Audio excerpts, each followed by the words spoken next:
What's up, everybody? Good to see you all today. Hope everyone's doing well.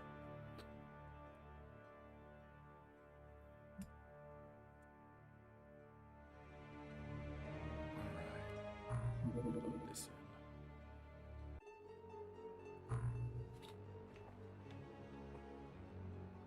Hey, Count. Good to see you. Saline, what's going on?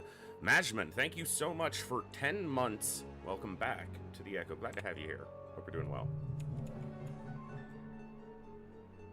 Hey, Trojan. Good to see you over on the YouTube side. Count, 7 stream streak. Good to see you. Glad you've been able to pop in and at least keep the streak going. Wonderful way to start the stream.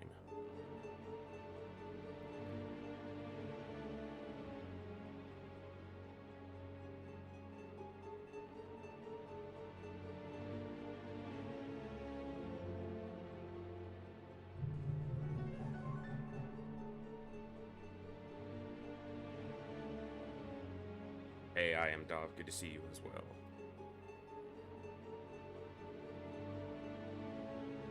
Hey, Cursed. What's up, man? Hope you're doing well today.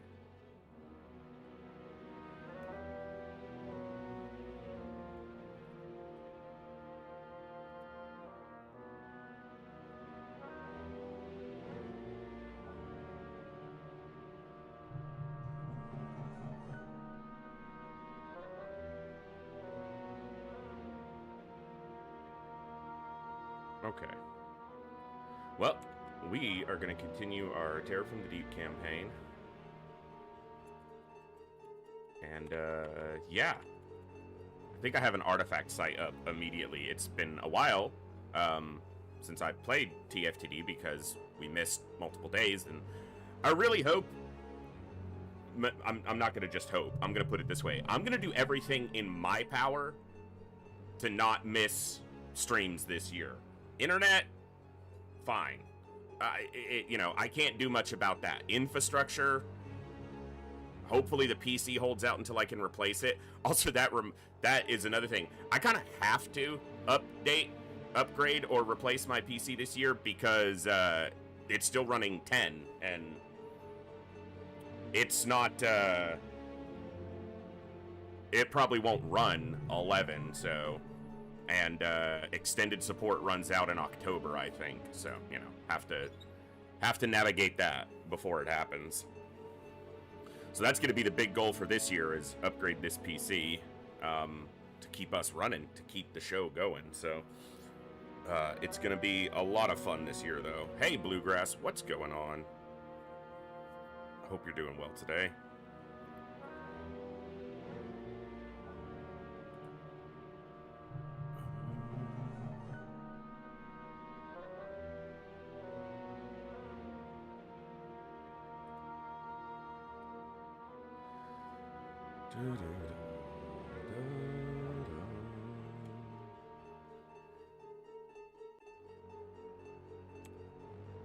It's nice to be here for the first stream of 2026. Sorry, I'm slightly distracted. I basically had to start the stream day by banning somebody because they didn't want to listen to the very few chat rules that I have in place, and continued to stray from those repeatedly over multiple months here and there, and I'm just not going to put up with that. I don't have much control over anything in this world. This tiny little corner of the internet is one of the few that I have, and I'm going to try to make it a place that I want to be in, and that other people want to be in because I enjoy being here. So I have a very few set of chat rules, and I have amended those rules some over my time doing this. As my exposure to the community that I moderate and curate here has changed, as well as I have changed over the course of the multiple years I've been doing this. So minus 21C. That is cool. You're correct, Andy. That is very cool. It's too cool. It's chilly here for me, but it's not cold. It's not even that chilly. It's in like the 50s. But like 50 Fahrenheit, which for some of you I'm sure would melt you. Hey, Bazaar, what's going on? All right. We're going to have some fun. Welcome to 2026. It's the first stream of the new year. Technically, the 5 minutes at the end of yesterday's stream were the first stream of the new year, but, you know.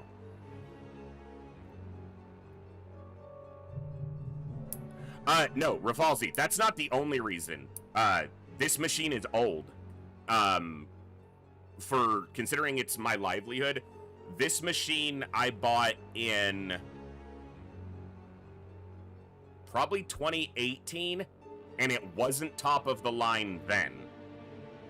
I added some RAM to it, and I had to upgrade the GPU after I started streaming, but before I was able to stream Enemy Within and XCOM 2, because my machine previously would not, it couldn't handle the workload of OBS and one of those games, and those aren't even modern games. They're just more modern than what I had been streaming, which was classic XCOM and things like FTL, which are obviously quite low resource load. But yeah, the machine needs an upgrade. It's not just about the operating system. The OS is out of date and going to be fully out of date. The hardware is not up to date, and I've had some hardware issues with it. So just last year, it basically crapped out on me, and it's essentially held together by, you know, the PC equivalent of duct tape and bubblegum right now. So yeah, it's not purely about the operating system. It needs to be replaced. What's the weather like in Texas these days? Here in Central Europe, we have some big snow. No snow here. It's actually warm, like warm for what a lot of people would consider warm right now. It's in the low 50s Fahrenheit right now. But it was in the 20s Fahrenheit yesterday morning, which is just below freezing. I don't know what that, so that's, you know, just under 0 C. It was 84 degrees on Christmas Day, and then 2 days later it was 29 degrees. So there's been some massive swings. What's it look like for the next couple days? I'm curious. I haven't looked at what it's going to be like for the next couple days. Lows in the 40s on a couple days? No, on Saturday it looks like it's going to get down to just above freezing. That's probably 1 or 2 C. But the highs are up in the 70s on a couple days for the next week. Yeah, so big swings. That's typical for this time of year. We have 40 or 50 degree shifts between evening and morning temperatures, so it can be quite drastic. As we approach February, we'll get our coldest weeks, generally speaking, historically speaking. I don't know if that'll hold or not, but we'll see. 2 feet of snow, but no idea what the temperature. Got a month off work, so hey, that's cool.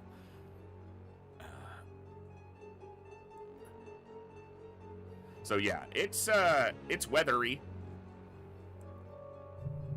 you know. South California, 70 or 63 Fahrenheit and sunny. Yeah, as usual for this time of year, except when you're on fire. True. I'm glad you're not on fire. All right, guys, let's kick in for some Terror from the Deep and have some fun.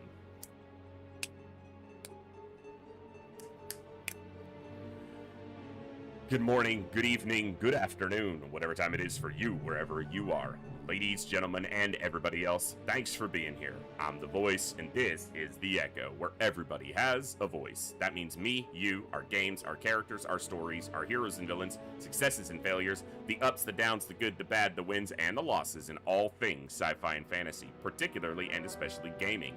This is a place where we come together to enjoy those things alongside challenging gameplay in a chill environment as part of an awesome community of amazing people. That's each and every one of you. Whether it's your first time here, whether you're a long-time regular, whether you're a lurker or a chatter, whether you recently returned to the stream, stumbled in by accident, got here through a raid one day, found us on YouTube, are tuning in live on the YouTube side, or don't even know how you got here. The time you guys choose to spend here is awesome and amazing and extremely valuable to me, so thank you very much for that. And thank you for all the ways you guys choose to support the stream, the channel, the community, and me, and give me the continued opportunity to create this space, curate this experience and share some good times, good vibes, and good games with a great group of awesome people. Today, we're going to be continuing our Terror from the Deep Superhuman Iron Man campaign. I think we have an artifact site that's going to require us to at least go land at it and try to mitigate score loss. We are in need of a deep one, a live deep one, to continue armor research, and the Gilman have sent a retaliation mission scout at our secondary base, so given a little bit of time, they should attack the secondary base with Gilman as a surface attack, which includes deep ones. If not, we'll eventually find one on a terror site somewhere, but that's the current bottleneck we have as far as research. And once we get that, we push towards the end game, essentially. So let's jump over to the game.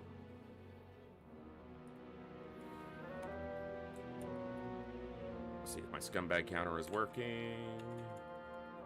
Select here. Boom. There it is. It is an artifact site. Hey, Voldaris, Happy New Year. Good to see you. Hope you're doing awesome today.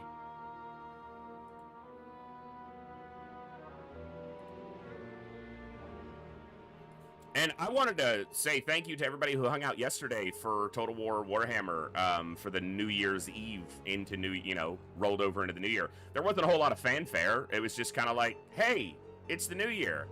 And then I played one more mission and then we wrapped up because I was exhausted. But it was nice to be able to ring in the new year with you guys. And we had good turnout for Total War Warhammer. So I'm looking forward to continuing that run as well. But I'm also excited to be doing some more XCOM today. Gloomcat, welcome back for 25 months of Prime. Welcome back to the Echo. Glad to have you here. Hope you're doing well today. Hope the new year is treating you well so far. All right.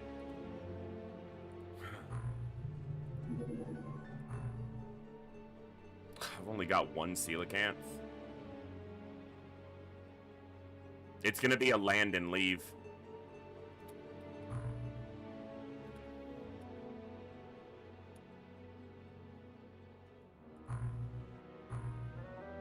I think the last mission we went on was possibly the other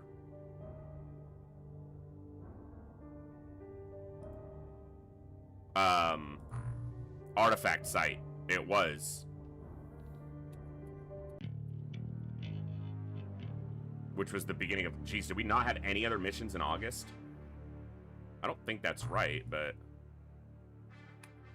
Okay, I'm just gonna literally land and leave here because I don't even have the tanks in order to be able to attempt to do this well. Hey, Seer, good to see you.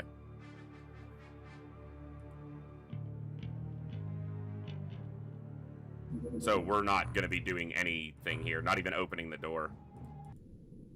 Because I could get just shot and killed. Yeah. So we start the month on a negative 750, but...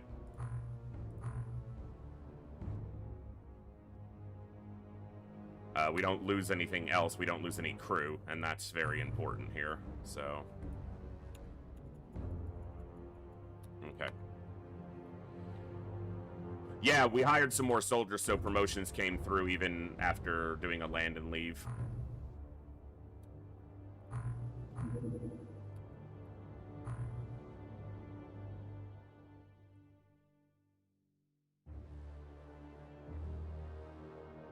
Not that.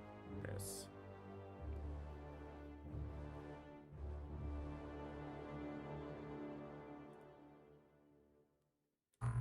Okay.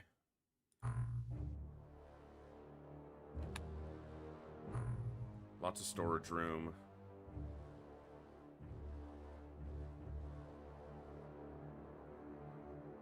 Okay. All right. Yep. So it's really just the live Gilman that we need. And if I'm correct, 2 thermal shock launchers and 14, but...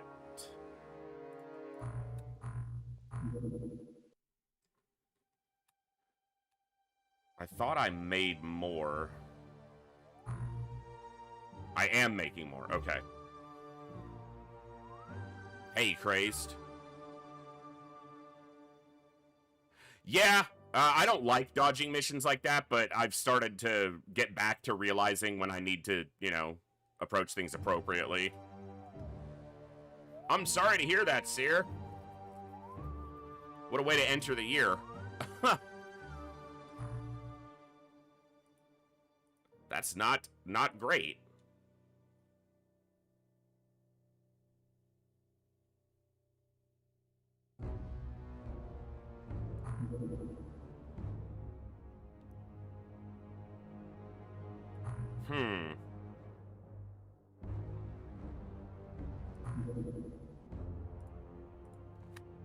Yeah.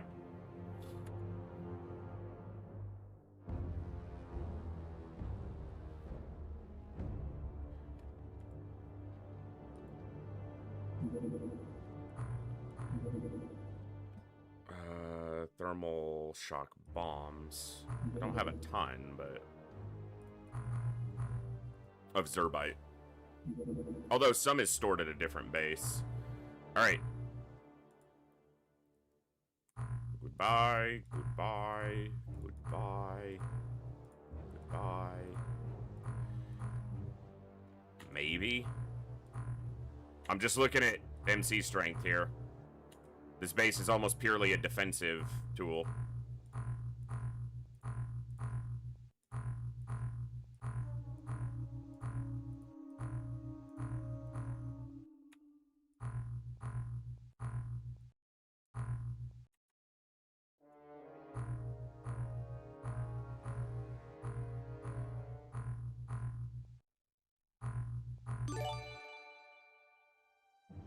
Cal, thank you for gifting a sub, which landed on Wartang. Thank you so much. Hey, Chaos, good to see ya. How's the run going? Not too bad.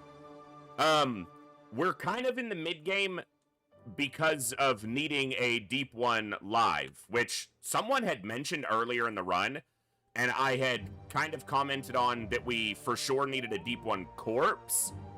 And that was the hang-up, because I was remembering that from our pacifist run, because we had to go out of our way to get one. Getting a live one wasn't a problem in that campaign, because everyone we got was live. But we also need a live one. You can hang up your research progress in the original version of the game because of a soft lock bug if you get the corpse research before you actually get the corpse. But you still need a live one. And you're better served to get a live one early because they don't keep appearing as frequently into the mid and late game. But that's what we're waiting on, is getting a live deep one. So we're preparing so that wherever they attack, we can get one. We saw Gilman scout this place with a retaliation scout. So they should hit this base soon enough, and they'll bring deep ones with them, and then we just stun them and we're good to go. So that's where we're at. Once we do that, we can research the advanced armor, which allows us to research the advanced craft, which allows us to progress towards the end game. We'll still need to capture a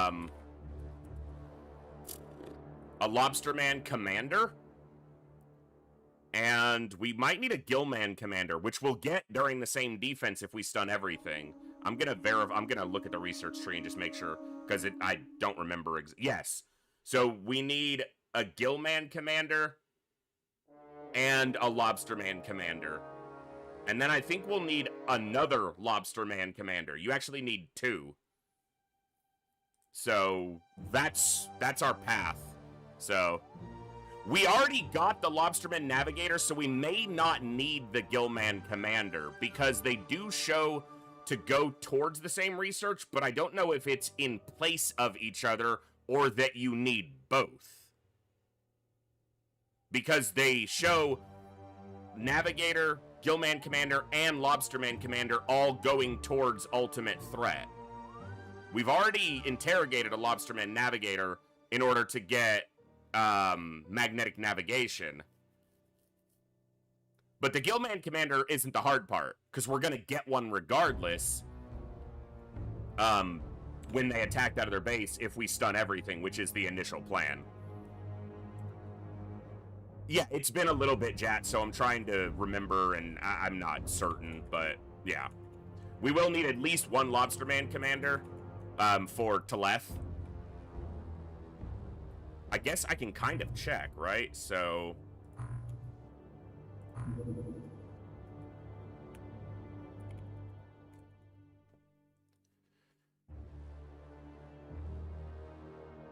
Leader plus, Commander plus. So...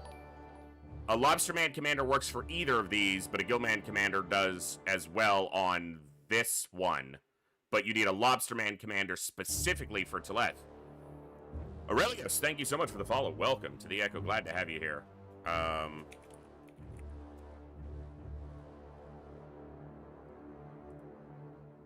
Lobsterman commander.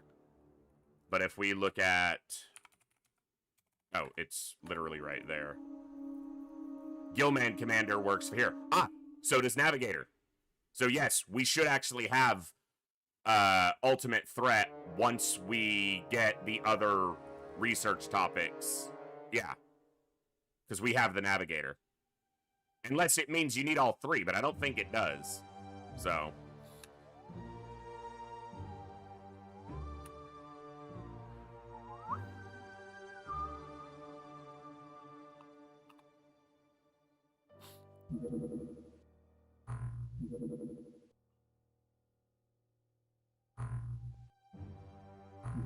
I won't be able to shoot this down with Barracudas. It's too fast.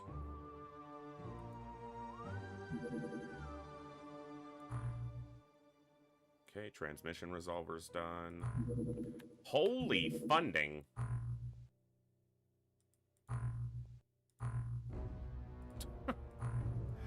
All right, hold on a second.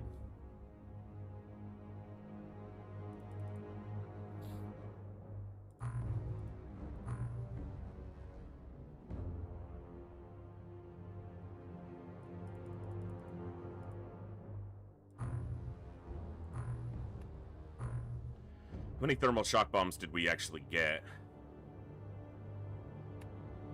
Not very many. How much did these cost a piece? Okay, hold on. 25. Not that expensive. I guess all my funding just went to building these and I didn't think about it. Hey, what's up, JJ? Hey, J-Stamps. Wonder why Tassoth and Aquatoids don't have commanders?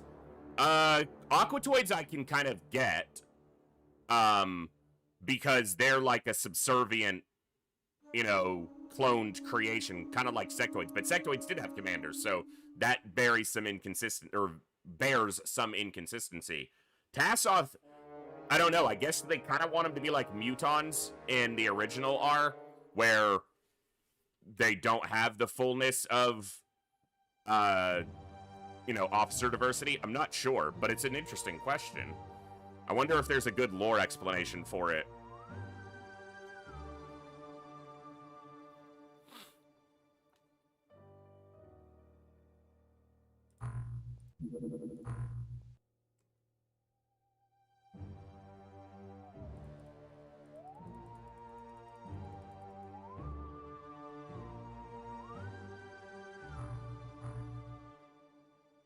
Okay, I'm gonna transfer some of these now, because if they get attacked, I want to have the stuff in place.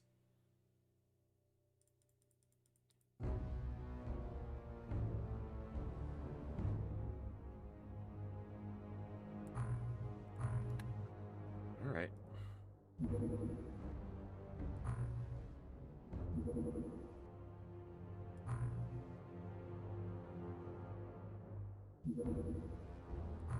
Okay.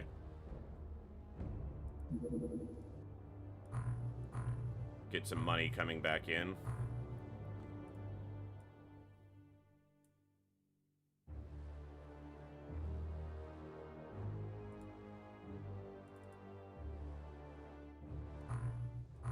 Okay.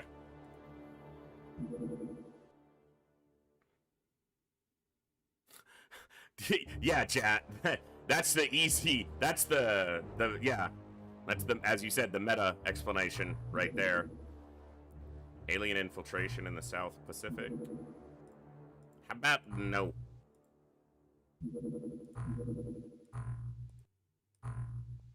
Doesn't the game know this is wrong? This is the North Pacific. We know that.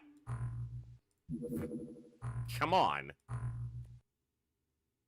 Didn't you guys know Fiji was in the North Pacific? Don't you remember from hard mode?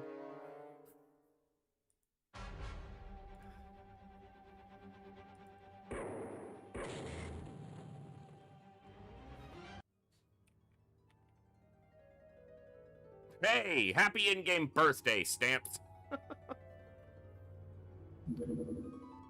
Floating base attack.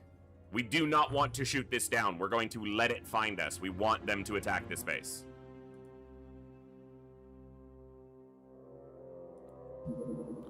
So, if you shoot it down, they will eventually find you anyway, because they'll just keep sending until they detect you. But if you don't shoot it down, their chance of detecting you goes substantially up.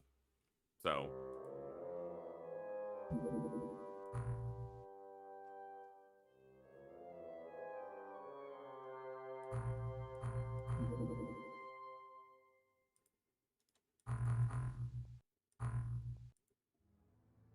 and we want that. Yeah. Exactly. We didn't shoot them down, so they're bringing us the deep ones and the Gillman Commander.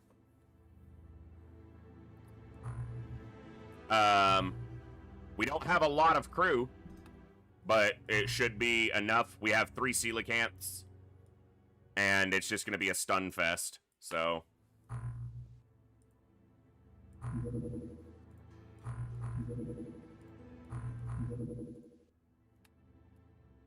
There's a Triton here. It's easier to do it this way. Oh, you know what? I guess I can do this. Get their loadouts done before it even hits. It would help if I put the equipment on the ship, but... I'll just do it when they hit. Yay!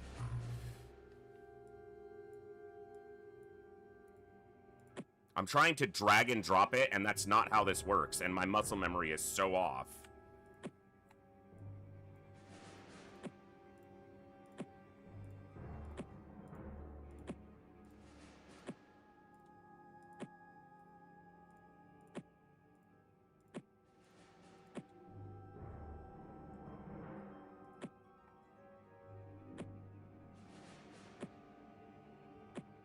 Not everyone's gonna be this strong.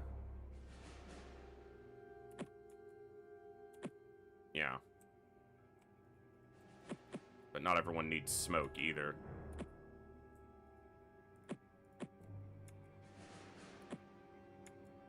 Oh, you're so weak. You know what?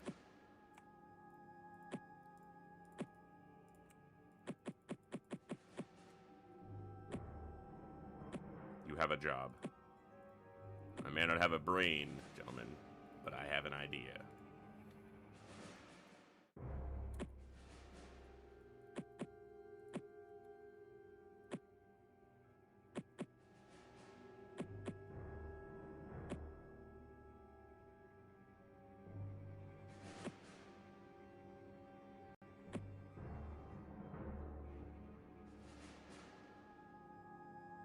Should work well enough.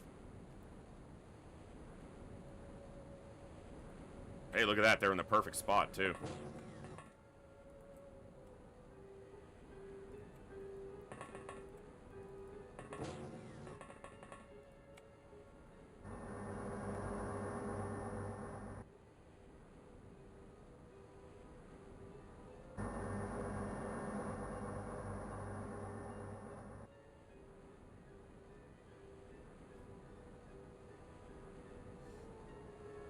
Small crew compliment.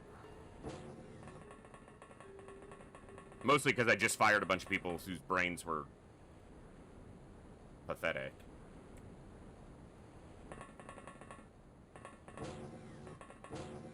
So how much crew do we actually have? 1, 2, 3, 4, 5, 6, 7. Okay, 7 crew, 3 tanks. Yeah. Alright, then I want you on this side.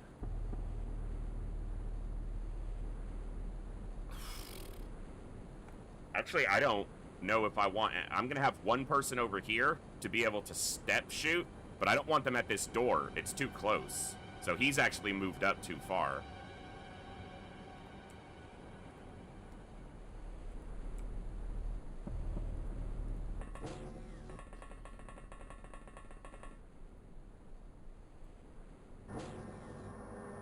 I don't have to stun everything, but if I want the commander and it wouldn't be bad to get them, that's my only way, because I don't have MC readers here.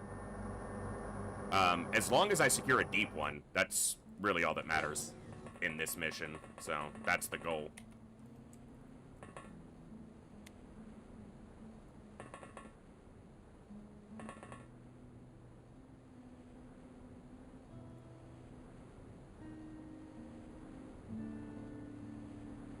And I don't have to kill the time units of the tanks, because if the reaction shot something, that's fine, unless it's the only deep one, which won't happen.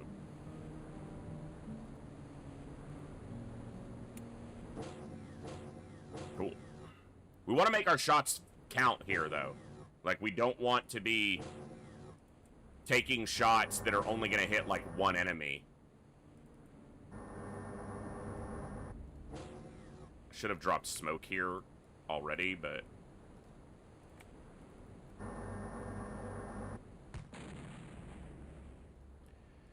we want to make our shots count. Whiff.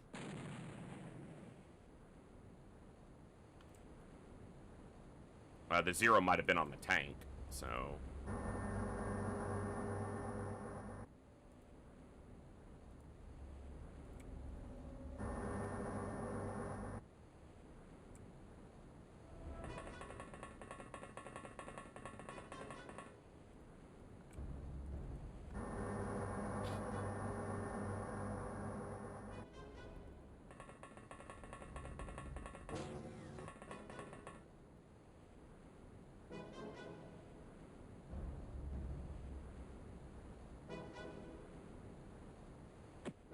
drop those on the floor. Drop one of those.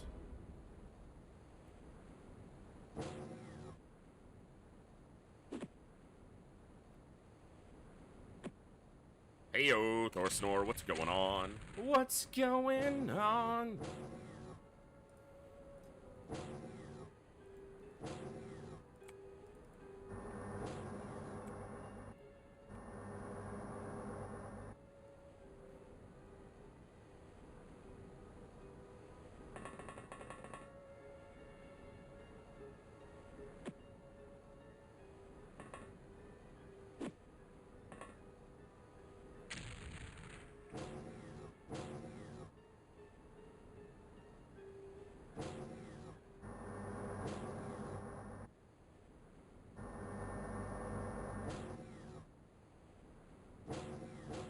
It's quiet.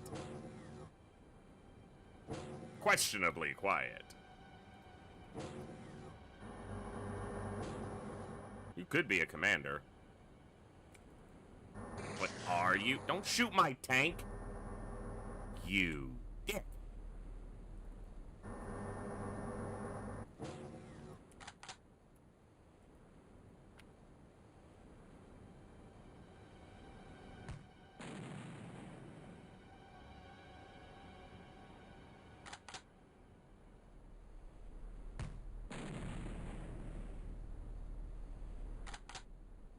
Well, if you are a commander, I'm not gonna find out.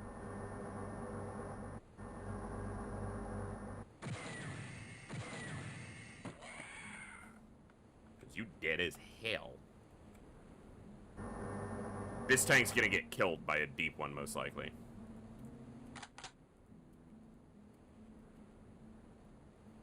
All it has to do is open the door, spit once, or a sonic cannon shot, or a blaster rifle would likely do it. Okay, I'm not going to open that secondary door.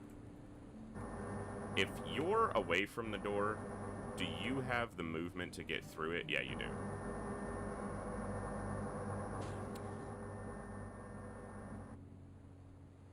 You're right. The counter needs to be counted. 4. Hello.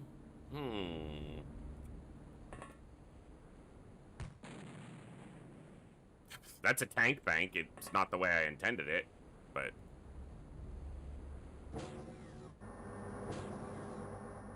They are trickling in slowly right now.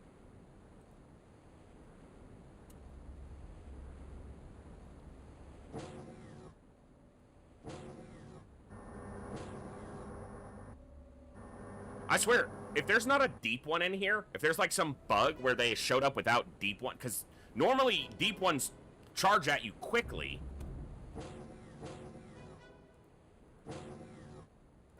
It's a bit disconcerting because it's not normal.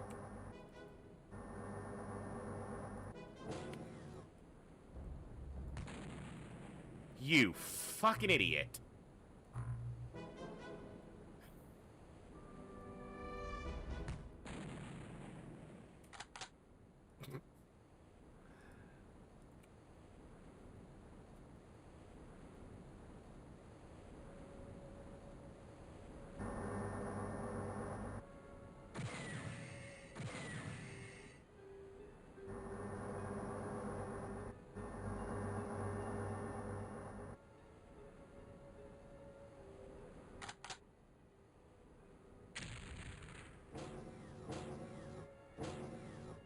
Guess that was always a risk, but you know.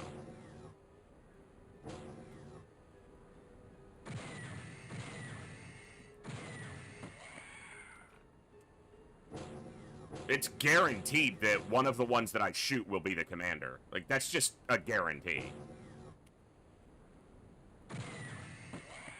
But I want a deep one more than I care about a Gillman commander. And I have not seen a deep one yet.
Obviously, it's only one, but it also puts additional stun on any of the other ones that it hits. Unless it does 0 to all of them.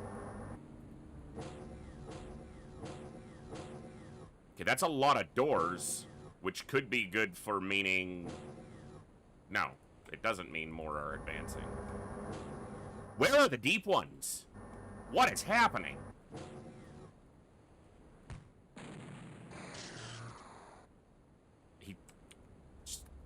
Tanked that shot. The fuck? Now you're all unconscious. Everyone on this side is unconscious. That's almost all of my guns are down now. Yeah.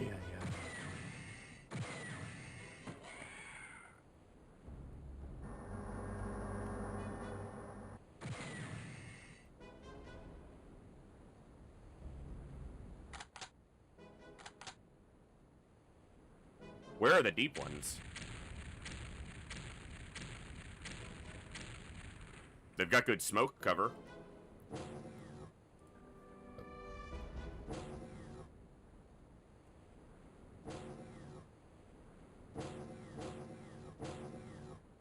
I have med kits. I don't know if there. I don't think there's any in this base.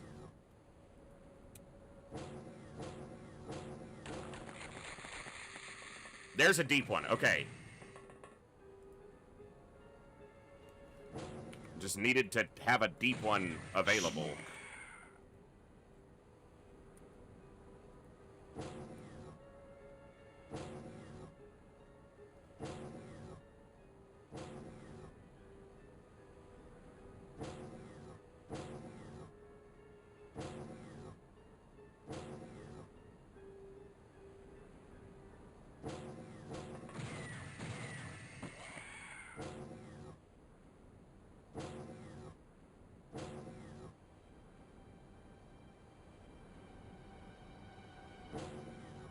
don't want them shooting the deep one. I was killing this one's time units, now I'm doing both.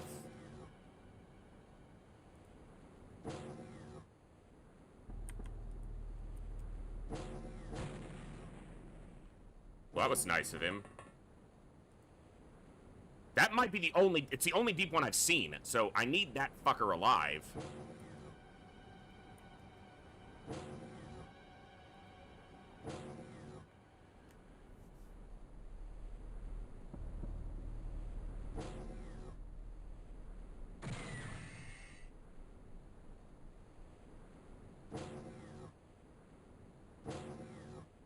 Okay, this has to be captured alive.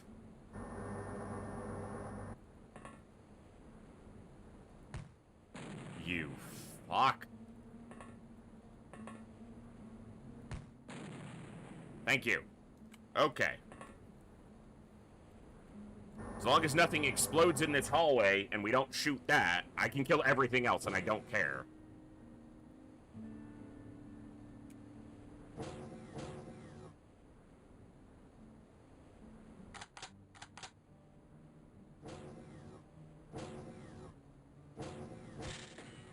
There's another deep one. I mean, that's what I was worried about happening, but none of them were showing up. You bitch! He tanked the shot point blank and then kills that with the reaction fire. Now the problem is they can go this way and get into the rest of the base.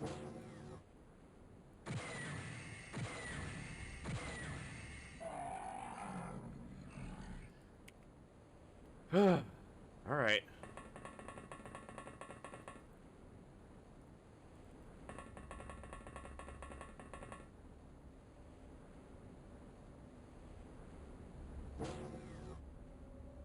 I don't have a choice but to move up to this door.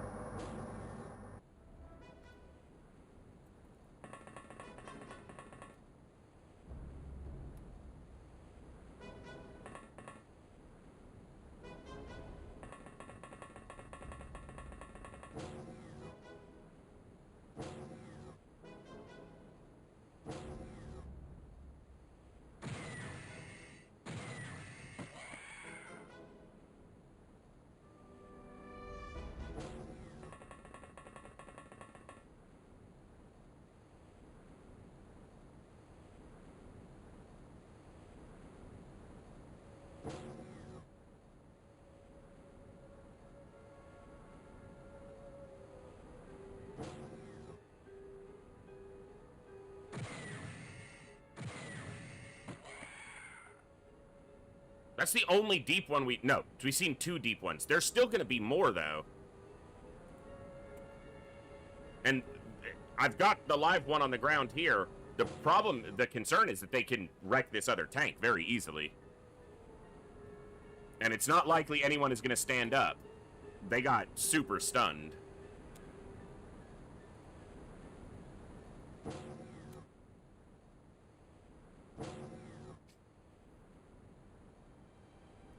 That thing had to have moved too far to be able to attack. Nope. You bitch! Okay. This isn't how I want this to go, but... if it comes through that door and kills this tank, we're probably not doing great. Okay. The tank only took 9 damage on its health from that deep one spit, so... I guess I can tank bank through the door from behind this door. Hey! Well,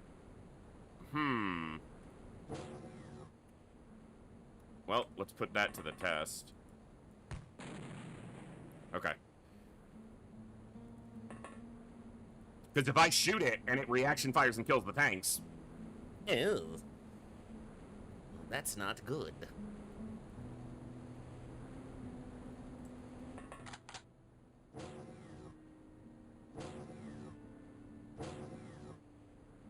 You can do whatever you... He might have a sonic pulsar. I gotta say, he can do whatever he wants, but if what he wants is to throw a sonic pulsar, I don't want him to do that.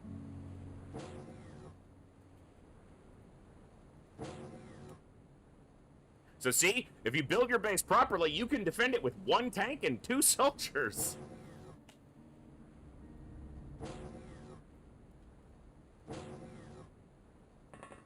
This shot is to keep the daycare, you know, keep all the kids in the daycare asleep. Don't miss. All those hits are just keeping stuff stunned.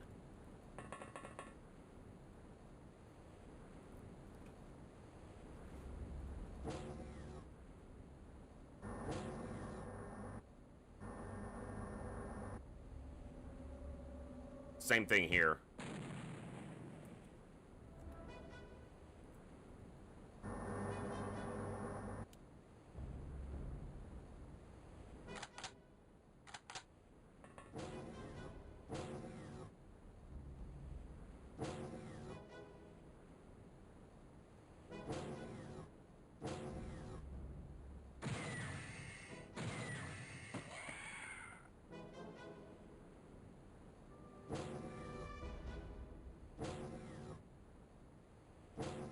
I'm not moving. You said clear. I said it looks clear. What's it look like now?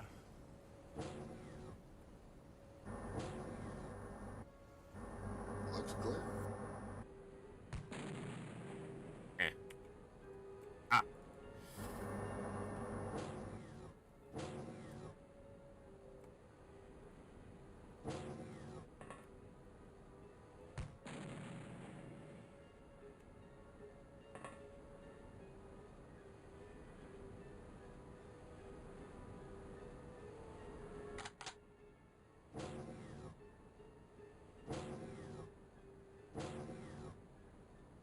Hey! You woke up.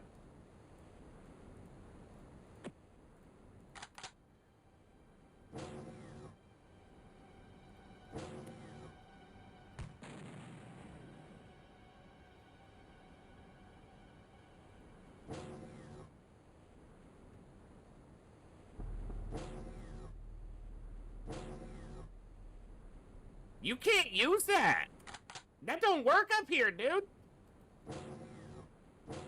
You might be the commander, though, so.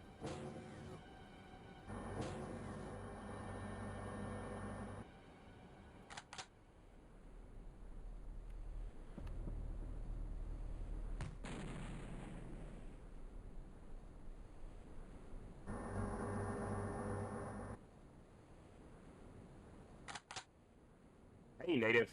Good to see you. Your magic is no good. You have no power here. Remember when I first played this ages ago, I never realized you had how you built your base affected the layout for defenses. Yeah, it's pretty cool.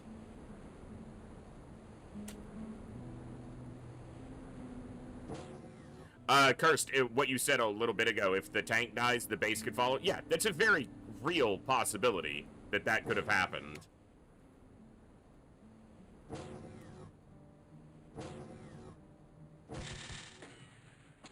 Why did you have to say something?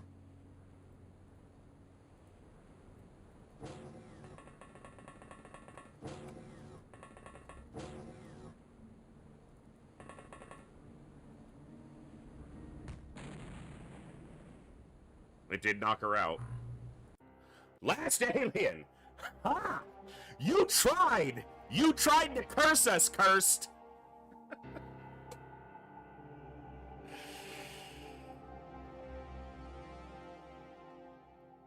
That offsets basically all the score from skipping the artifact site, so that's good.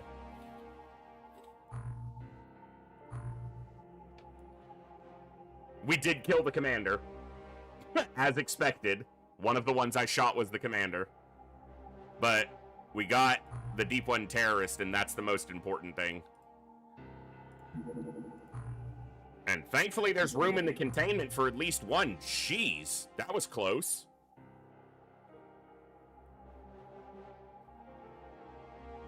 That would have been annoying, but there would have been a way around it.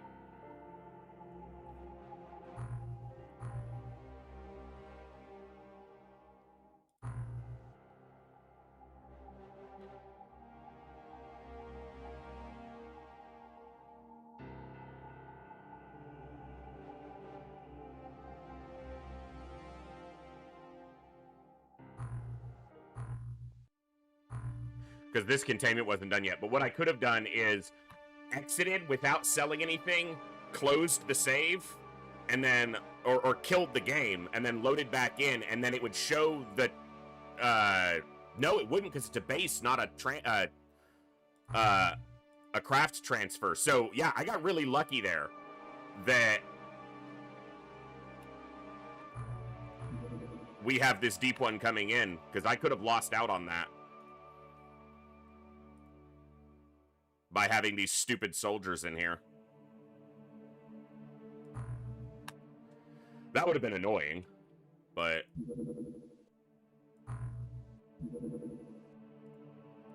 it's not like it's the only way to get a deep one. For example, Gillman Infiltration. They're going to send a Dreadnought eventually. We could get one there. This is a lot easier, though, because this doesn't have contact. No, we couldn't, because that would be underwater. See?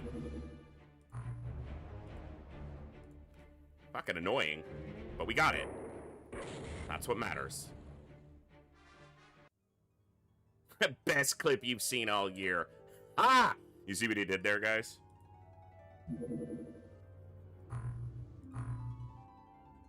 Alright, finish that corpse. It's a horrible sentence.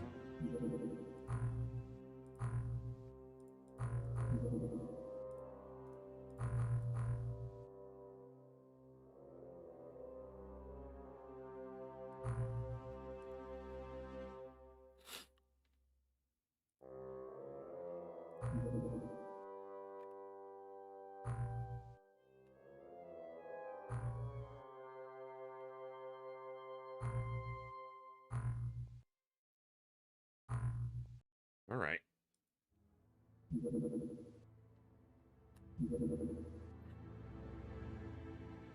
There's a colony there. I couldn't care less.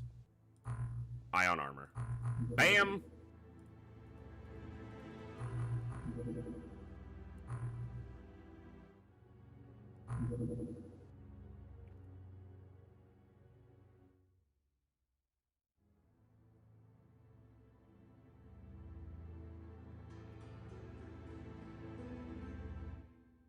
Why do I still have this here?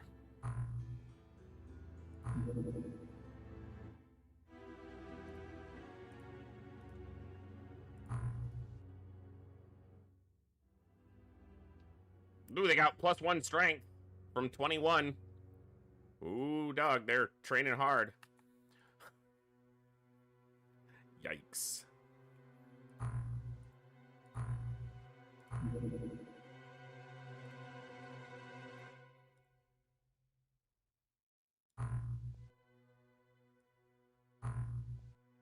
Alright, we're gonna need some Zerbite. So we're gonna have to do some ship recoveries.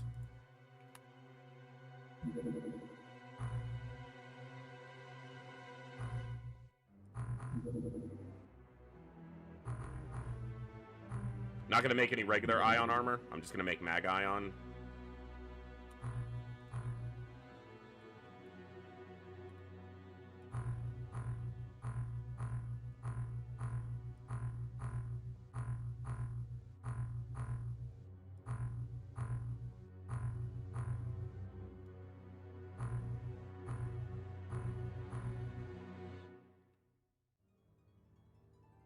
One out of 11.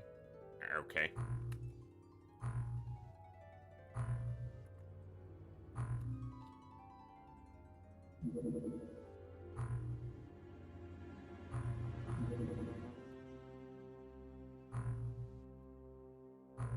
Did I not just recruit a bunch of soldiers here? My brain doesn't work, apparently.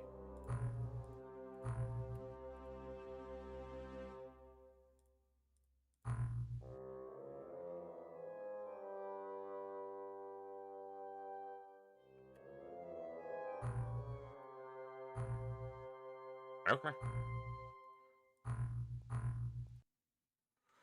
Hey, Jimmy Lee, good to see you.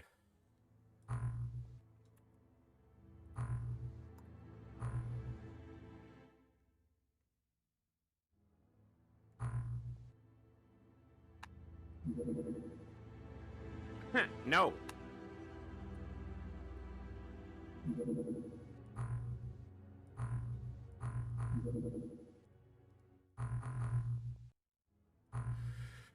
Alright, what's the Zerbite per?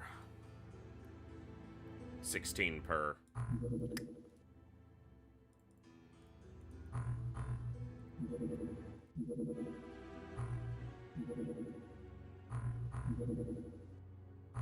I need to make a gun for that Barracuda.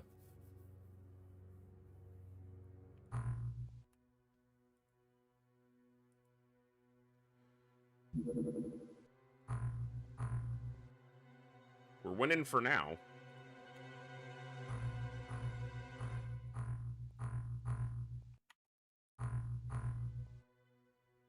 That's a great soldier. Not bad. We got a couple winners there. Nice. That was a good recruitment. Like 4 keepers there. Yeah. Okay.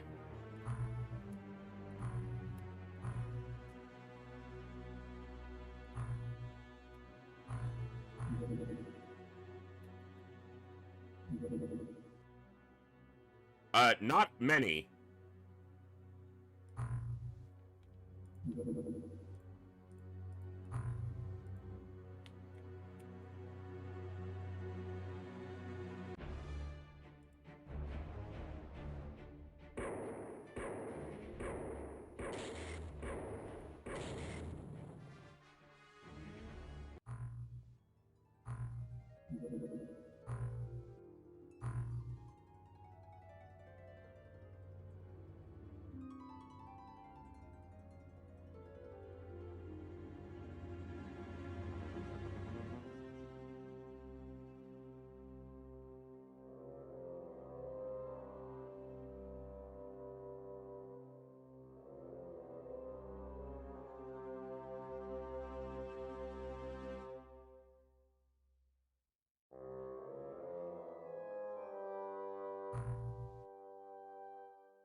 Yeah, not many.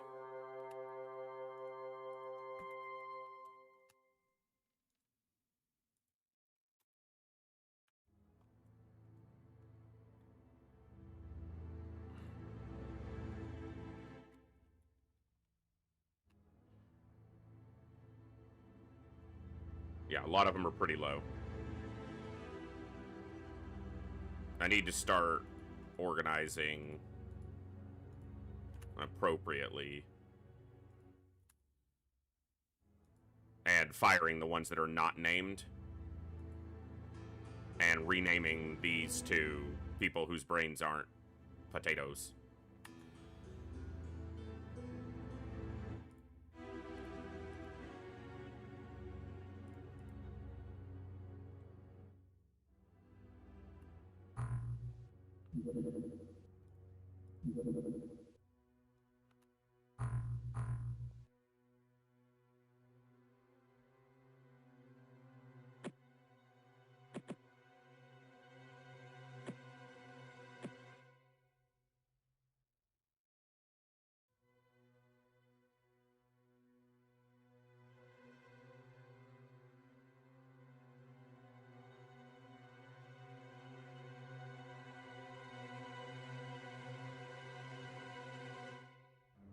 God, these inventories are weird.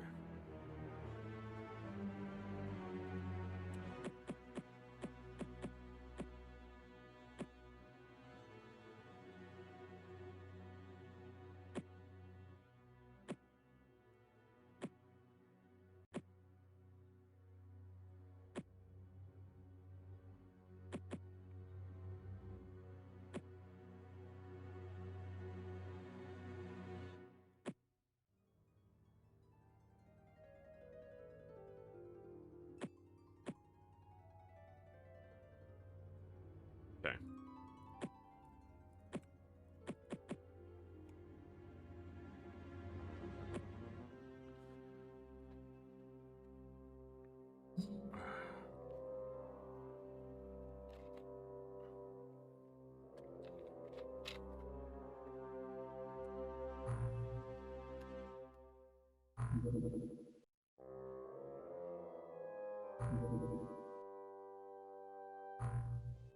This is an escort, so we might not get Zerbite from it. Cruisers, you almost always get Zerbite. But an escort, it's 50-50. Well, it's not. It's 25 to 75%, but...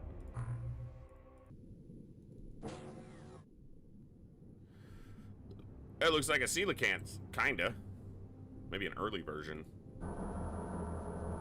I don't like maps like this. Too much crap on them. The ship is intact, which means we should get Zerbite, though.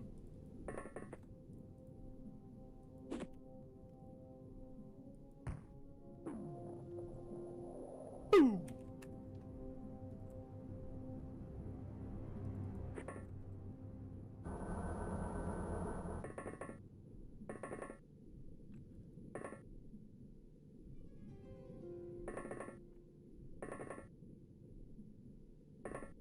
Too much crap.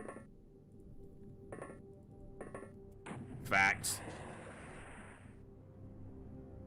Problem here is the door is opposite to where we are facing the ship, which just gives them room to move around without us being able to see it. Where did this lobster go? Mm-hmm.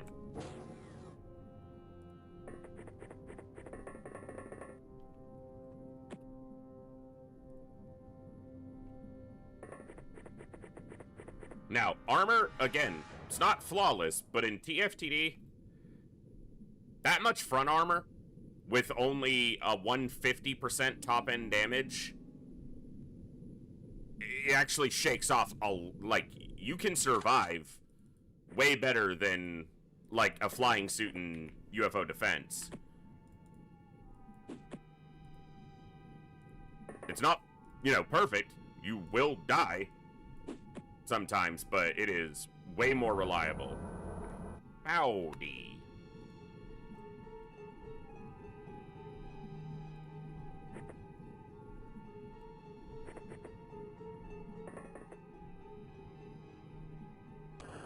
That cannot one-shot him kill. I can drop him, cannot kill him. And the only reason it dropped him is he must have had some stun damage or possibly damage from getting shot down already.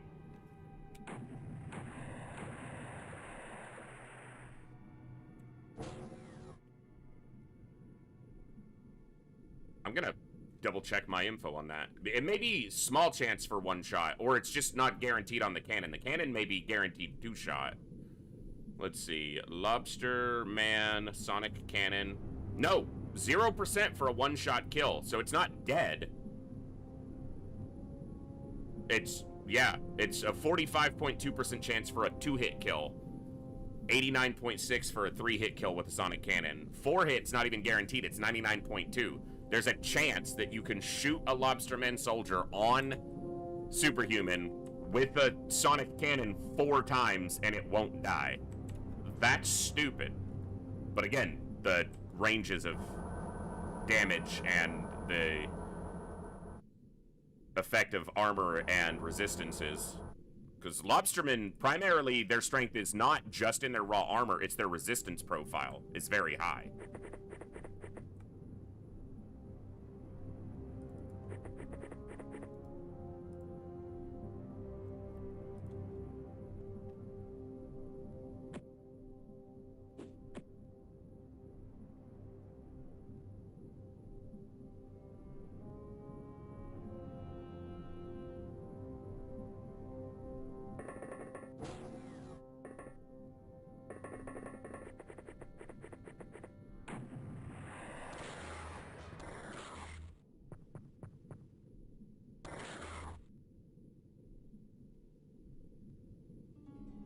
And a third one right there. Okay.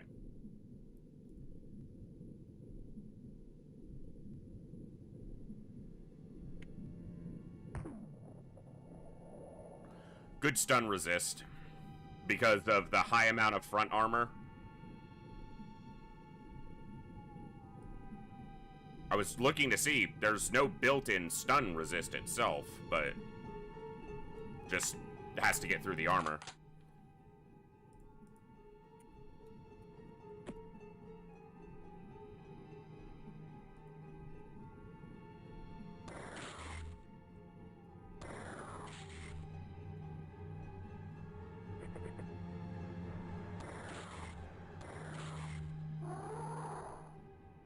That might be the first Lobsterman death cry I've heard in this campaign. We either knocked out or stunned all the other ones.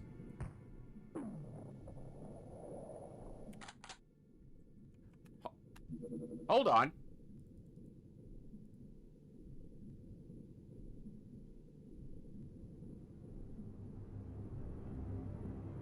Yeah, okay. 2 shots guaranteed with a thermal shock launcher. 1 shot is only a 72% to 1 shot. He rolled his resistance save. What's up, MJ Hawk? A big pot and a source of fire. You're right.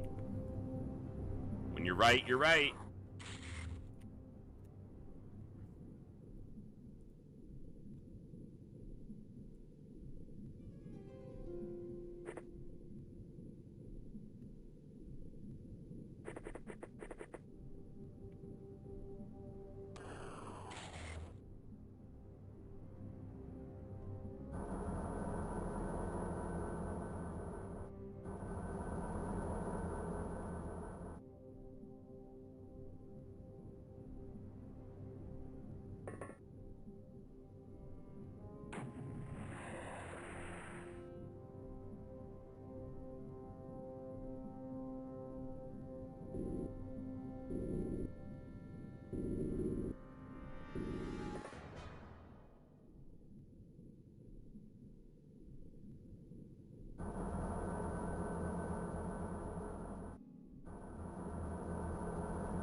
Yeah, this angle is not great.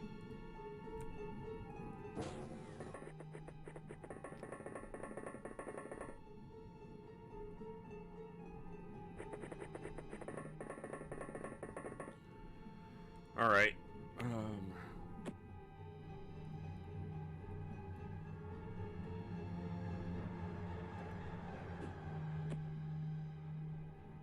How did it... It phased through the material. Whatever.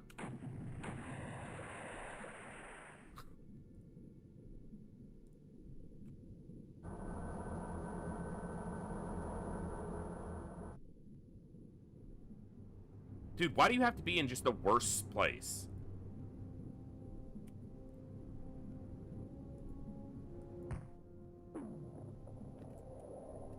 That didn't contact him? Wow. Super.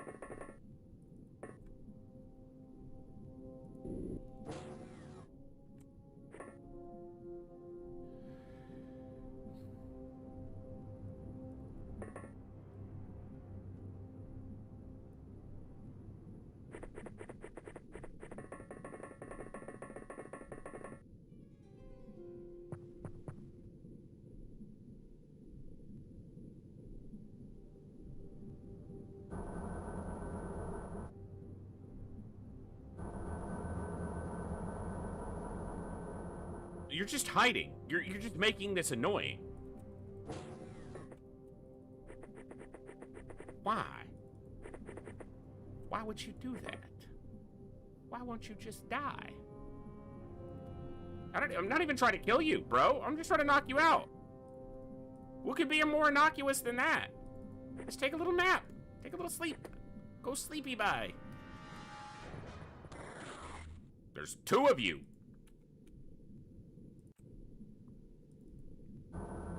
There's 3 of you. What the flip?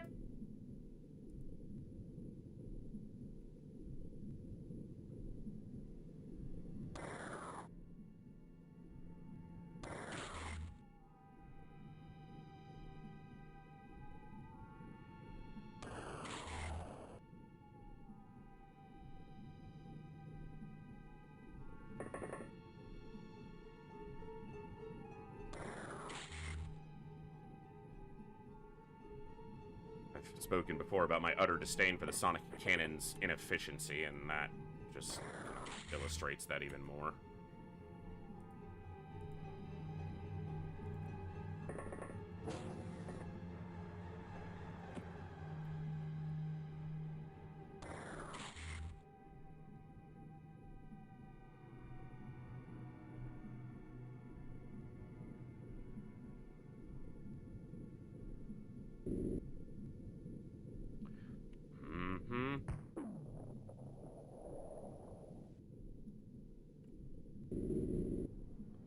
Man, they were crowded over here. These lobstermen are roaches. The hell?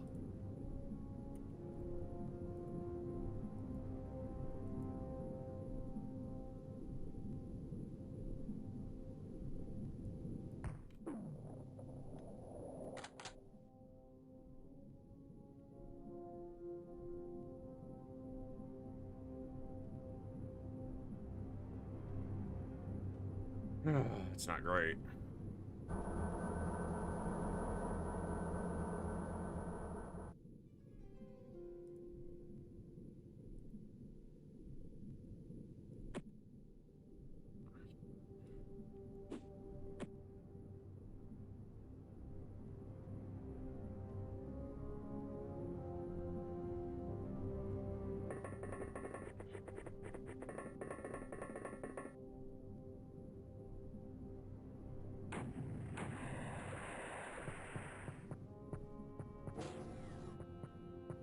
That guy's like, I'm leaving.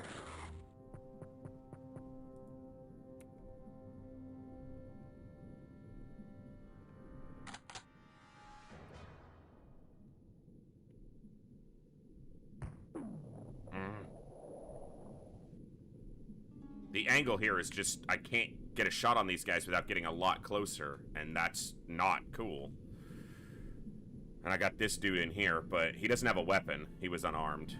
He has weapons if he gets in melee, but he doesn't have any weapons, any ranged attack currently. Well, these aren't going to be effective, but...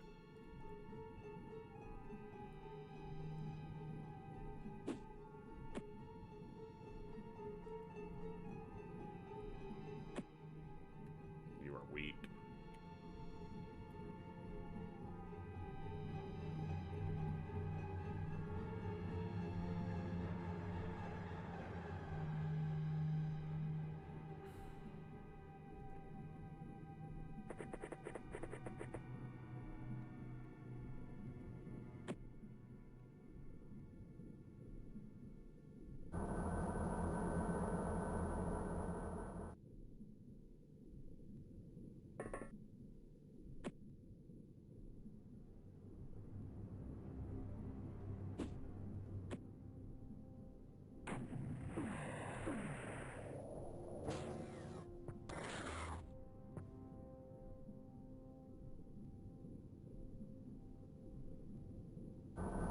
Good thing those only have blaster rifles, sonic cannons, they'd be doing a lot better.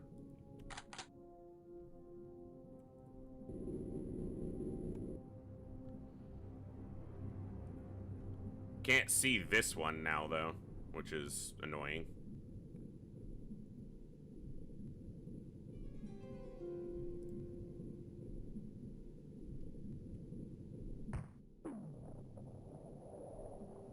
I got them both. He lined up with the hole. There's a hole right there. I'll take it. It got both of those. That's awesome. Good shot.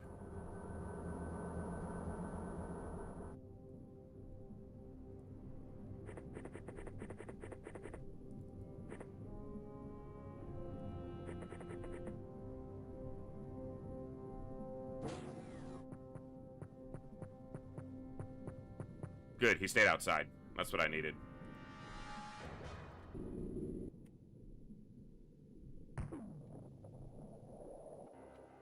Cool. And we got the Zerbite. That's what was important there.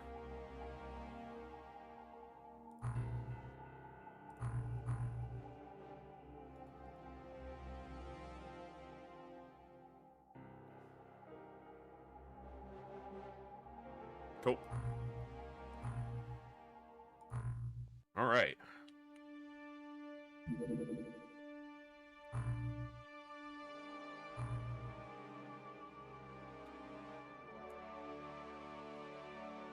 3 keepers in a row right off the bat.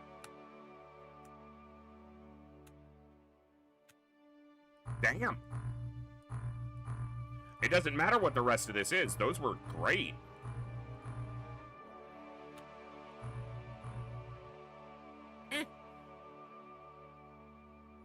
Keeping the average where it belongs. I appreciate that. Get out.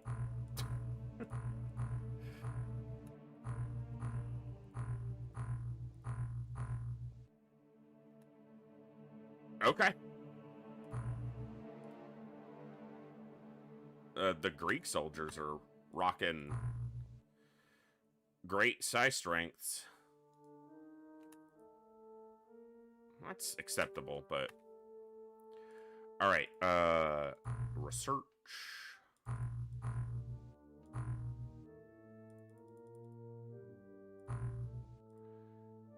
Transfer. Hold on.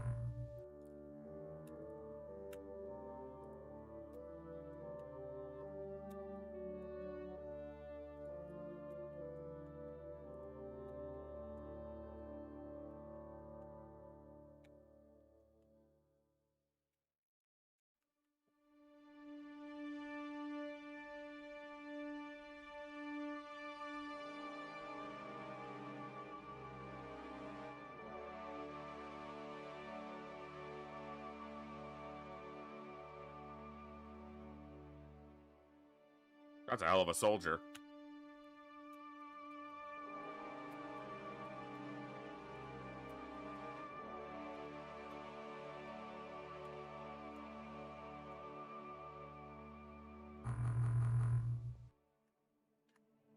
Alright, that's just gonna help me choose the right ones when we go to, well, that's the funny thing. Teleth, you don't need high psi strength soldiers all that much. Once you're in the interior of Teleth, it's really not that important. The surface, a little bit. But the 3rd level has some aquatoids, and they're basically right at the beginning, for the most part. It's not guaranteed that they'll stay there, but...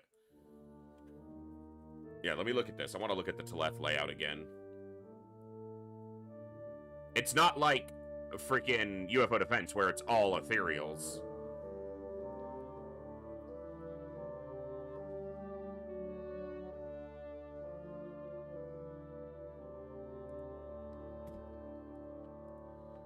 Yeah, give me the layout.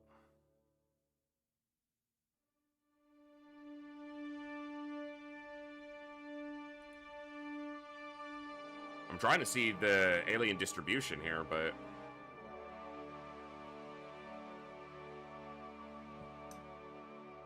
Yeah, 4 commanders on level 1. 4 aquatoid commanders.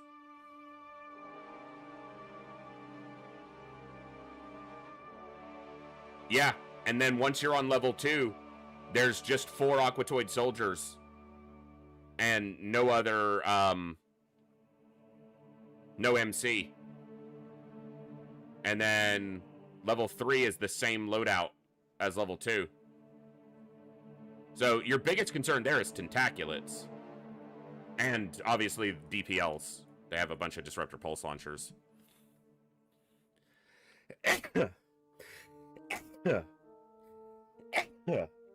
Excuse me. Huh.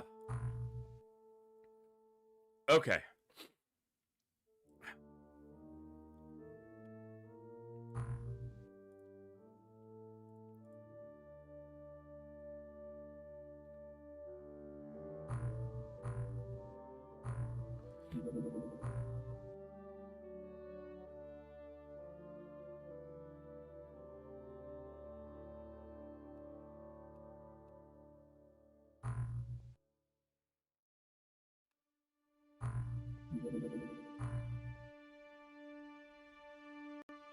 I don't know what I was doing there, but...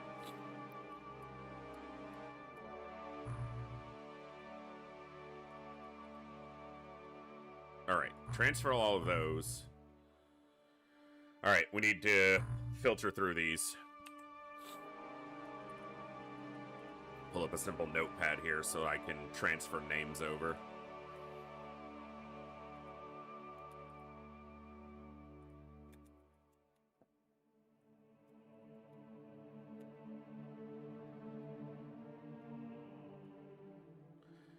maybe Kovir's, but he is high-ranking and quite accomplished. Like, he's done a lot of mission work and gotten his stats up. Magus, maybe.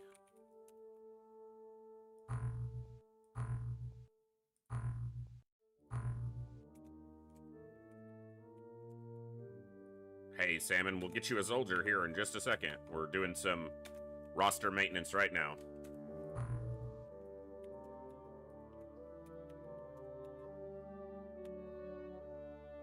Cursed, but he's our commander.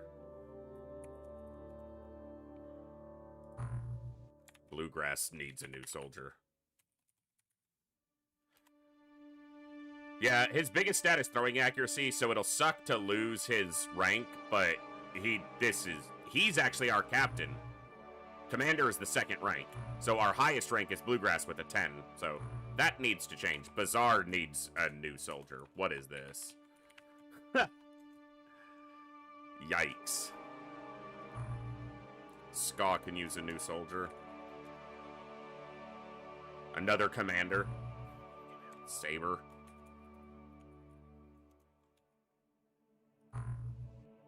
Okay, you're just gone, because you're not named. You're gone, you're not named. Bogu.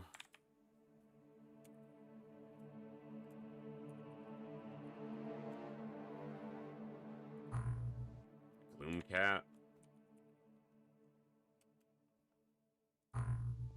Vortex. Goodness. See, this is normally why I wait until I have the size stuff until I name people, because then this always happens. Just a whole bunch of brain-dead monkeys.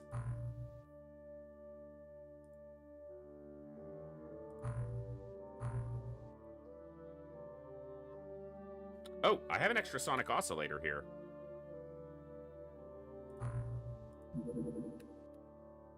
Transfer that here. Guess they need a second Triton anyway, at some point, but I'll make another one at that point. Alright, let me get all the soldiers to show up, because they're in transit right now, from base to base. Okay. Alright. I hate doing this.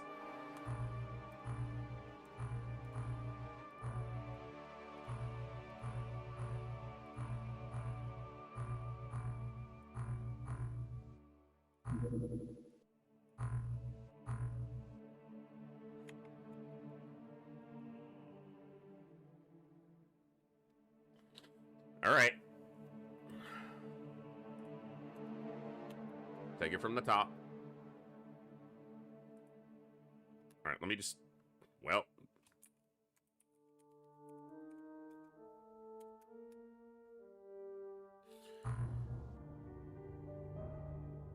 Yeah, you hadn't died. That's why you were high ranked. So we've lost one person who had... Yeah. On that, artifact site. You know what? I didn't look at the other ones that died. Olsen was good. Kazando was not. No. No. No. Okay. That's not bad. I mean, we've only lost a few soldiers, so that's good. Magus. You're at 75. You're gonna be fine. Alright.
Here you go. Radioactive.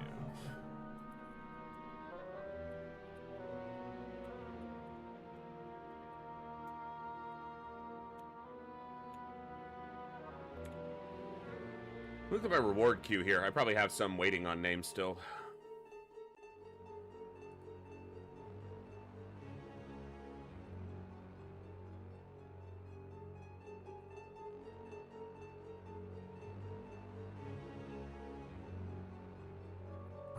Alright, let's see.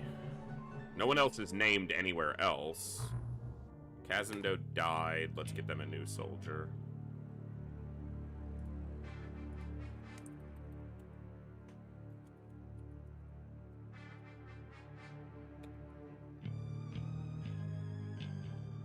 Zionzi.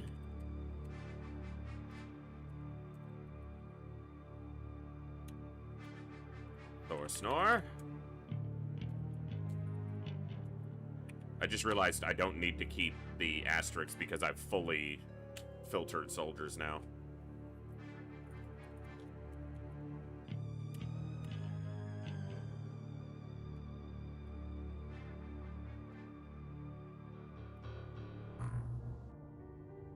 No Astro Boy, and I don't already have him named.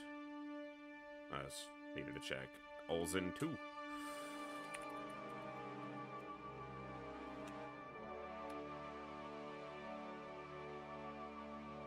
Okay.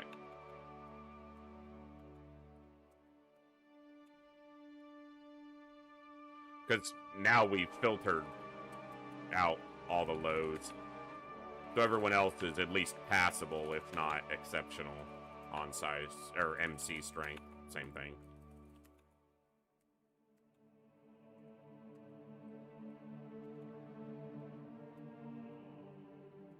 Could have saved myself some time there, but...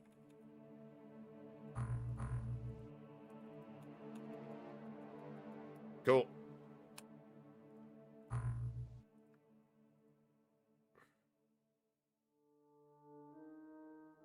I'm debating on if I'm keeping that 68. I am now. Because I deleted their name. You get to stay.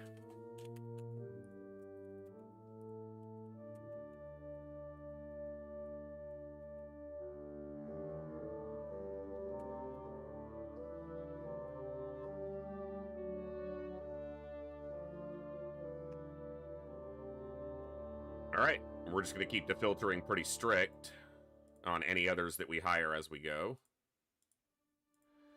Okay, some of you also went under, like, incorrect requests. Like the old school one. Suzuki. Yeah, we'll try to get a 3-star for Suzuki and Sierra. Okay, good enough. Alright, back to the actual gameplay.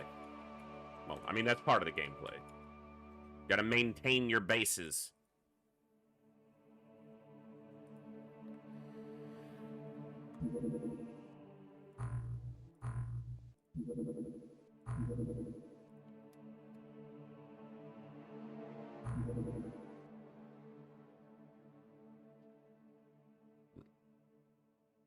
The ability to speak does not make you intelligent, Wartang.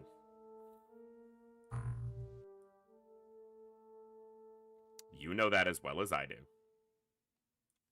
Okay, this thing is gone. These are gone. These are gone.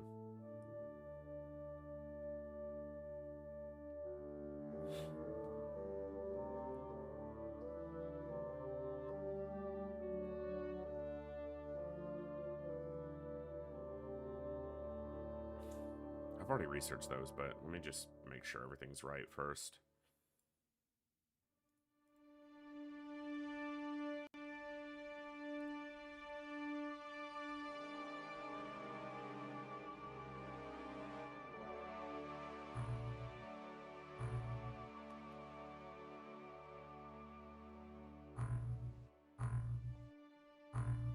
How many soldiers does this give me? Fine. Okay.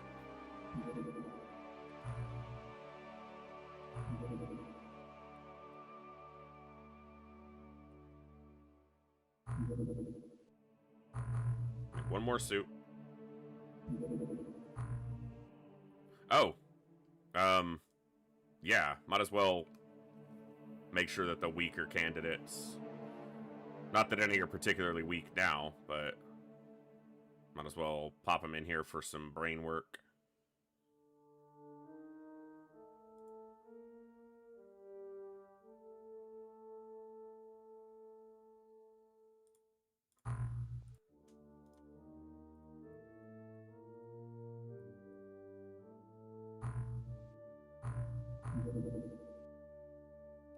Okay, that'll be the last crop that I hire probably for the rest of the run, unless we have a whole bunch of deaths for some reason.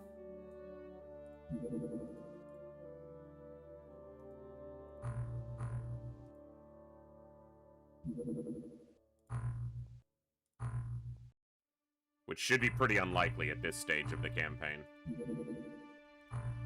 Alright, let's filter them out quick.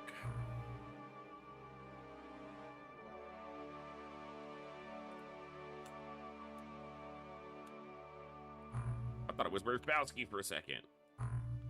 Is not. It's a hell of a name.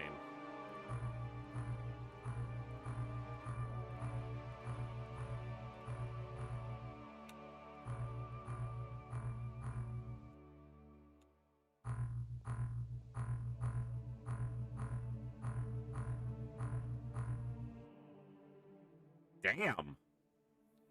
Other than low bravery and slightly low stamina, that's a soldier and a half right there.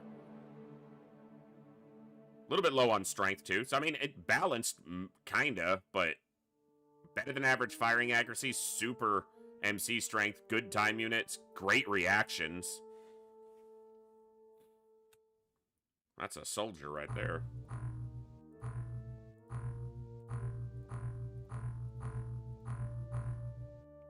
Good thing, too, because everyone else sucked.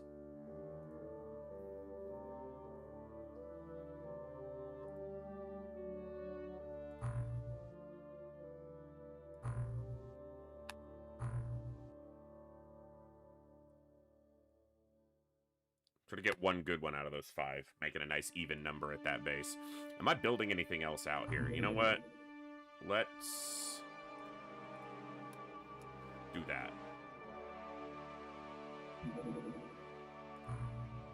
Good.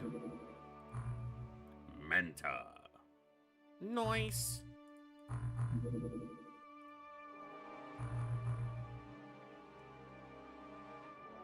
Displacers.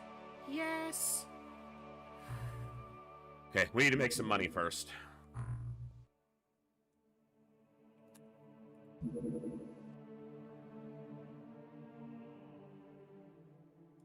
I don't want to do a Lobsterman Fleet Supply Cruiser. I'm not going to do... You can't make me, game.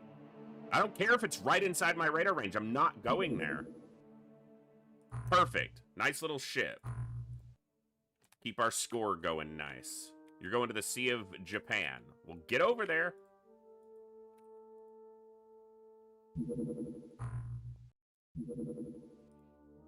Ooh, Barracuda.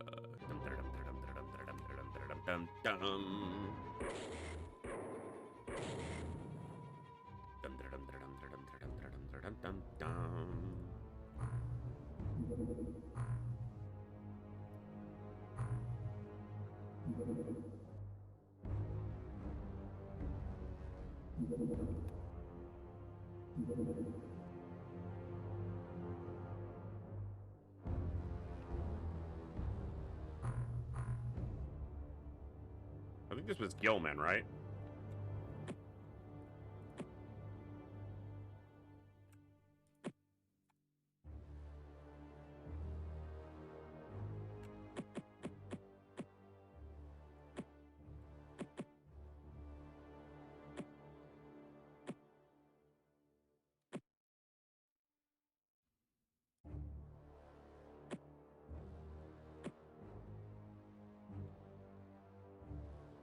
Point being, I don't need stun weaponry against Gilman.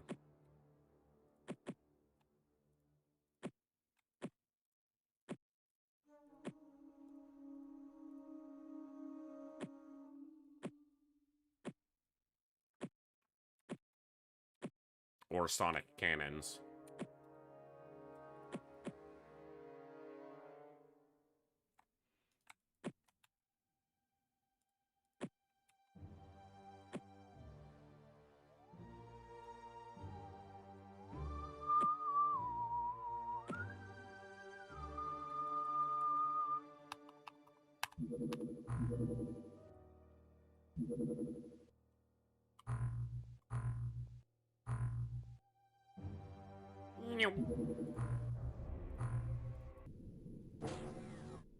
It's a corner.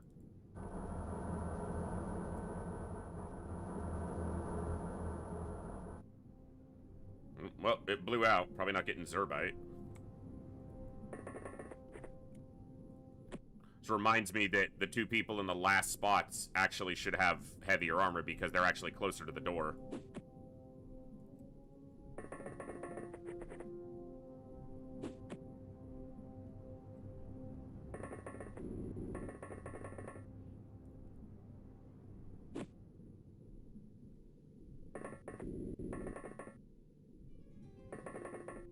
I didn't think I left one with a cannon, but I must have just tabbed through and thought it was a blaster.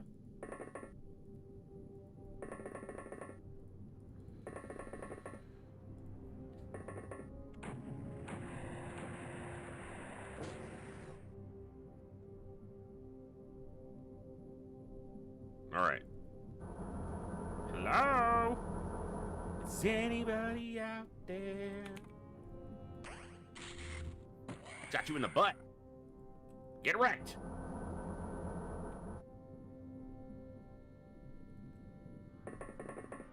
He's standing in a weird angle. I don't know if I can shoot him. I can shoot the explosive thing next to him, but it didn't do enough. I'm gonna just do this. You don't want to get shot? You get to die a more painful way.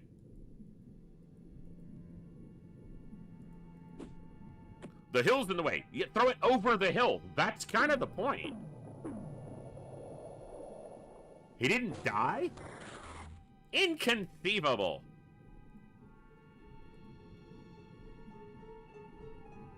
Oh, he passed out, though. Fair enough. Beautiful.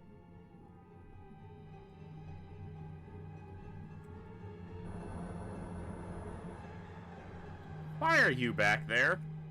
In a place that shall be hard to strike at you with my guns?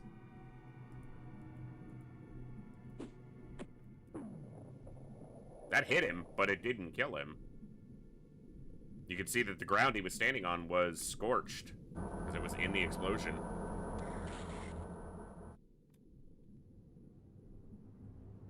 Why are you like this?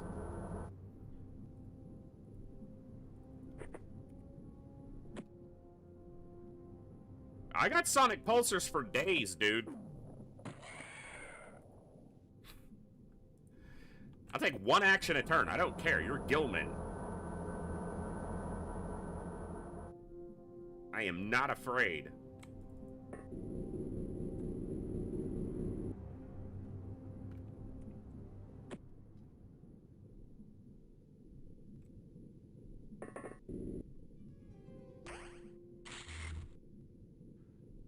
Surprised he lived, but good shot.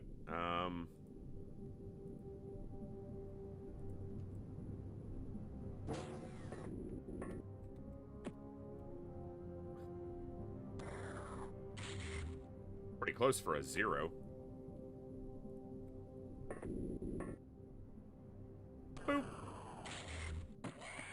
He can't survive that.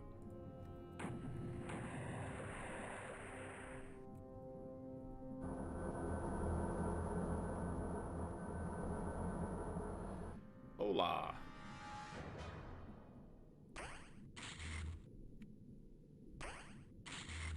Well, I'm getting the crap out of the way. Nice shot.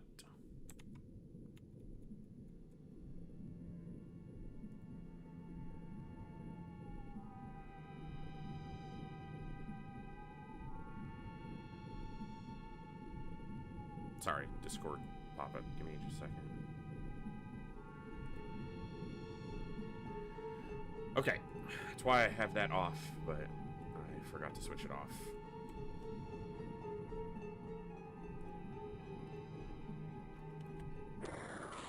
Hey, you, yeah, what?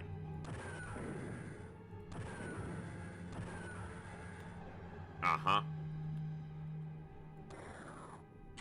Nice shot. Cool. No Zerbite, because it was a blowout. But it's fine.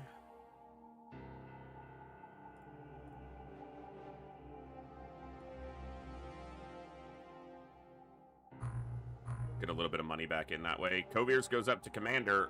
I guess he's probably going to make Captain. Because he was the next highest ranking soldier after we fired all the commanders and the captain. Yeah. And this base is just a bunch of seamen. And we also fired down. Like, we just cleaned out a bunch of... We had more numbers. So we've lessened our total numbers, which means there's actually fewer ranks at the top available. But...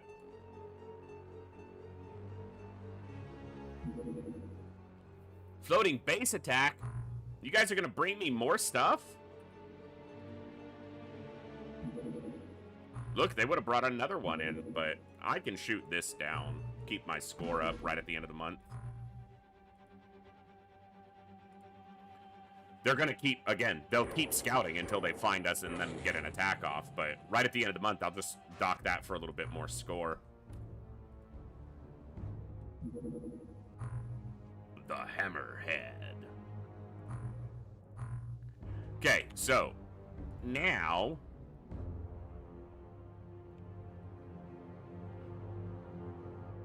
yeah, Lobsterman Commander gets us to the Leviathan, which is the Avenger equivalent. So that's our next stop gap on research is we need a Lobsterman Commander for both that and Teleth.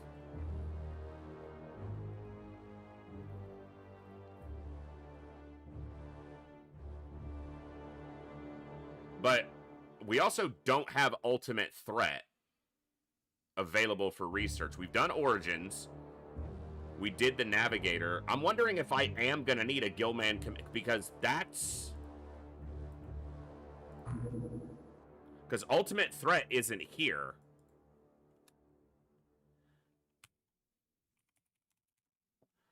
And we haven't completed it. We've done Alien Origins. It does require all of these, it looks like. But that's weird, because obviously Alien Origins just requires one of these, and we have that. But depends on Leader Plus. We've done one, but not the others. But we don't have this research topic available.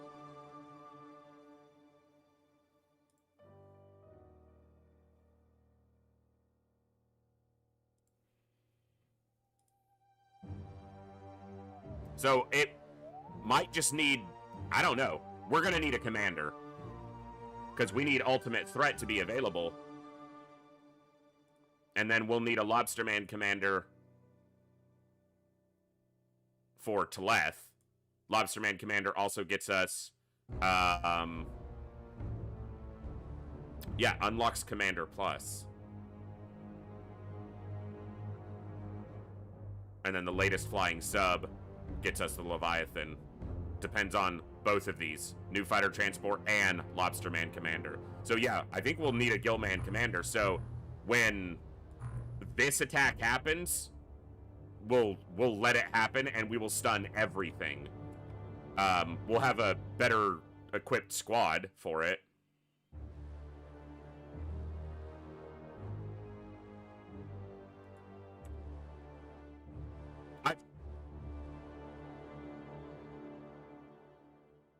Right, so it may be dependent on, but we've already done Origins, so in that case, we do need it. We need another commander to advance that topic. Or another navigator, which I don't think we have anyway. No, you need a, Lobsterman Navigator. I don't have one, so. Anyway. Yeah, we'll just do. Hey, have a good one, Voldaris. Thanks for popping in for a while. Well, we're going to get attacked here by Gilman, so that'll be fine.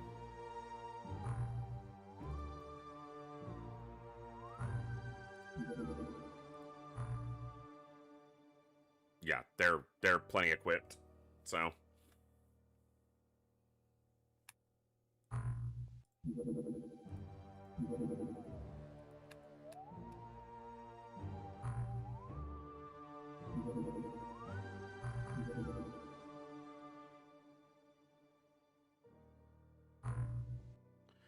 All right, just make them some more. Gonna need more aquaplastics too. I can make aquaplastics though, so I'm not worried about those.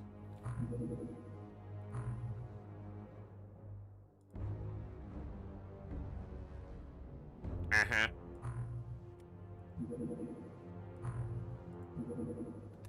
Fucking artifact sites.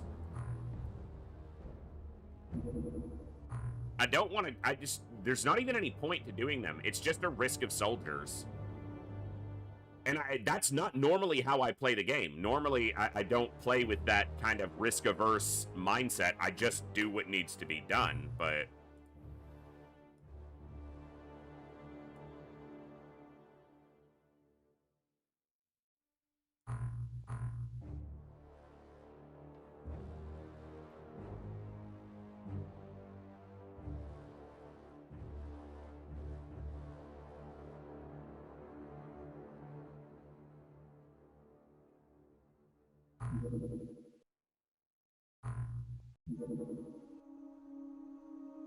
Aquatoid floating base attack in the Mediterranean.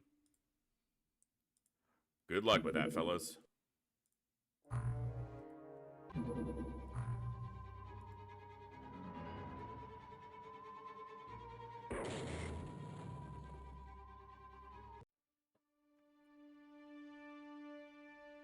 Yeah, look, I've streamed I don't know how many of these playthroughs clearing every artifact site that appeared in front of me. I'm not going to risk top-tier soldiers this late in a campaign for some point mitigation.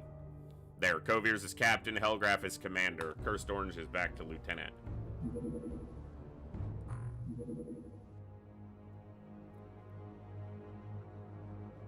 Dog hair, because it just randomly appears everywhere.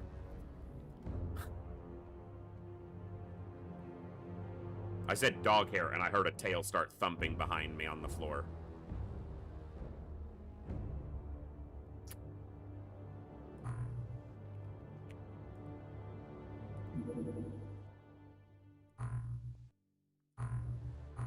Yeah.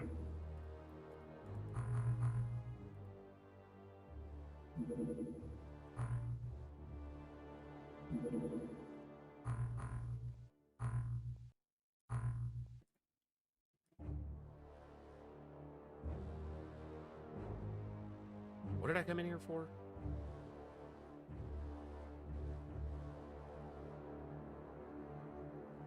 Brain. Like, I literally clicked into this 10 seconds ago. What was it to move? Armor.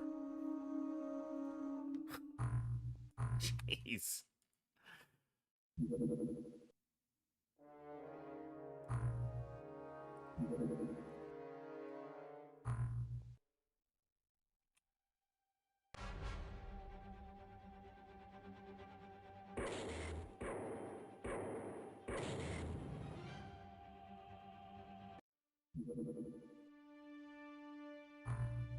Okay, I don't have a ton of Zerbite, but one thing I do need to do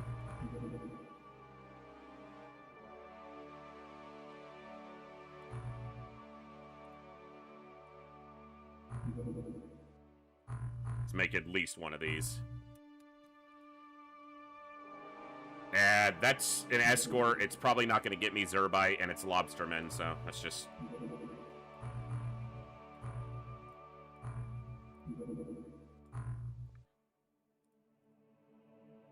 Much better tank. 2 more suits of armor just to have the whole base equipped.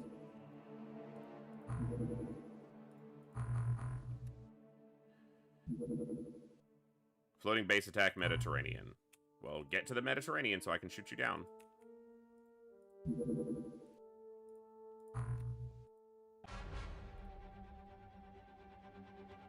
It's an escort, but I'll go after this because it's only aquatoids, meaning I don't have to use expensive weaponry or there's not as much risk.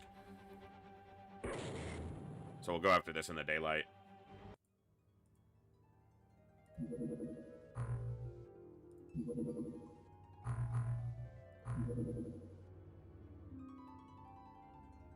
Make sure we're not in the transition. Because then if it even if it's I can talk. Because then even if it isn't dark, it might appear dark, and that's not ideal. Now these things are super tanky. And it's very nice. Not just tanky, but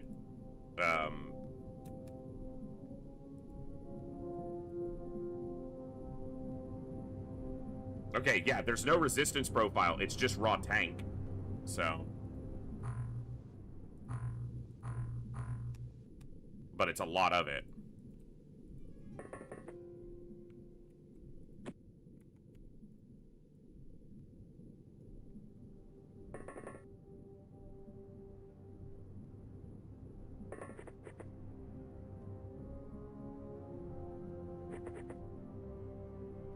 I don't buy that you don't have line of sight to him. Like, no, I don't accept that.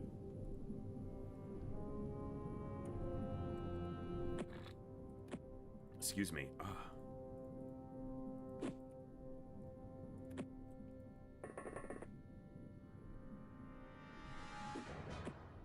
It's probably close enough to kill him anyway, but that was a bad throw.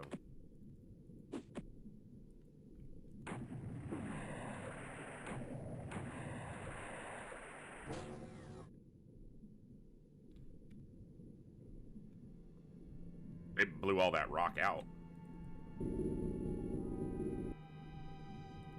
Alright, can I just open this? Can I just get past you? Oh, you know what? Let me just... I'm gonna go over here. You're pretty strong.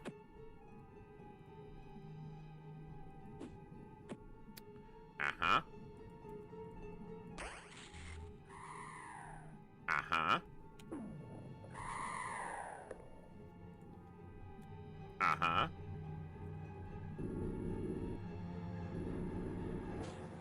Hey, we're gonna get this Zerbite. That's nice.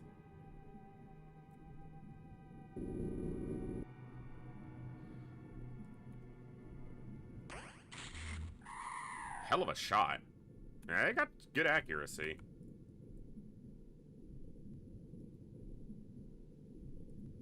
No line of sight, did you say? Sure be a shame if I didn't need to see you to murder you.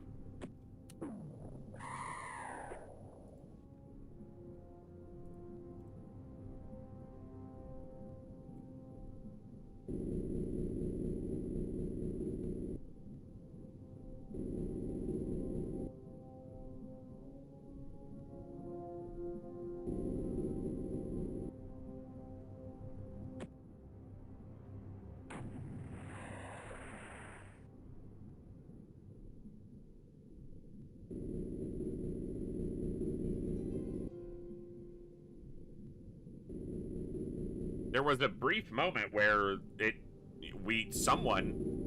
one of our units saw movement, but I didn't track where it was. I'm guessing it was there.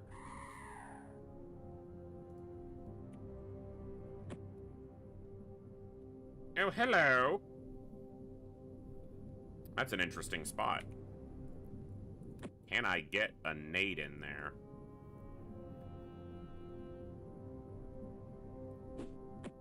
Yeah. Nice! Got the Zerbite.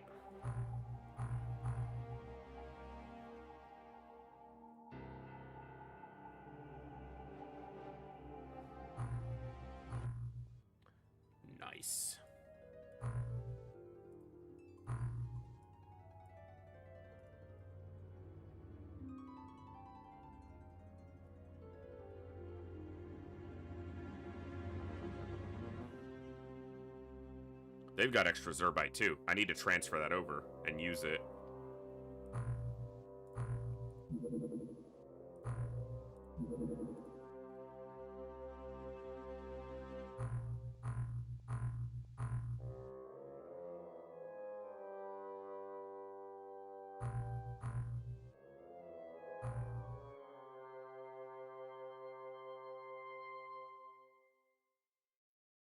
Give them some extra clips for the rifles.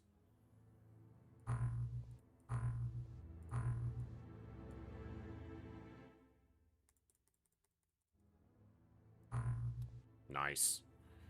Is there a long war mod for TFTD? So, War Tank, not really. The best one is World of Terrifying Silence. The problem that I had when I played World of Terrifying Silence was that it is not balanced in any way around superhuman difficulty, specifically the craft-to-craft combat. The alien craft will not only attack your interceptors, but will escort their own craft with fighter craft, specifically made to fight off your interceptors. And the problem is that the scaling on their attack speeds, that's essentially how they're made stronger, is their attack speed is increased dramatically, and it wasn't balanced, it was balanced around veteran, I'm guessing. And once you turn the difficulty up to superhuman, essentially when you fight one of those enemy craft, they're shooting every frame at your craft, and they just instantly blow you up.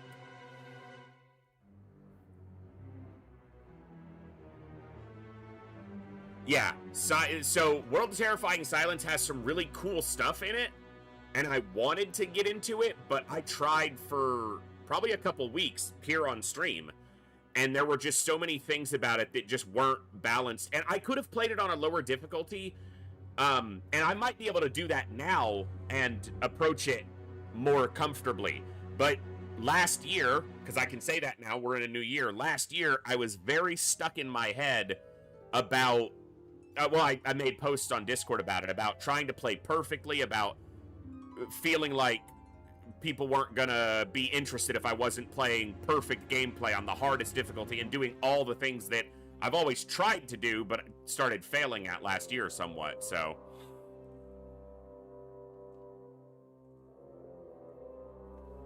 So there's definitely some things about it that are not well tuned or balanced. I mean, it might be possible that I could myself adjust some of those things because I understand enough about the game and the way the simple config files affect it, but I try not to mess with other people's stuff that they've made because I'm not, if I wanted to make my own, I could try to do that. I've put probably 100 hours of work into my own custom little XCOM mod, but that's been spaced out over many months and I haven't had time to do more on it, so.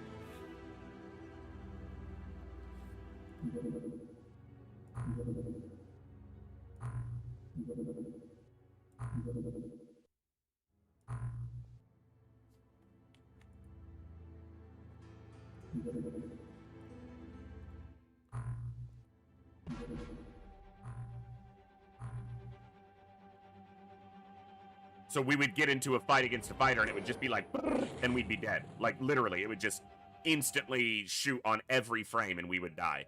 Because it basically scaled so high that it overflowed the value and went into like an underflow and it would just fire the enemy weapon on every frame. And we demonstrated that on stream because if I went to veteran difficulty and attacked the same craft, I could shoot him down with no problem. It wasn't even a contest. Like, they could hurt me, but I wasn't getting destroyed by them. But as soon as we put it back onto superhuman, they would just pop us instantly. So, again, I could maybe do it on a lower difficulty, but I feel like there were some other things like the psi attacks that weren't perfectly balanced anyway, so. We did win one on superhuman. It was kind of stupid. Hey, it's my birthday in the game.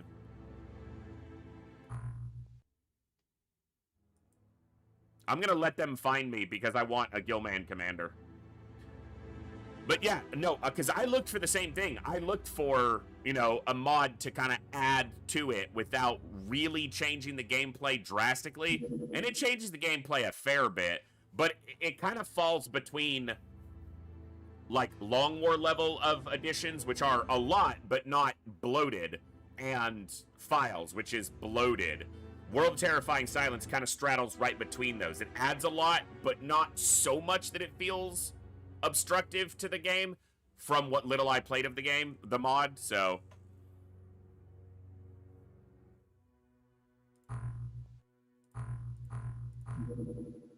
It might be something I try to explore again this year, we'll see. Hey, Sierra, good to see you. We're doing all right. We're doing okay. Baby, ain't that right? Find me. Come on. Come on, kill me. I'm here. Come on, do it. Do it now.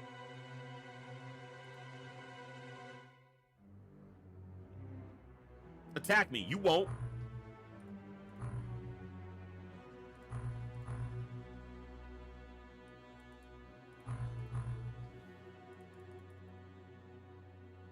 I thought I already did that. Maybe they all sucked. That's a cruiser. I'm gonna shoot that down because that's guaranteed Zerbite.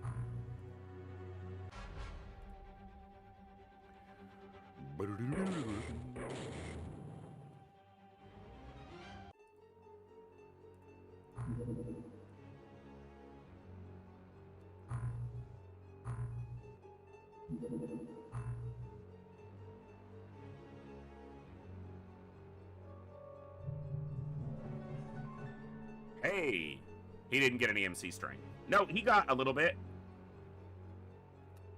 A little bit. Just a little bit. Okay, Hellgraph, you're going to sit out for a bit. Zyrovolt, you're going to sit out. I just want to get some more people an opportunity to get in there. And get them some basic stats, particularly so that their strength increases, so that they can actually hold equipment on the final fight. Because that's never fun to go there and you have people with 20 strength. And you're like, you can't do anything. And they're like, yeah, but you sent me here. Yeah, because they didn't think you sucked.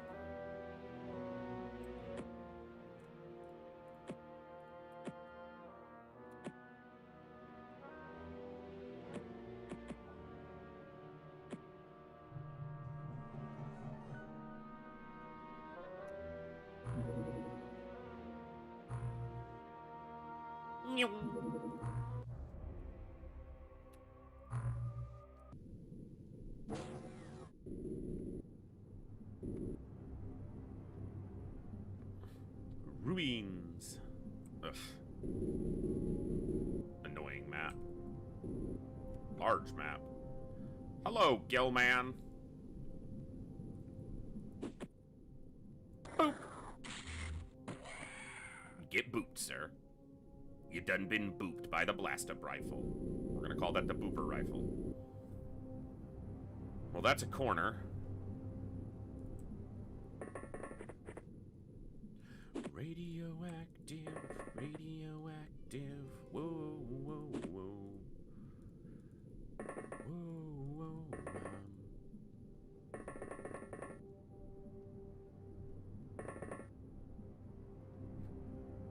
Cruiser, I barely know her. That's right, totally.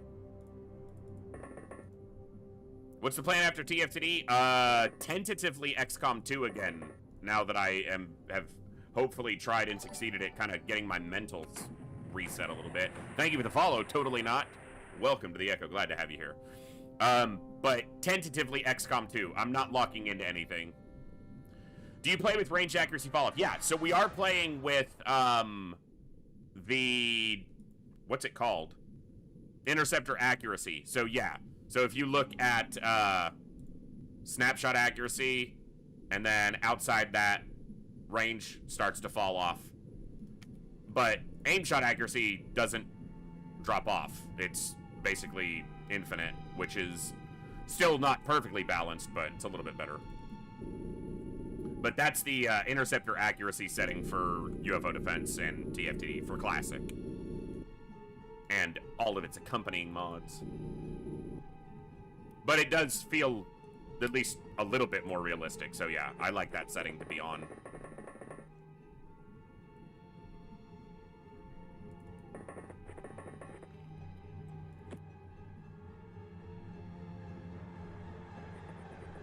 The sub basically has to be over here, yeah. Like, it can't be anywhere else.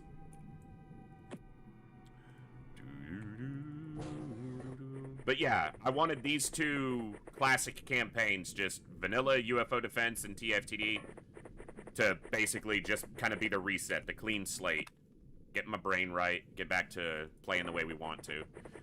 We'll probably see hard mode again this year, especially if Hellraiser finishes the final version of it.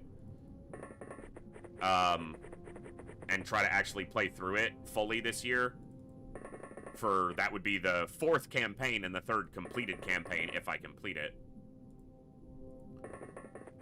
I do want to play Long War for Enemy Within again. I know, I think that's what, Ghost has gotten back into. Ghost Wizards got back into a campaign recently. I was watching Arvius play Beyond Impossible the other day, but I still have my reservations there. I haven't, Wartang. Might be something to check out, though. Hello. Goodbye.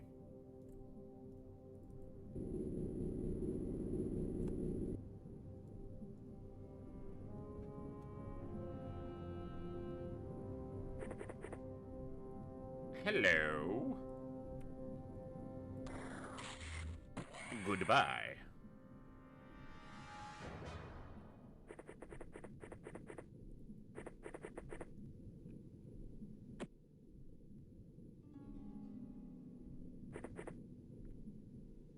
Oh, hello. And how are you today? You're dead? That's a bummer. Not for me.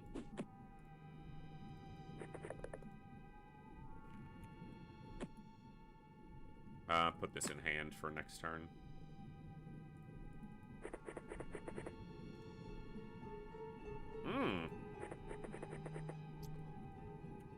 Uh-huh.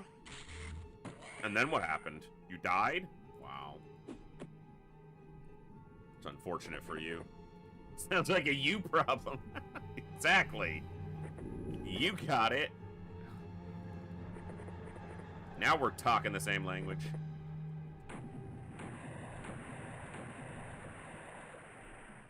That was a very rapid end turn, so I'm guessing 1 or 2 left at most. Or they just really like standing still.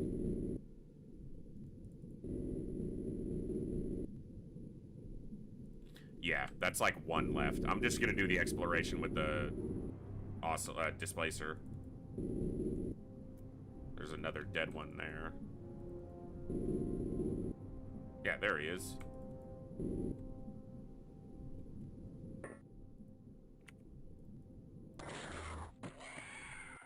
Nice. Got the Zerby. He got crushed by some huge freaking guy.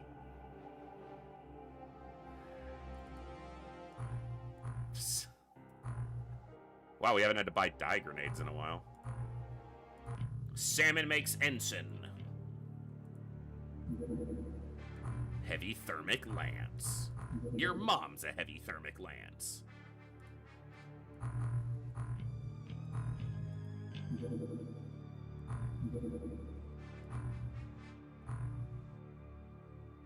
Oh shit.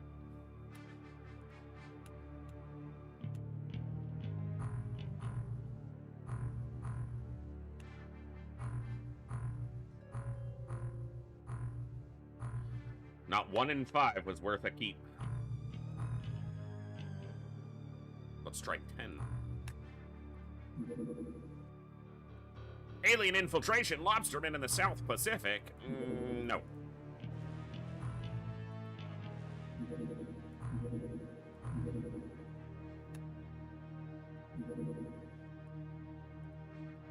Okay, that's not what I was... No.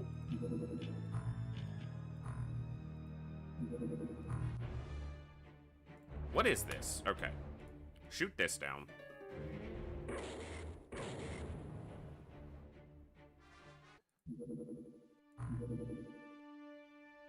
Was the same ship? There's no way that's the same ship, but okay. Apparently it was. That's Lobsterman. I don't want to do that. It wasn't the same ship. It was just two ships doing the same damn thing in the same place.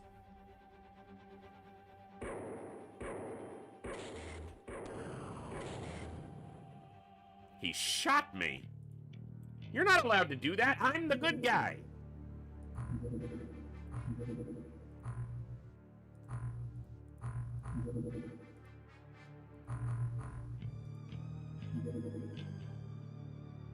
Alien colony expansion. How about we don't?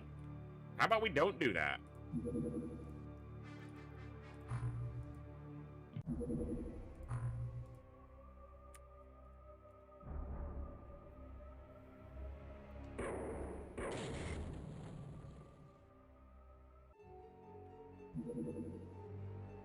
Floating base attack in the South Pacific. By Lobster Mans. This base doesn't have any defenders currently. There's no soldiers here. I guess we'll need to resolve that.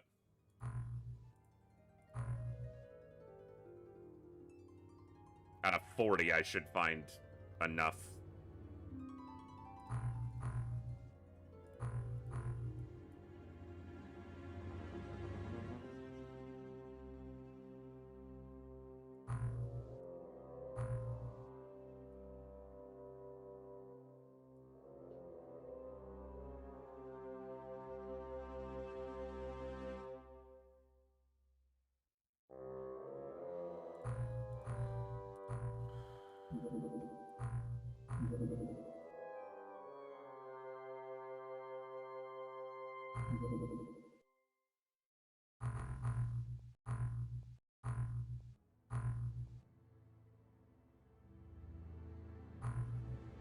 Okay.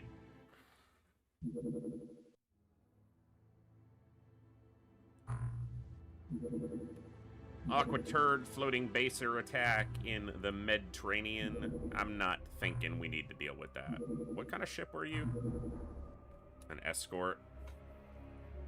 Chances are bite.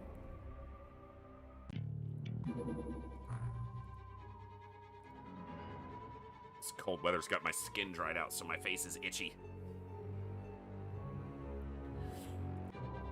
That's my excuse. That's also probably the truth. Would you just get caught and die? Holy crap. All that effort for what? To die like a bitch anyway.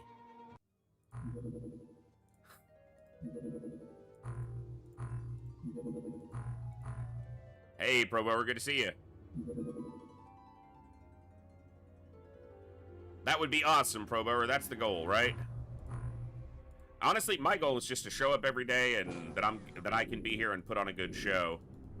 I didn't do it very well in 2025, so we're gonna right the ship, as it were. Get us going good in 2026. On that note, I've talked about this briefly, but some of the stream days may change slightly. It's not going to be huge, but I'm working to shift my schedule with some other things so that we get back to big Saturday streams here, Super Saturdays, starting maybe still closer to the 1 to 2 p.m. my time mark instead of noon or earlier, but going late like we used to all the time. You know, having big, long 8 to 10 to 12 hour Saturdays, at least somewhat regularly, if not every Saturday, as opposed to the 4 or 5 hours that I've been able to get in this year for the last 6 months. Either Tuesday or Thursday might drop off of the stream schedule, but we'll be adding in Mondays most likely if that's the case. But Sundays I'm going to keep as a day off, always. And then Fridays, I'm not sure, but Friday's probably still going to be a day that I'm busy, but I might try to do Friday mornings. I'm Central. I'm Central Standard.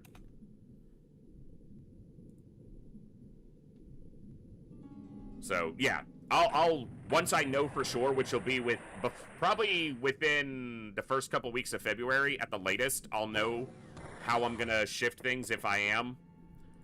It's almost certain something's going to shift.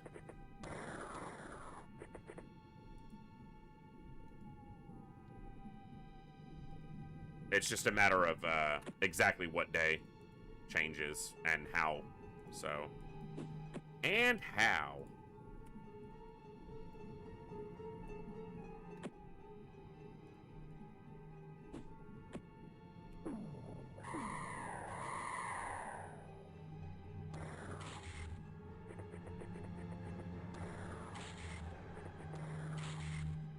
The tank just reaction killed. That's...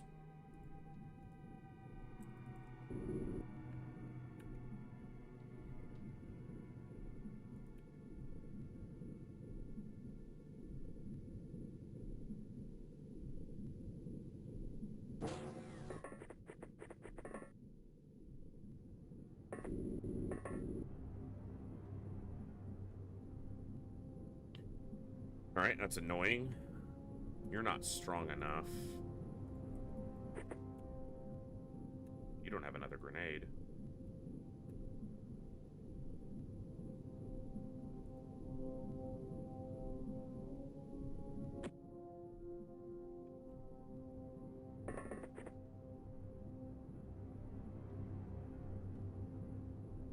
Not enough time units. Okay, fine.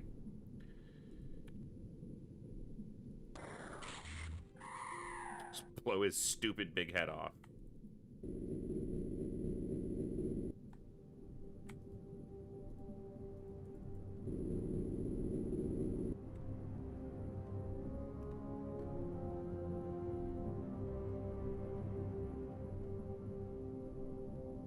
Yeah, Pro Bower, so 2 hours ahead with Central Time.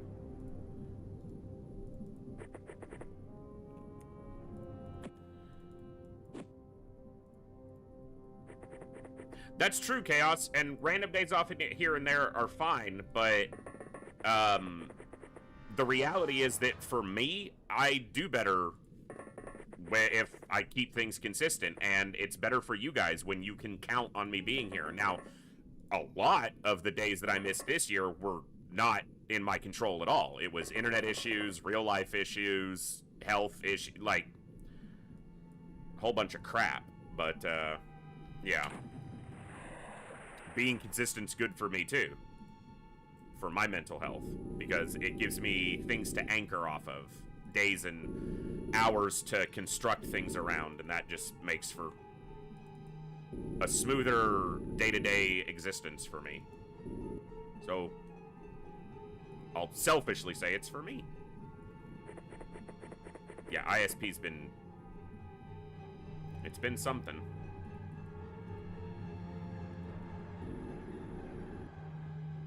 But that's okay. We're still here. We're still making it. We're still blowing up aqua turds. Boom. Got him. We got the Zerbit.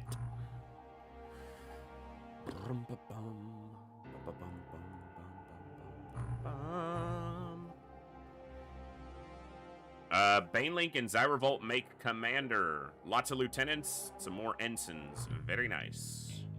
Very nice.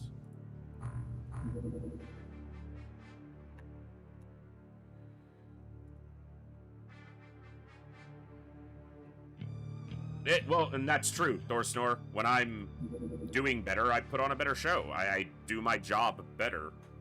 So, that's the goal.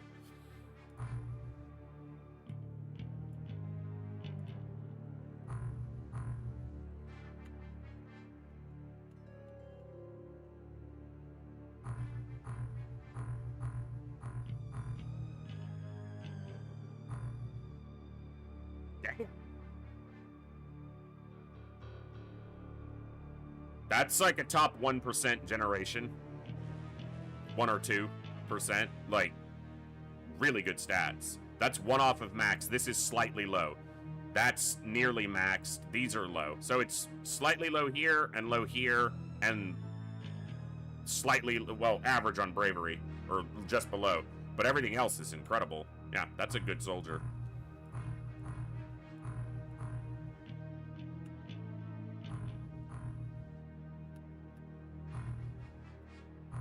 Alright, 15's acceptable. It's an odd number and I don't like it, but it's acceptable. Alien intradiction. Your addiction.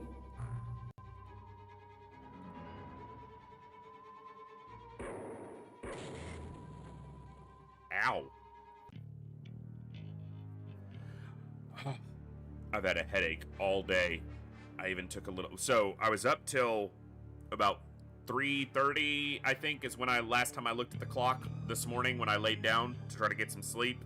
So when I went to bed from yesterday, after yesterday's stream, which was good, because it was a lot better than the 6 or 7 that I'd been up to for about a week.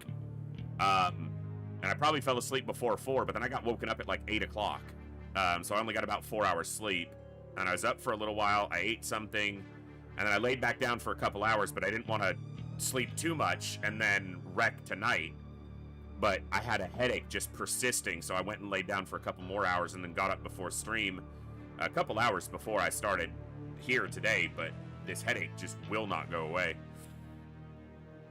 And it's weird because I got so used to having headaches constantly for literally years that not having one for even a couple days was like such a novel experience.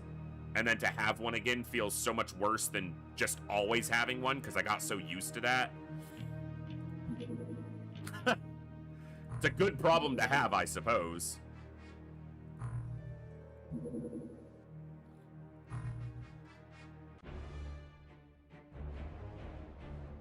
What did I do to stop having headaches so frequently? There's a lot of things. So,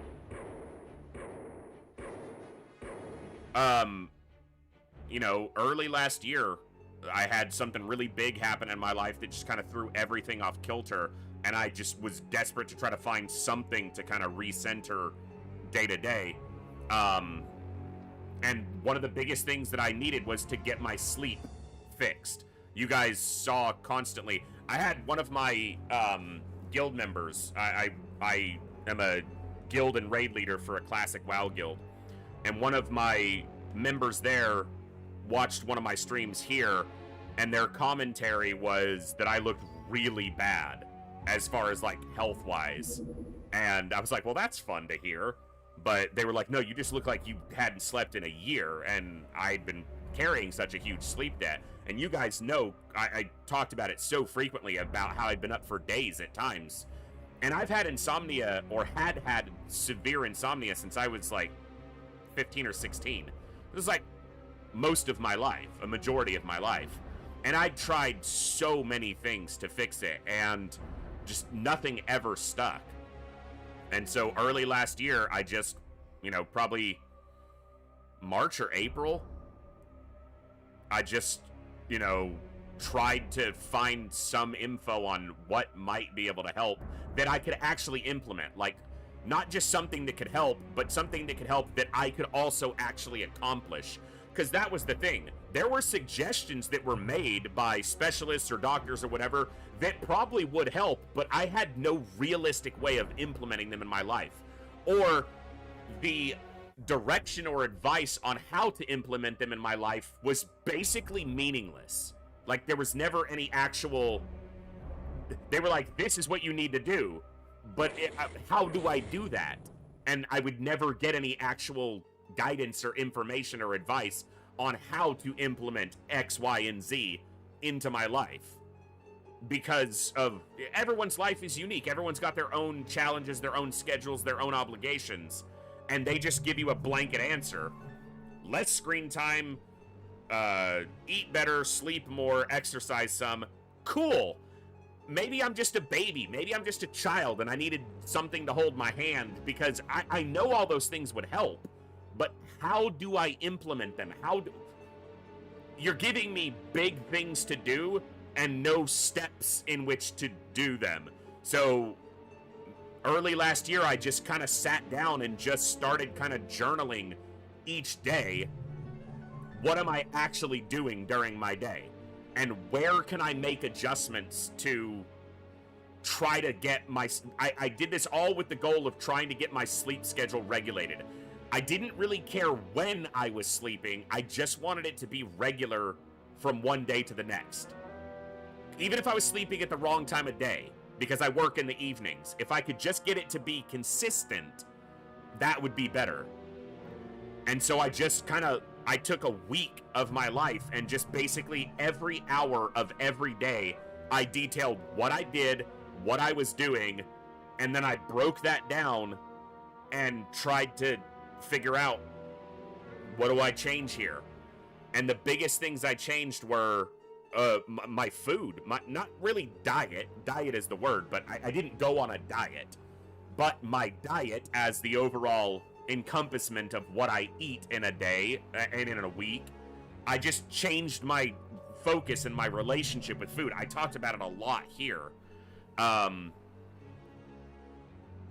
don't think sugar is evil. I don't think it's you're gonna die if you eat a little bit of it. I don't think healthy or fat in food is evil, or that you're gonna die if you eat some of that. I absolutely hate, and I got super exposed to it because of this exploration I was doing. I hate the fear-mongering that exists in the world about food. If you have this in your pantry, throw it out because it's poisoning you. And yeah, there's a lot of processed junk out there. Yeah, you should moderate how much of it you eat. But I have been poor my entire life. And sometimes all I could afford was the crap that someone is telling me is gonna kill me. And it might, but you know what's gonna kill me sooner? Starving. So I hate the fear-mongering that goes around food. I have massively reduced my sugar intake. I'm not drinking sodas constantly. I'm not eating a candy bar every day. Do I think sodas and candy bars are evil? No. Not even in the slightest. Have I still consumed sugar? Yes, because if I didn't, I'd want to hurt somebody. I wouldn't be happy. That makes it healthy to have a little bit of it in my diet. But I just changed how I was eating and when I was eating and why I was eating, and that helped me start regulating my sleep. And that helped me just regulate each hour of every day just a little bit better. It's not perfect. I still fuck up constantly. Look at today. I didn't get to bed till nearly 4 a.m. and I woke up at 8 and I was exhausted and my head hurts. But it's better than it has been in the past by a lot. And personally, I've also just leaned on something else in my day-to-day life, and it's something that, has been seen here on stream a couple times, but my own stability grew through my own relationship to my faith. Has changed a lot this year. It's always been present in my life, but yeah, it's worked for me, and it's helped. So this headache is one of the worst ones I've had in months, but it's also one of the few that I've had in months, and that's a big change, because I couldn't have said that half a year ago. I had a headache every day of my life for 5 years, at least, that I can remember. So, yeah, it's been a big change. So, food. I started paying attention to when I was eating, why I was eating, and what I was eating. I didn't cut out junk food. I still have a bag of chips in the pantry. I still have sodas sitting on the fridge. I still keep, chocolate. I eat honey. I eat sugar. I made some banana bread muffins this morning. They have sugar in them. Are they going to kill me? No. In fact, if I didn't eat them, I'd probably want to hurt somebody because I needed something sweet and comforting. But instead of a candy bar or a soda, I made something a little bit better balanced. Just a bit. I've been eating more fresh fruit. And that helps a lot. I keep oranges when I can keep them in the house. And bananas. That helps with sweets cravings. But it's not ideal. It's not perfect. Sometimes you need something more like candy. So I'll have dark chocolate or I'll have a candy bar once in a while. Just moderation. And that's what I wasn't doing before. I know some of you sat here on some of the Saturday streams and watched me go through 8 sodas in a 10-hour stream. That's a lot. But having a soda once in a while, But I have cut down my sugar intake a ton. I kind of do a snapshot every once in a while. I don't count my calories. I don't precisely measure everything, but once a week on average, I will accurately calculate the full macros of whatever I ate. I do that once every week, or maybe once every 2 weeks, once every 10 days on average. And that helps me just keep a snapshot or a guide rails on where things land. I don't have to measure everything every time I make food if I check in regularly and make sure that my eye for it is still pretty accurate. It doesn't have to be perfect, but I keep it closer now, so I'm paying attention to that more. And when I break down like what I eat in a day, on a very heavy day for me these days on sugar intake is 35 grams on a heavy day. When I eat like a sweet treat, like I make a brownie, like I'll do brownie mugs or with ice cream, a small scoop of ice cream, something like that. One soda, one Dr. Pepper has 38 grams of sugar in it. One. So my heaviest sugar intake days now are about one soda's worth. That's a big shift. And it helps even things out. So I'm not a dietitian. I'm not educated in this. I'm not speaking out of a place of guidance. I'm just offering up what's worked for me. Might work for somebody else if they're trying to make a shift. So.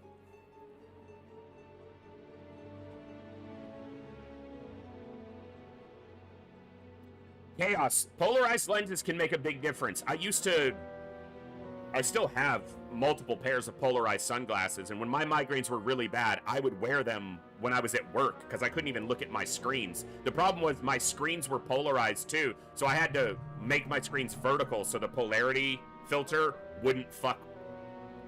But it worked, so.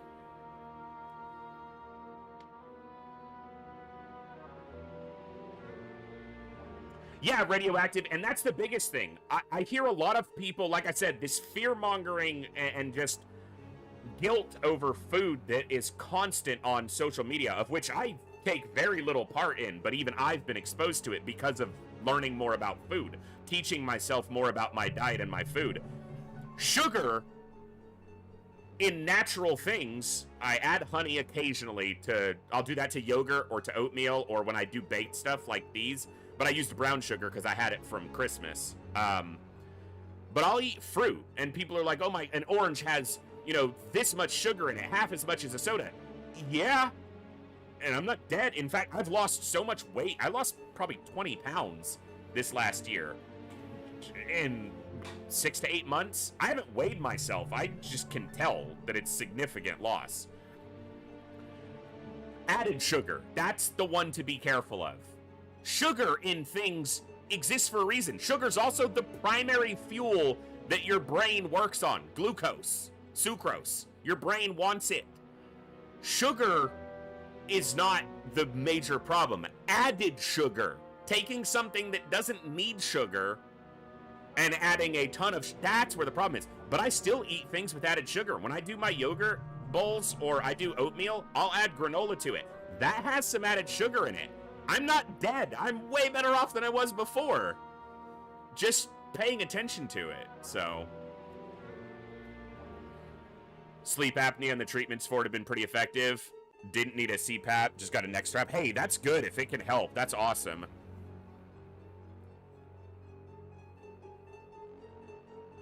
Huge adjustment for me looking at my phone or tablet, had to buy. Yeah, it's a big adjustment, but if it helped, if it worked for you, that's awesome. So. Your brain doesn't need a lot of fuel. It needs more than you think. Also, the other one is fat in food, because this happened mainly in the 90s, but, fat-free food became all the craze, and particularly in the later 90s. I remember even as a kid. But the way they made food fat-free and still palatable was to cram sugar and salt in it to no end. And the problem is that people conflate fat in food, dietary fat, to body fat, and they are not the same thing. No, that's not how it works. And if you cut all the fat out of your diet, you're not going to be healthy. You need healthy fat. Once tried fat-free or low-fat cheese, I would rather die. I will never buy fat-free or low-fat cheese. I don't care what I do with my diet. Like, that's never happening. Because that tastes like sadness and despair. You take the fat out of cheese, you're taking the joy out of life. And I didn't give up cheese. I will never give up cheese in my diet. I just put it in a place that's better. I don't eat it with every meal, which I was literally doing for a long time. I haven't had cheese in the house since the day after Christmas, and that is bumming me. I need to do a small grocery order, but I gotta make sure I have the money to. So I'm waiting to see if all the bills are paid. They should be, but my phone has to come out, and I don't know how much will be left in my account. Anyway, yeah, fat-free cheese. No. No fat-free cheese. None of that. The biggest change probably to my diet, the number one thing that's helped with how much I eat, when I eat, and how I feel after I eat, not just immediately after, but for hours after, is upping my fiber intake. Because it makes me feel full faster, it keeps me full longer, it helps with hydration, and it's cheap as far as food goes, and I'm poor. So cheap, healthy food, yeah, I'm gonna go with that. So avocados, thankfully, I can get relatively cheap, so I have avocados fairly regularly. They're calorie dense, but they are also one of the most nutrient dense foods in the world. Not everyone likes them, they're not for everybody, but healthy fat, so many different vitamins, minerals, and micronutrients in them. Beans, yes, radioactive salmon. Black beans and pinto beans are my go-to. I'll do navy beans, red navy beans, or kidney beans if I do chili, which I make occasionally. Chia seeds.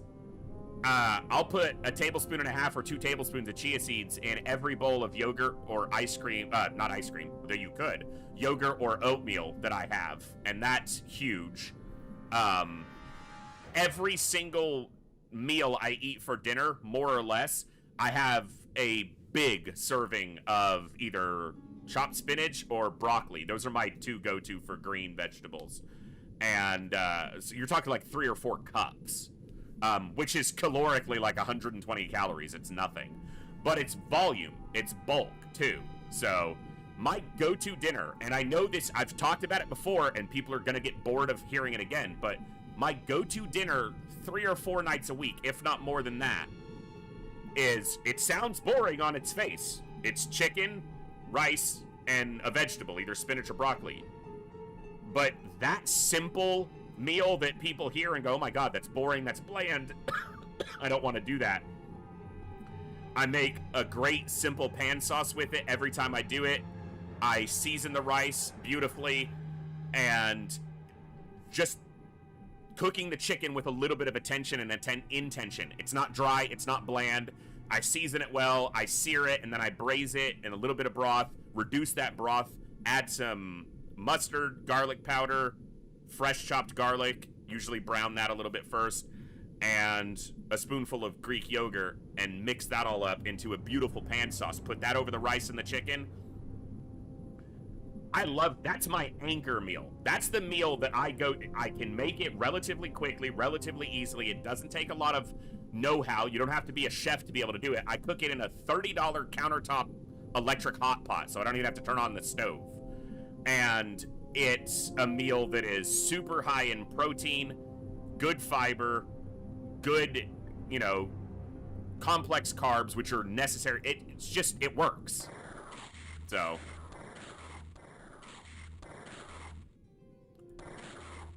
no doubt, Wartang, and it's a staple for a lot of people, but a lot of people also hear, oh my god, chicken and rice and a vegetable, that's classic, diet food or health food, and it's boring, and I don't, and I was just like, no, I want to make this, it's not I need to make this work, I want to make this a meal that, I look forward to that simple meal more than anything else I make.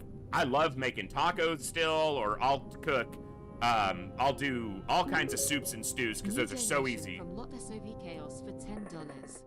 Thank you. As a fellow cheese lover, I know the need to have cheese in my life. Thank So you. go buy yourself some blocks of cheese. I will definitely get some cheese when I get some groceries off that. Thank you so much, Chaos. That means a lot. It really does. I'll make all kinds of stuff, but I look forward to that meal more than almost any other that I make, even if it's the one I eat more frequently than the others, because it's why I call it my anchor meal. It brings me back where I need to be.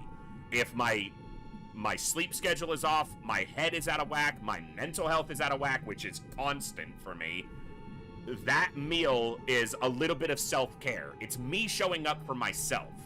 It's me saying, I can take 30 to 35 minutes to do this, to make a big plate full of good food, and it's a big meal, too. But it's all good, and I do it for me. I talked about this before, too. You can go back and find VODs and videos of me saying regularly that I hated cooking just for me, because it always felt like a waste. Because all that effort and all that time and all that energy just to make a meal just for me, when the same amount of time and energy I could cook for 5 or 10 or 12 people. And so it just wasn't worth it. And then one of the things that changed in my mindset last year was, if anybody in my life deserves my effort to go into making their food, since I live alone, it's me. Who else am I going to show up for? And no one else is going to do it. So who else is going to take care of me and show me a little bit of, yeah, you matter. Here's a good plate of food that someone made with intention for you. That's good for you and that you'll enjoy. So I started doing that for me. And that was I finally gave myself permission to take care of myself. I guess. Maybe that's what it is. So if you're not giving yourself permission to take care of yourself, maybe you should. Again, I'm just an idiot who doesn't know anything. This is what's worked for me. That's probably what I'm making for dinner tonight. Because, A, I have a chicken breast thawed out, so that's what's available, and B, that's what I want. Because it's gonna be good.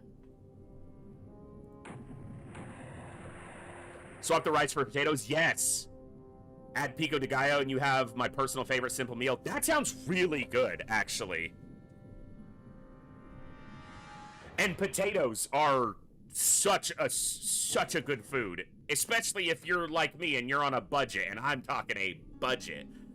Potatoes are one of the most satiating foods out there, which means it will not only fill you up, but keep you full for much longer. And they are literally dirt cheap, cheaper than dirt. I've checked this because I worked in an industry where we would have to order gravel and dirt occasionally. And potatoes literally cost less than dirt, depending on where you live and what time of year it is. Yards of dirt, you could measure it down to the pounds, and dirt would be more expensive than the potatoes grown in the dirt. So, yeah, potatoes, and when I don't want rice every time, so I will do potatoes occasionally with the same meal. Or I'll just do a baked potato, or just a simple microwave potato. Doesn't matter how you're cooking it, it's fine. You can do that. And if someone's criticizing you, ask them, well, I'm gonna try to be more civil, but yeah, potatoes are a great food. So, sweet potatoes are cheap. I just started getting into sweet potatoes more recently. So, I introed to them because I can't always get them good quality here. And I'm getting most of my groceries through delivery these days because my car hasn't worked for months. And so I don't get to pick, my produce as well. So I try to order and keep produces that it's hard for whoever's picking them off the shelf to screw up. So, you did not just survive that, damn. But sweet potatoes are one that I've gotten some frozen sweet potatoes, and I'll mix those into soups and stews, and that's awesome. It adds real good natural sweetness, and it thickens up the soups or stews, and it just adds good fiber, and yeah. So sweet potatoes are one I'm going to explore more for sure.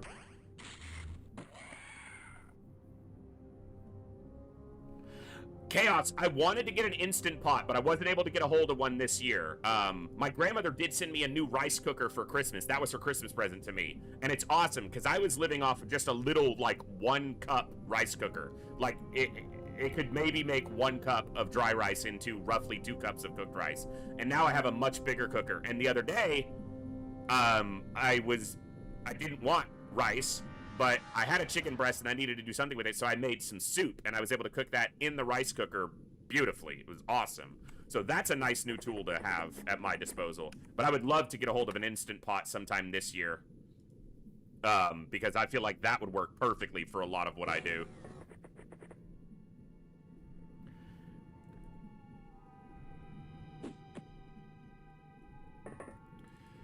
So yeah, that's that's the long-winded, very long way of, that's what's helped my sleep this year. I refocused and reframed my relationship with food and how I was doing it. How do you make soup in a rice cooker? Depends on the rice cooker. Not all of them will do it, but mine has a, you know, it's a detachable insert. But yeah, I just added the ingredients. I seared the chicken first just to get some color on it, because that's a lot of flavor. So I diced up a chicken breast, seared that with some onions, garlic, and just some simple seasonings. I use avocado oil when I can, just because it's really good, healthy fat, but it is pricey. So I'll just use regular vegetable oil if I have to, and that's fine. Seed oils aren't killing you either, sorry. So just a little bit of oil, some salt, pepper, garlic, garlic powder, onion powder, seared the chicken, onions, and garlic, added those to the rice cooker insert, and then I deglazed the pot because all that fond is flavor, and then I did that with some broth, and then I added that broth to the pot, diced up some potatoes, probably 3 small russet potatoes, added those to the rice cooker, topped it off with broth, little more salt, and then just set it to white rice on the setting, and then just let it cook, and it was perfect. I had to add a little more salt because I've been getting low sodium or no salt added broth, so I have to, but that allows me to control the salt level after the fact, but it did need more, and that's mostly because it had a lot of potatoes in it, and potatoes need salt. So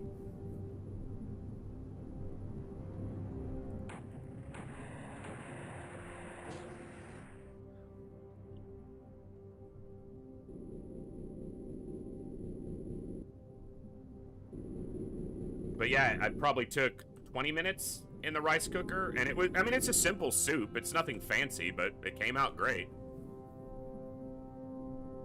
Yeah, so radio, the rice cooker I had before, the small one that I was working with for more than a year, that's all it had. Cook and warm, that was it. So this new one I got has settings for white rice, brown rice, steaming, so you can, like, there's a steam insert and you can steam veggies and stuff like that in it, or fish. And it has a setting for oatmeal. It was like $30 on Amazon. Not super expensive. I got it as a Christmas present, so I didn't pay anything for it. It was awesome. But yeah, it was like $30, $35. And yeah, has just an awesome little bit of extra flexibility to it to be able to do that, so.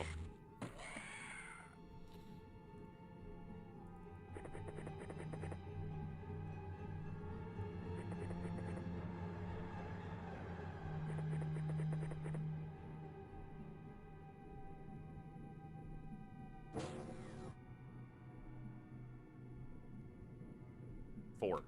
I knew I was missing one.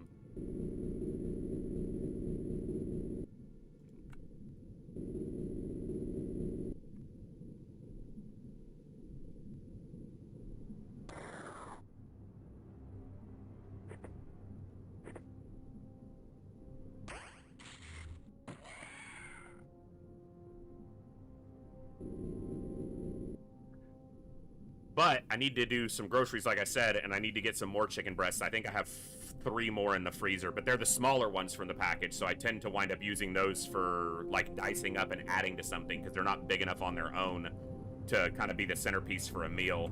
But I do have some chicken thighs in the freezer, and I'm probably going to get the crock pot set up and do those in the crock pot, and then I'll make some of them into like a stew, and I'll just have the other ones cooked and have those with potatoes or rice and veggies. Simple. And that's the other thing. You don't have to eat something new every single day. It's okay to eat the same meal a couple times. If it works for you and you're happy with it and it's healthy for you and it's good for you, you don't have to make a new dish. You don't have to have 15 different meals in your repertoire. Have 4 or 5 that you like. And then a couple extra ones occasionally. Hey, hold on, what's up? Beat the kids at Settlers of Catan, 'tis a good night. That sounds like a good night. Good to see you, man. Happy New Year. Sounds like you're starting 2026 off on the right foot. Beating the kids in Settlers of Catan. Yes, that gap exists specifically for clipping purposes.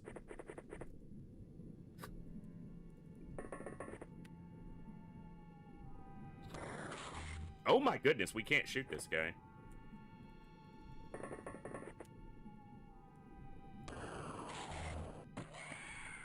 Now we can.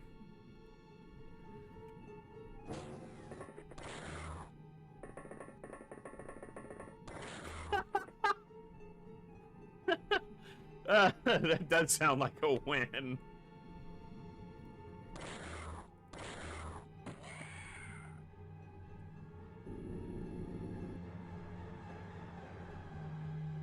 I know you're in there.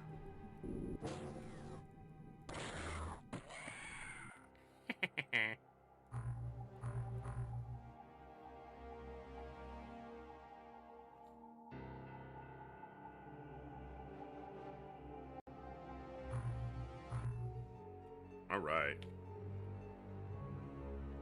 I've never played it myself, but I've heard good things.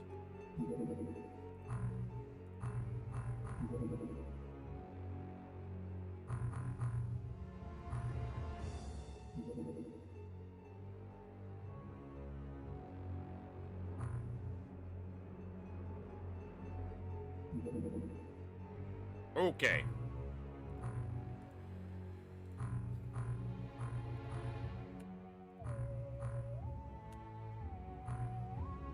Pretty good. Low bravery.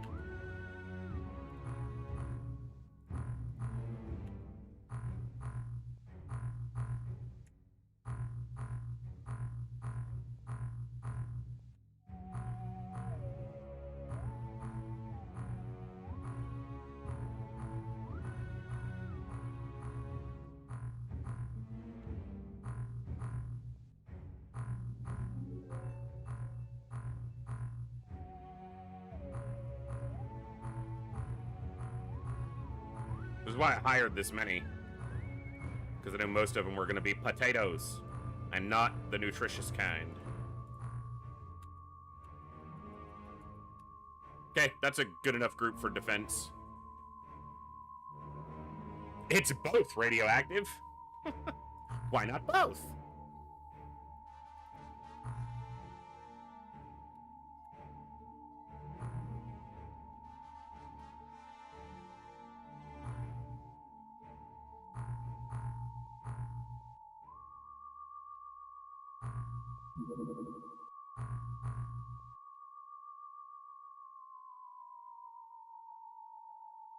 My exposure to 40k will be whenever Total War Warhammer 40k eventually comes out. In a couple years. I've learned a little bit of the lore, but I just haven't had time. I got too many other things pulling at me. Oh, you know what? No. We're good on Zerbite for the moment. I'm gonna let them find me so that I can get that commander.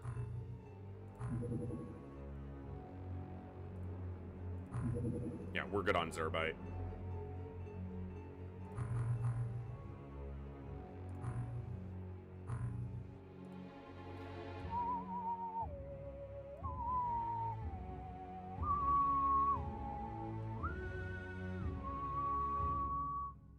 Ba-da-da-dum.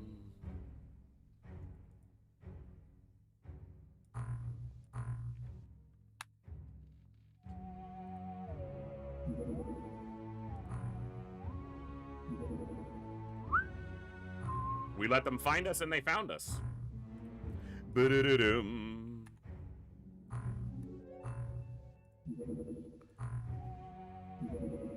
I didn't transfer the last 2 suits of armor.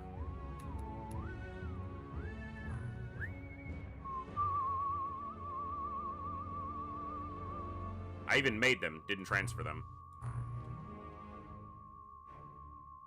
That's what I've heard, Thor Snort, and I might get around to that. So, I'm big into Warhammer Fantasy.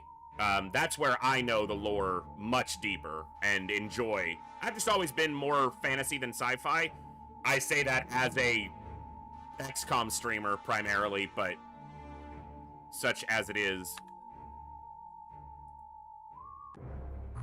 Alright, we want to stun everything here.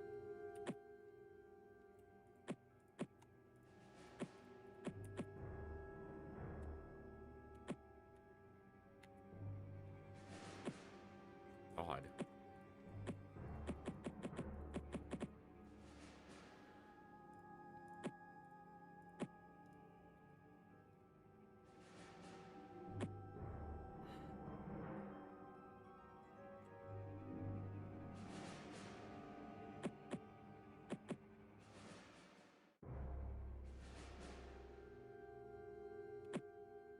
Your accuracy sucks.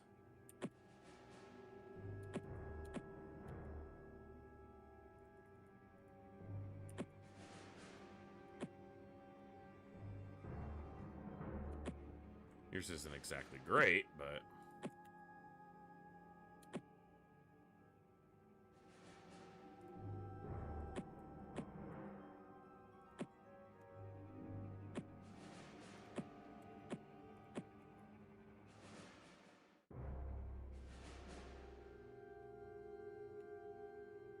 I want him to have one.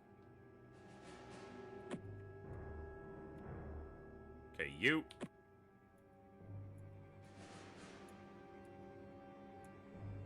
And you.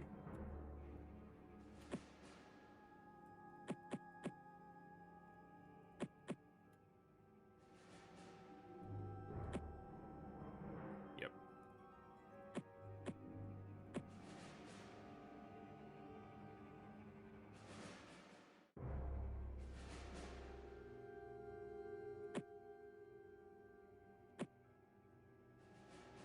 More people with tasers than I would prefer, but they're low accuracy, and I don't have the patience to go through stun bomb, you know, getting all these others set up. And I don't have MC readers, so I want to stun everything here. I want to stun every Gillman because I want the commander. Past that, I don't care. Dude, I didn't buy new tanks for this base. This is gonna be a bloodbath.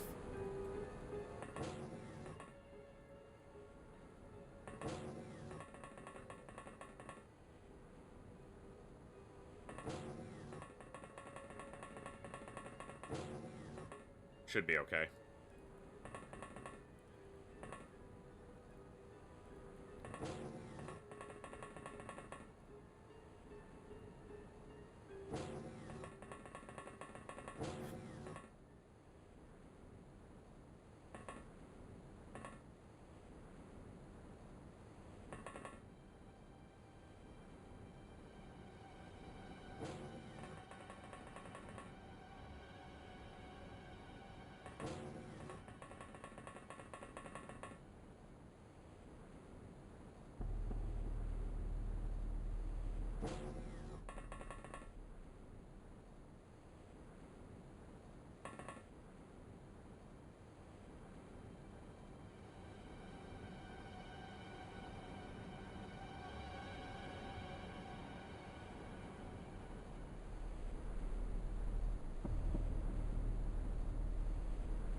One, two, three, 4 shooters here.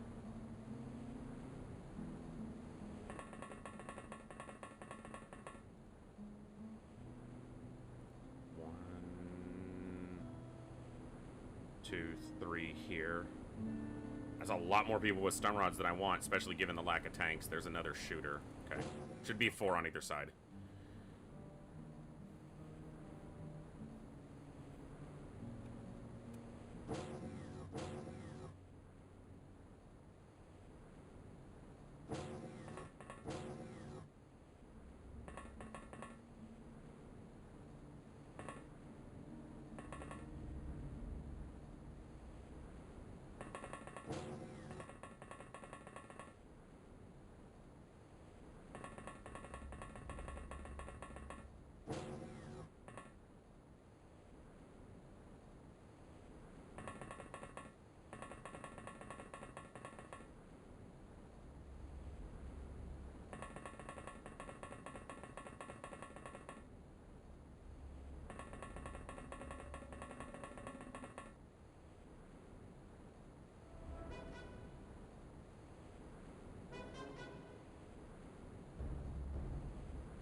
Tell me you have good accuracy. Not great.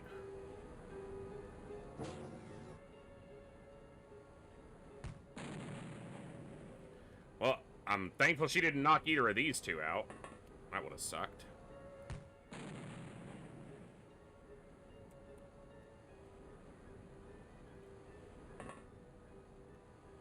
How's your accuracy?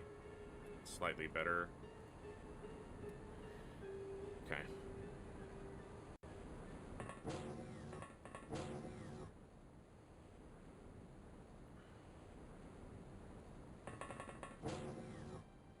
Nothing there, huh?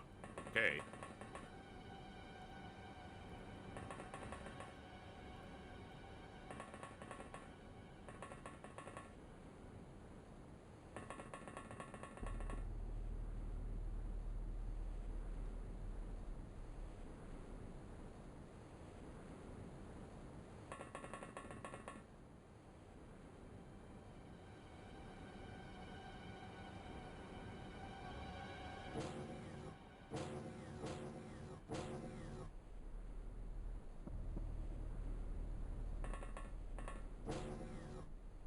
It's a useless weapon.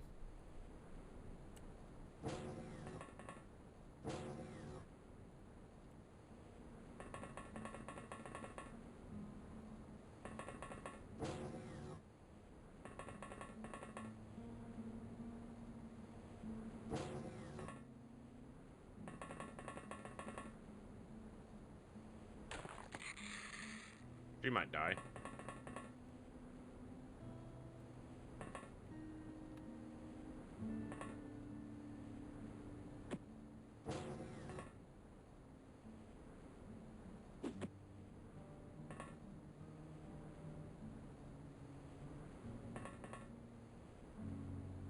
She's lower on the size strength anyway. If it happens, it happens. Whatever.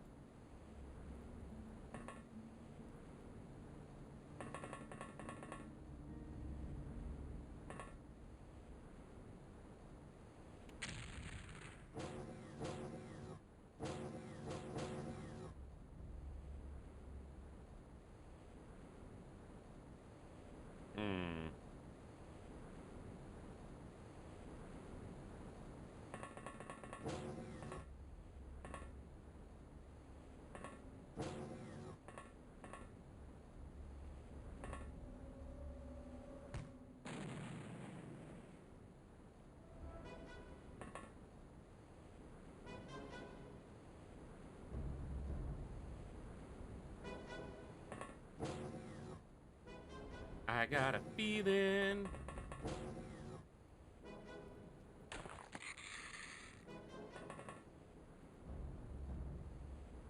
That guy's gonna die now. That guy's gonna die right now. He'll die right now.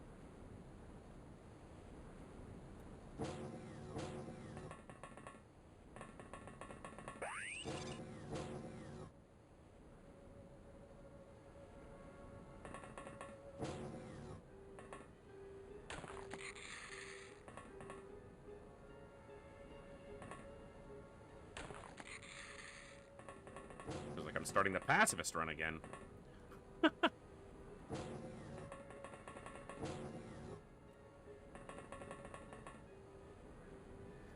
It's 1, 2, 3, 4, 5, 6, 7.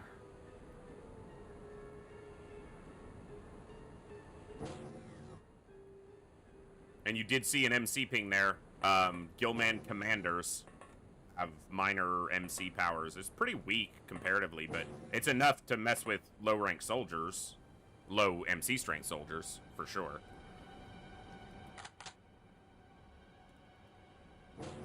The deep ones are going to be the concern here, because they're going to open the doors and attack, likely before I can do much about it.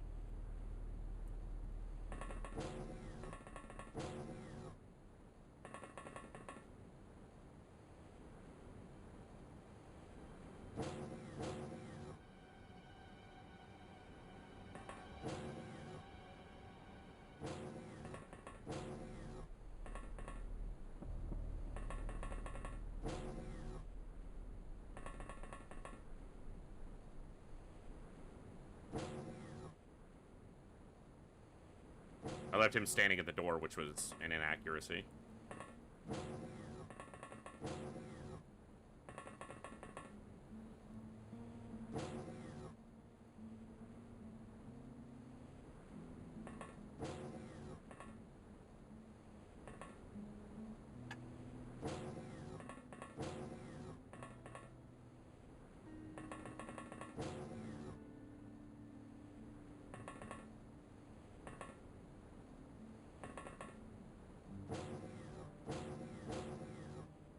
That sounded like them coming through the lift. Apparently it wasn't.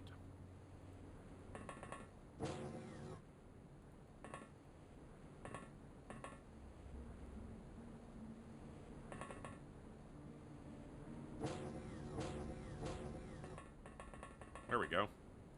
Now the good thing is, this late in the campaign, as you can see, most of what they're armed with is launcher weapons. And those are dangerous. If they stun us all, obviously it'd be pretty bad. But it means that they don't have great action economy.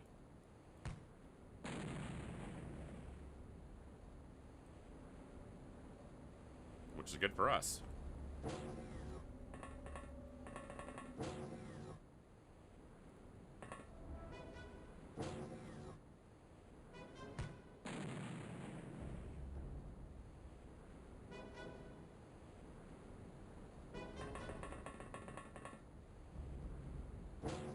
Still haven't seen a deep one, but we're up on those turns now, where I expect we will. Sometimes I know what I'm talking about. Damn it, I didn't reload him earlier.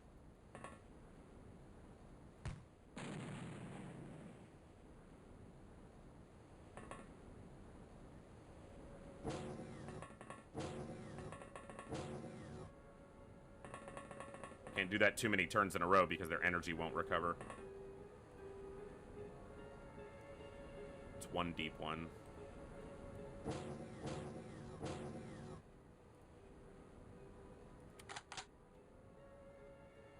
Oh. Okay. Need to slow down.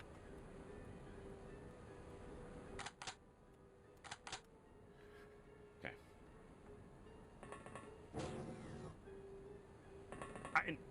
I need motion trackers, particle disturbance sensors here, because then I could see stuff like that.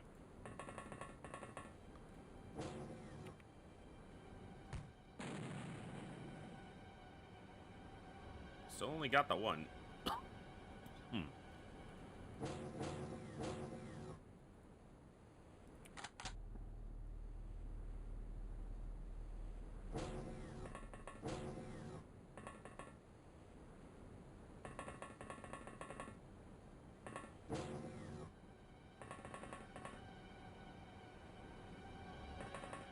Nobody makes it through this hallway. Not nobody, not no how.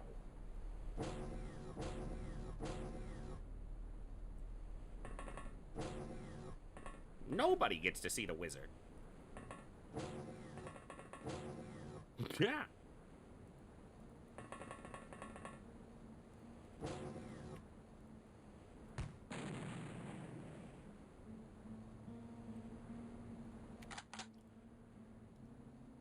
Nice.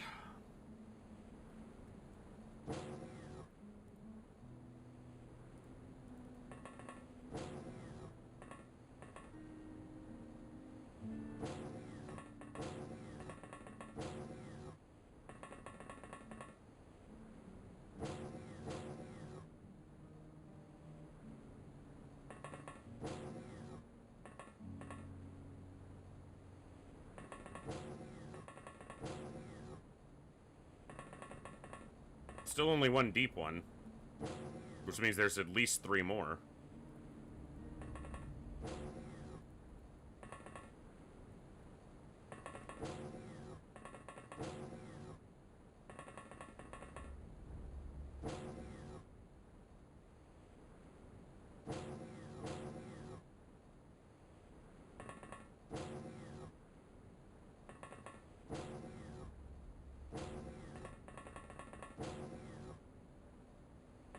Uh-huh. And then what happened?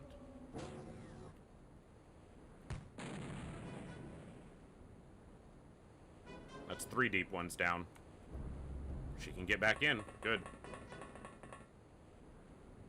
I don't want to murder the sleepers because I need a commander, and the only way to know which one is the commander would be to walk over to each one and go, okay, not a commander, and then kill them. So they're getting stunned repeatedly, because even if they're on the ground, they get hit by all these follow-up shots. None of these are standing up. Because they've been stunned. If stun death existed, they'd all be dead. If overstun existed in here. Because they've all been stunned like 4 times at this point.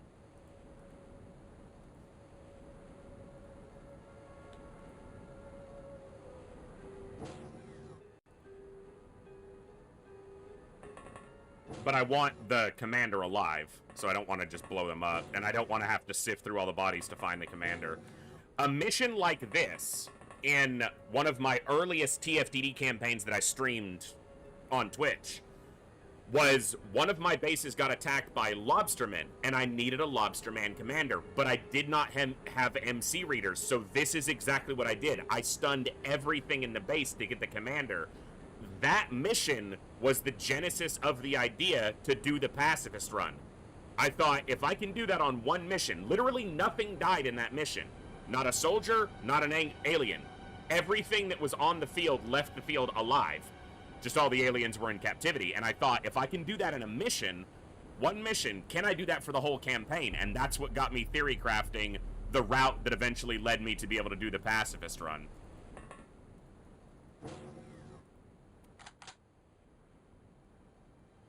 Was a mission just like this, where I needed a commander, and I didn't have a way to figure out which one it was, so I kept everybody. Because there's a commander here, but I don't know which one he is, so I'm just gonna take everybody home.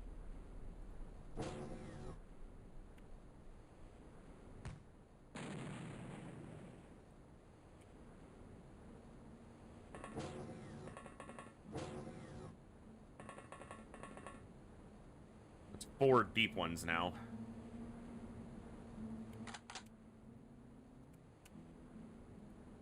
Until we hear a door, nothing has entered this hallway, but I should check every other turn at least, just to make sure nothing stands up. As I said, nothing should, because of how much stun they've taken, but...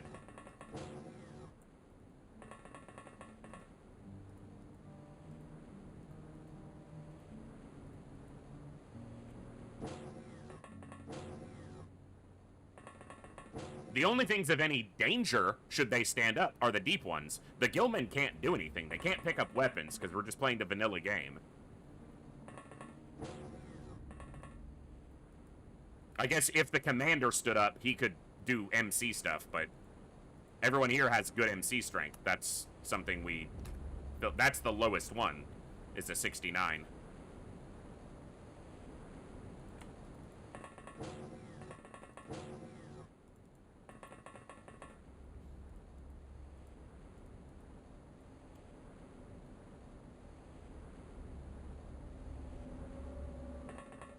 really gonna make me come after you?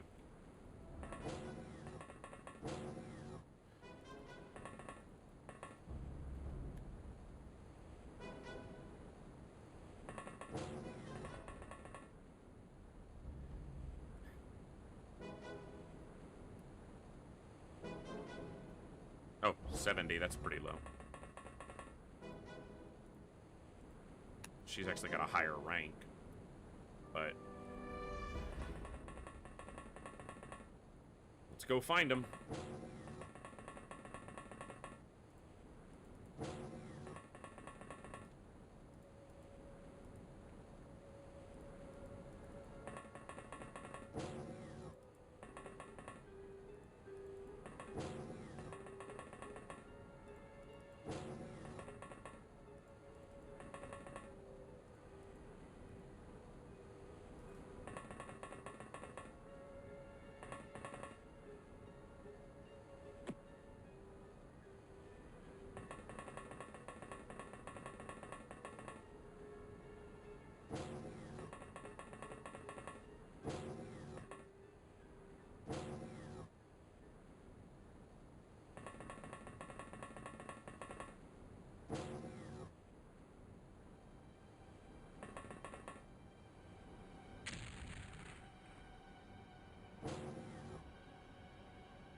Okay.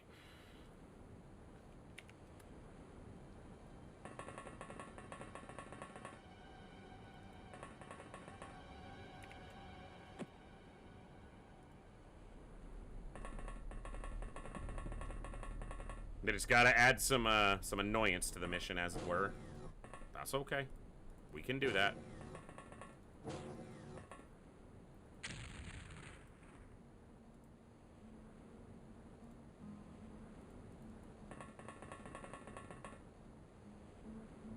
He's got a DPL, so he's not even in danger.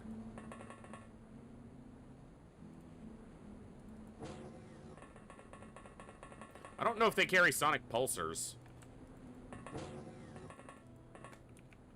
No sonic pulsar. That one was carrying a DPL, so that loadout probably doesn't include any sonic pulsars.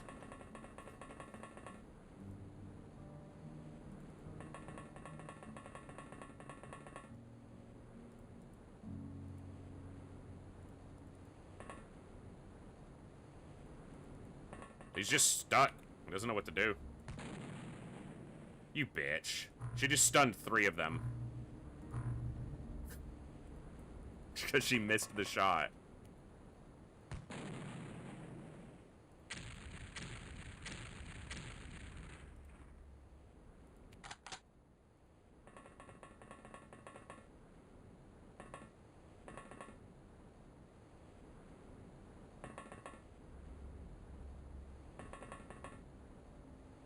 Against an enemy that literally can't hurt us. Not the only one. Unless something stood up, but I doubt it.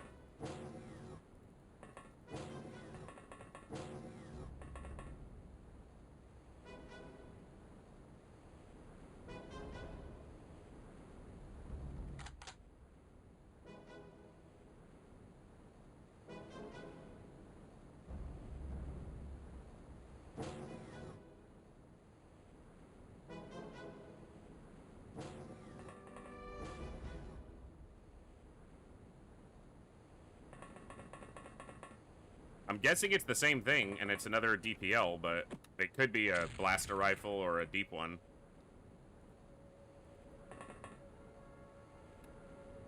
Or a sonic cannon.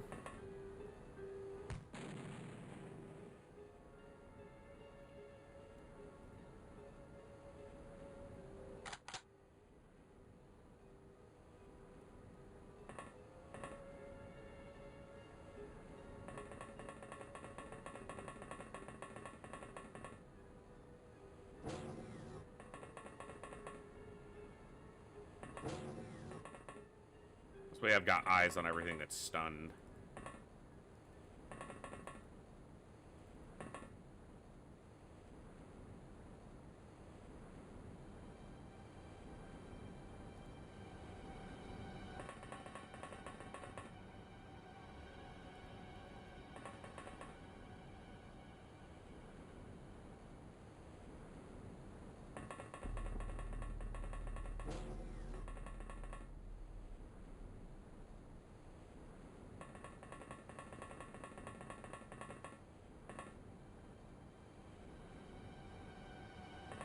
thermal shock launcher right there.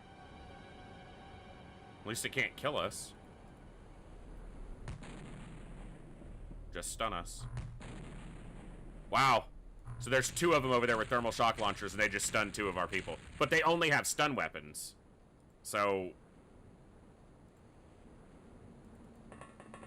it's kind of an inevitability. I just have to... Jeez, I'm surprised so few of them walked further forward. Like, that's 4 of them stayed in the hangars, basically?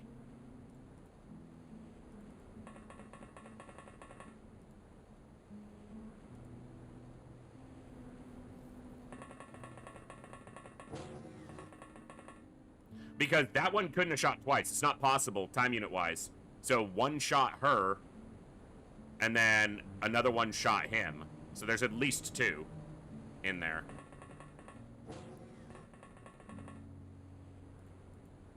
Also, this isn't exactly napping. These stun launchers are thermal shock launchers. They freeze the unit.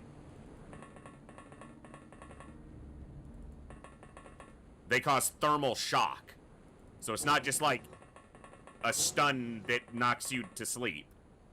In the mechanics, it works the exact same, but in the game lore, it's a thermal shock.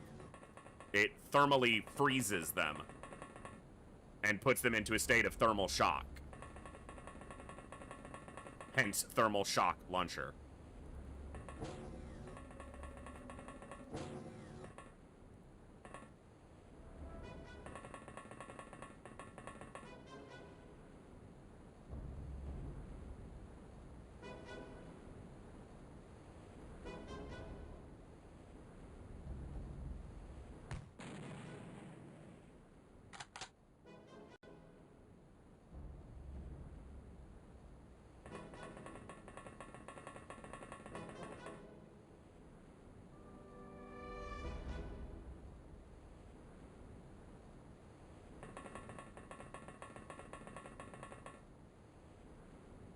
Now, just because the 2 we saw had stun weapons, or saw fire, doesn't mean that there aren't enemies over here with, like, actual weapons. So, we did see 1 sonic cannon.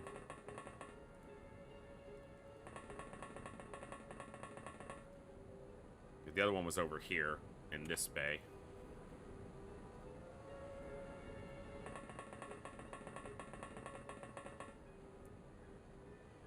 Yep, that's a blaster rifle.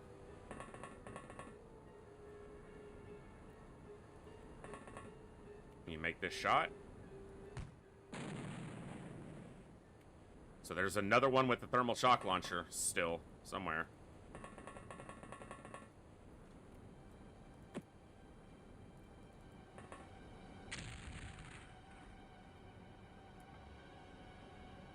Uh-huh.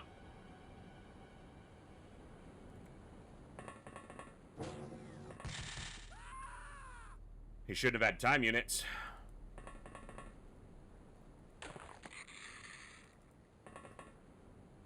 It's annoying.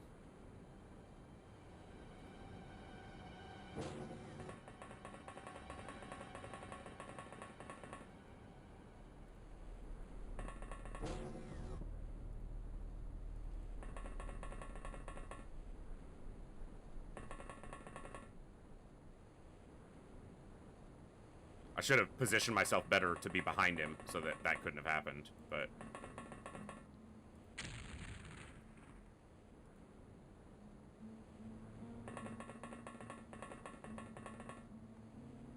There's a shock launcher.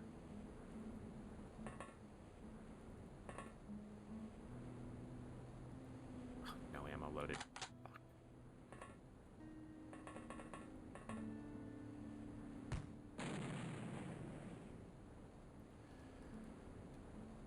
That's annoying.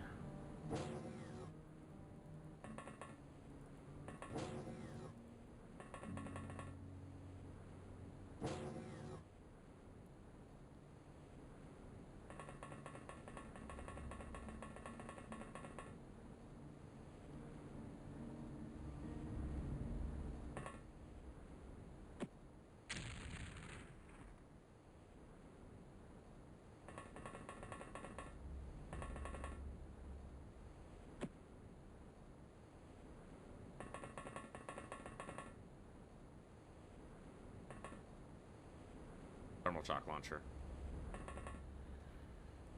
You make the shot from here? No.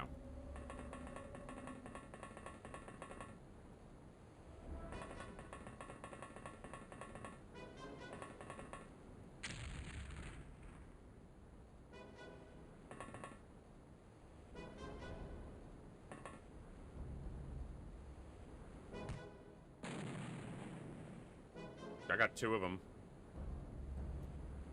Can't see the other one, but there was a delay. And there's still another one alive. Or active. They're all alive. Technically.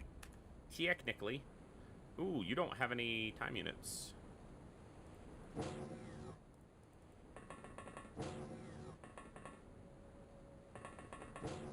We didn't hear any doors, so nothing woke up and walked through a door. So it's gotta be in here somewhere. Spread out so you don't both get stunned if there's a stun.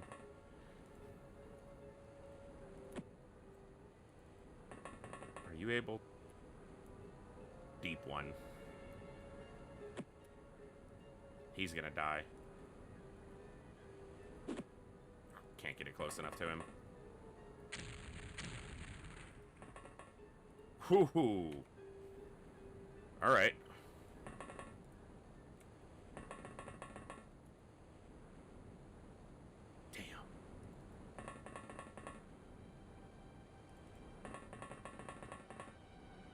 Oh! Not dangerous to me, so that weapon can't attack us. Yeah, Coviers. That's what it's feeling like. It's reading right, man, look! Well, you're not reading it right.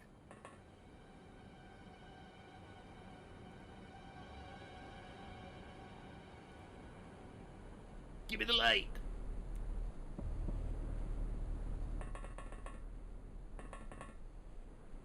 Hello, deep one. Hello, deep one, my old friend. I've come to thermal tase again. Gotcha, bitch.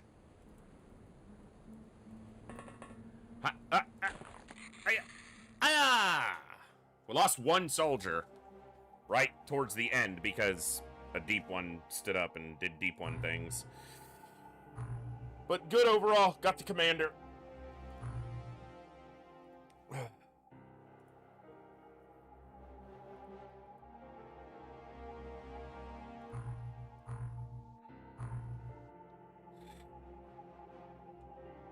And restocked basically all our thermal bombs from that, so...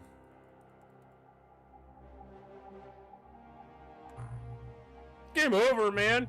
Game over! Alawayomi. Alawayomi? Madu Alawayomi. It was a good one. They're all good at this point, but... Well, it puts it at 14. That's a nice round number. Also... Tanks. Okay, finish those thermal bombs. Gilman Commander. Alright, let that finish. Colony expansion. Colony expansion. How about no?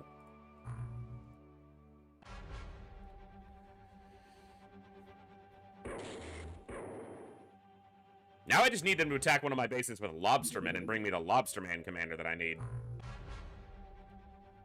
That'd be nice.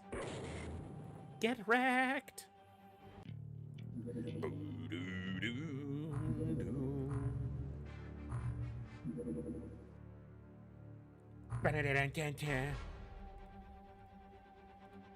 Escort. Get escorted to the bottom of the ocean. Or back to the bottom of the ocean? That's where they came from. I feel like I'm just sending them home. I mean, in a wrecked car, basically, but... Hey, Dive Bomber! Happy New Year! You just, were in the last mission. I think you were the only named soldier on that mission. This is a large ship. What am I doing? Dive Bomber, you almost cost me a sub. I'm blaming you, even though you have... Yeah, it's a fleet supply cruiser, and I was just, like, going into melee with it. I think you're the only named soldier at this base. Yeah. Right now. But you helped capture the commander, so... Yeah, you helped capture a Gilman commander. So, definitely contributing.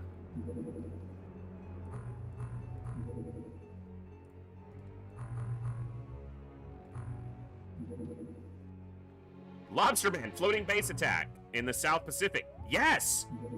This is the base where they bring the commanders. But it doesn't have tanks. Okay, I'm gonna shoot this one down because I need to delay them finding me until I have tanks in place. And I don't want to just buy coelacanths. I want to send 2 displacers over there.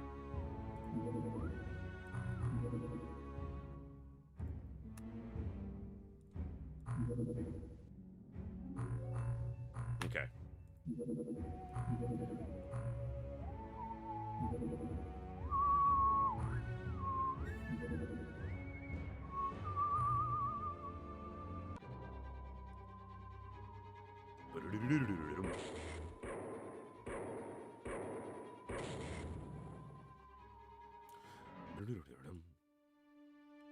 We'll let them find us soon, but not yet.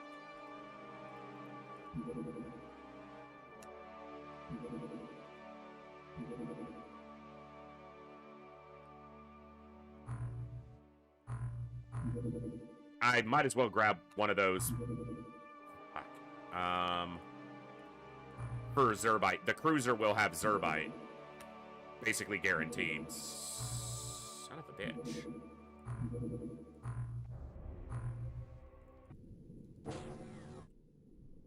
Thermal vent map. Hey! Hey! Hey! No one's impressed. Especially because you didn't do any damage, bitch. Aim shot. Dead. I was pretty sure I said aim shot dead, not aim shot miss. But, maybe I misspoke. Okay. Radioactive heard aim shot dead, and he delivered.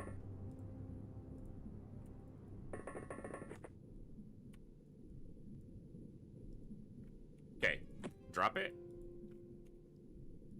Arm it. Where did that land? Okay. Throw it. Bop it. Twist it. Pull it.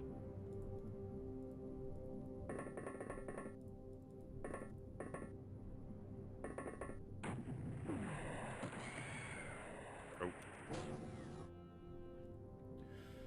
Alright, let's scout the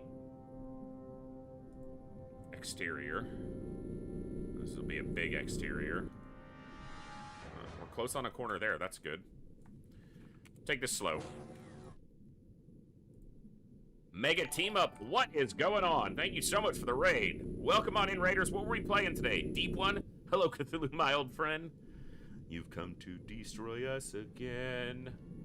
Merc, thank you so much for the follow. Welcome to the Echo. Hope you're doing good today. Happy New Year. Mega team up and all your fans. All the viewers, all the team up crew. Hope it's been a great year so far. It's only just begun.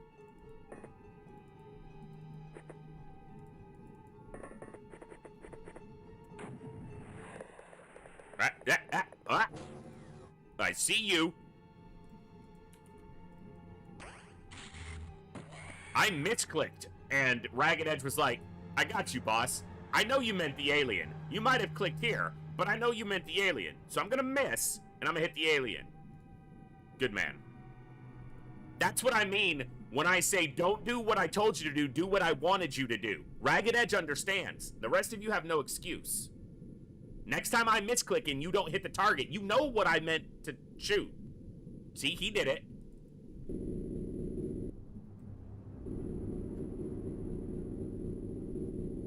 No excuses anymore.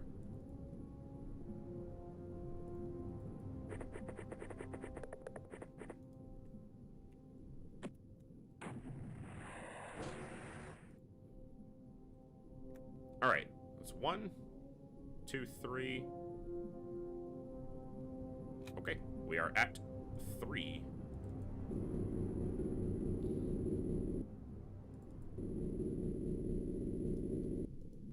To be able to have a tank that is actually tanky enough that you can scout with it knowing it's almost certainly not going to die unless the enemy shoots at it a concerted effort with high-powered weapons and it takes like 6 to 10 of them shooting at it in one turn to kill it.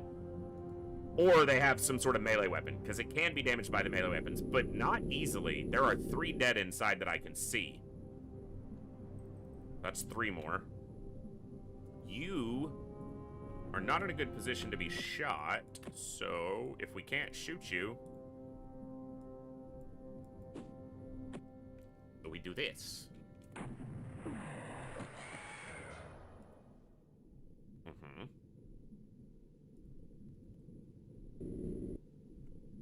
Hello, boys. That's a lot of melee weapons you have in there. You're the only one that's a danger to me. You're just looking at me funny. What do we do? What do we do? What do we do? What do we do? We can't shoot it. It's flying. No, it's swimming. We're aquatic creatures. Can't we swim? No, that would make sense.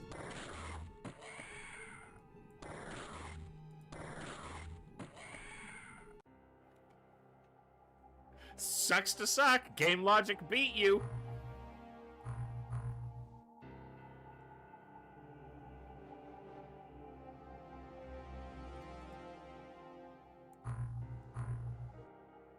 Oof.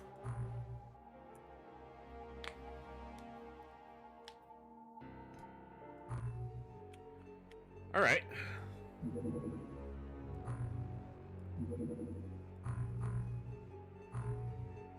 Transfer to Badlantis.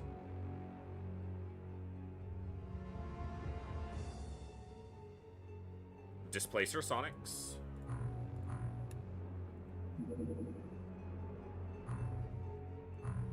The ultimate threat. Your mom. Sorry, I'm a child.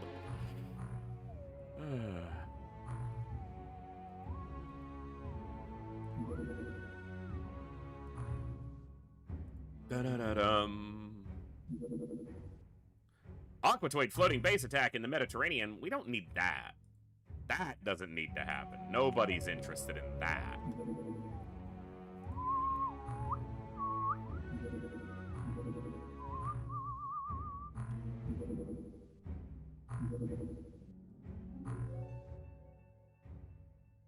We don't need no aquatoids now.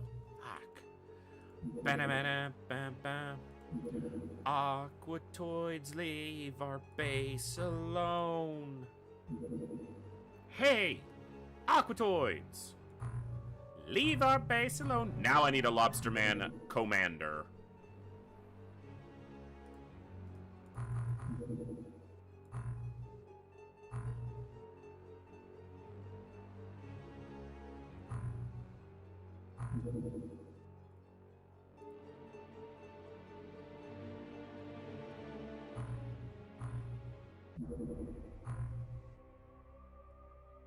You don't get to find our base.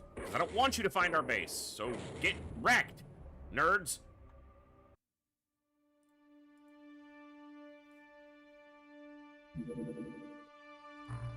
Okay. I want another 2 displacers for this base. And then I want to transfer to Sushi Bar thermal shock bombs. Okay.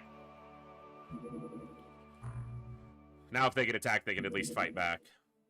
Alien infiltration in the South Pacific. That is a terror ship equivalent. It's called a battleship in TFTD because they wanted to confuse people.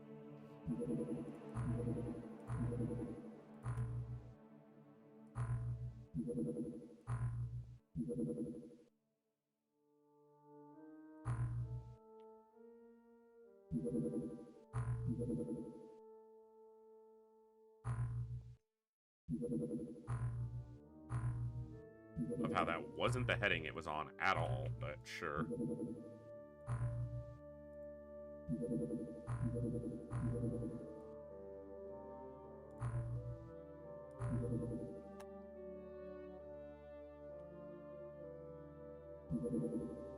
Yeah, everybody go back to base. It's a bunch of dreadnoughts, not shit that I can shoot down.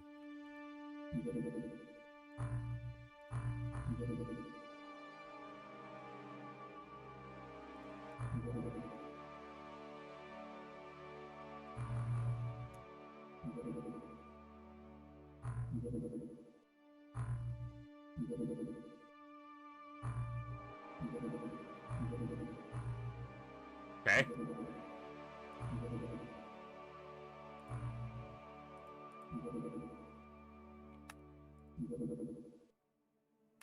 I can shoot down the fleet supply cruiser. If I can catch it.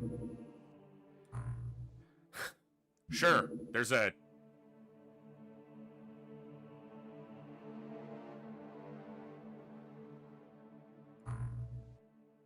Spend too much money. I have plenty to sell, but...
That's not what I meant to freaking click.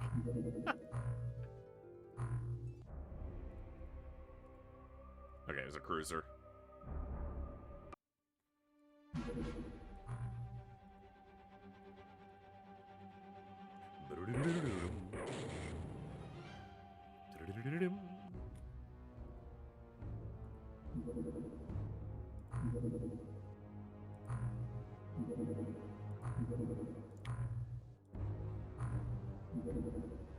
Oh, come on. Like, double infiltration missions back to back. Want me to end the game? Fine, but bring me a lobster man so I can do that. Try to run. Bitch, got you.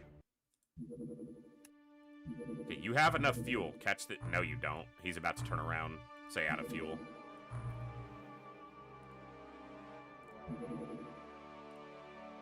Nope, not enough fuel. What about you? No. Okay. Alright. Yeah, Brazilian Union bailed. Couldn't care less. Artifact site! Oh no!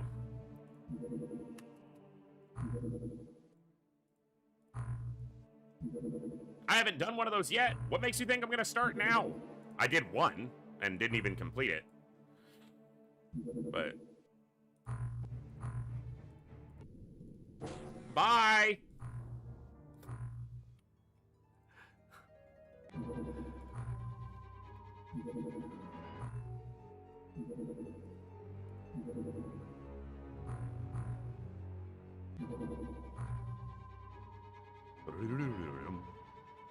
A lot of cruisers here are going to help us catch that score up basically instantly, so that's what we're going to do.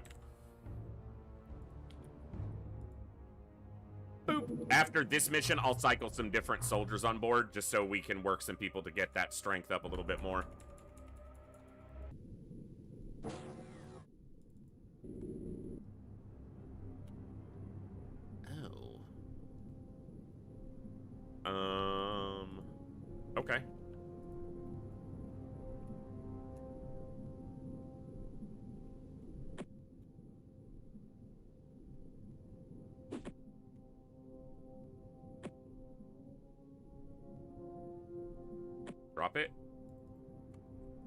Step here.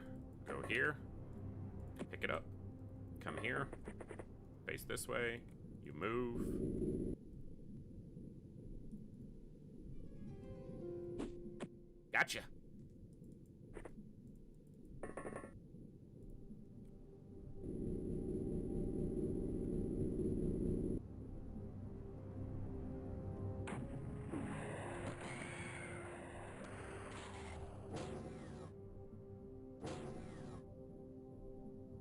That actually did damage to me. How dare you? I did more damage to you. Huh.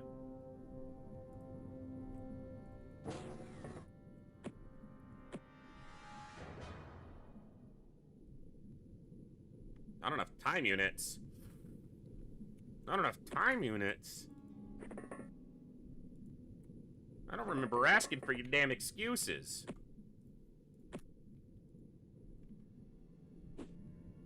Get wrecked.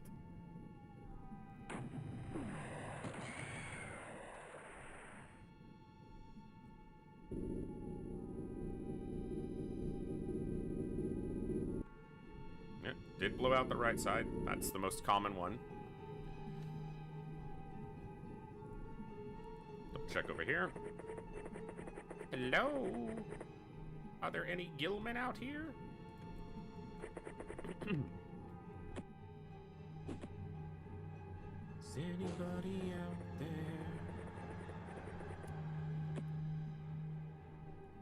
These guys technically have more front armor than the tank does, so they're getting shot from the front. They have better survivability even than the tank does. Also, in their armor, they have resistances that the tank doesn't, so 10% less from Sonic on top of the better armor. They are slightly weaker to melee, because if you're in a pressurized suit and under thousands of pounds of pressure on the sea floor and your suit gets punctured in melee, you're gonna die.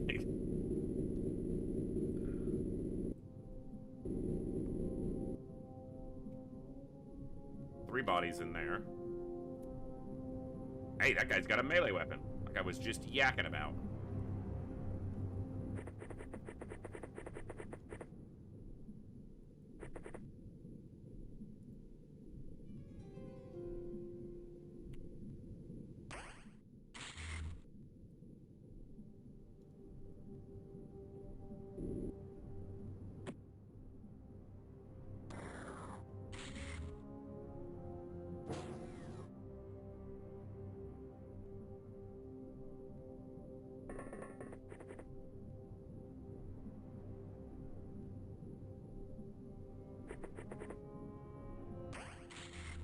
Misclicked anyway. That was a sonic cannon.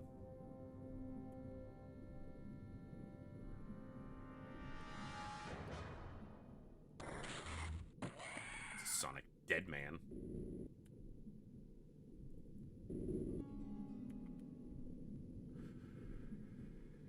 All right.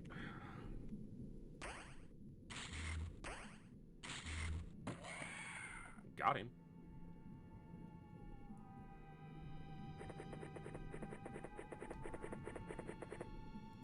Nothing over here.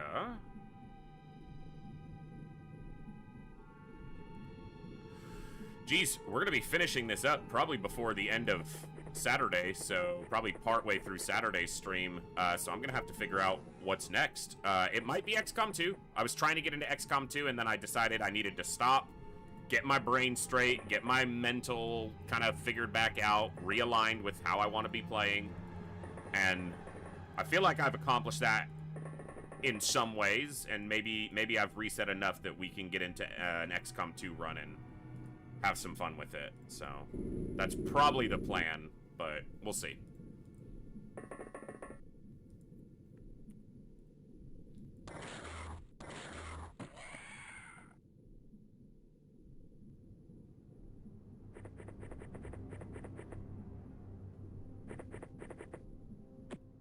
I've been enjoying the Total War campaign as well, and I would like to be playing it more than once a week, so...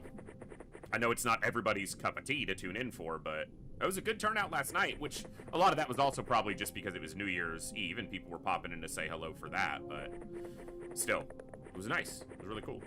Good turnout. And some people have probably found the channel who've only found it through Total War who are not XCOM fans, so...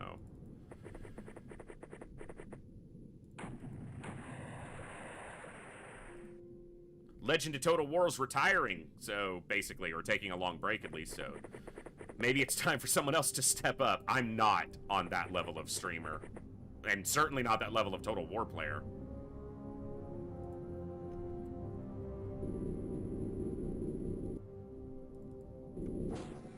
I knew you were going to be hiding back here.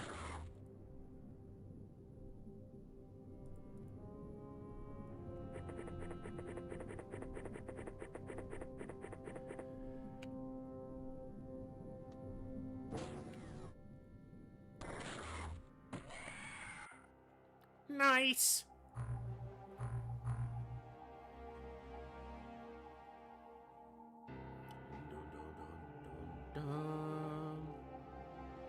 Oh, no doubt. No doubt. And Total War Warhammer has historically not done great on Twitch. There hasn't been, I mean, unless you're playing like multiplayer or doing like tournaments and stuff like Turin does some of the, and does, well, that's still mostly on YouTube from what I've seen, but at least not for English language Total War Warhammer streamers, so we'll see. I'm gonna continue to play it at least once a week for the time being because I'm enjoying that campaign and I'm enjoying the having a nice evening of just kind of chill Total War.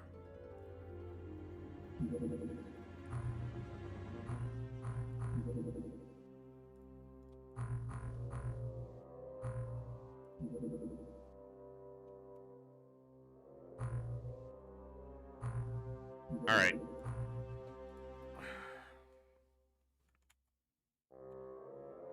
First, come off for now.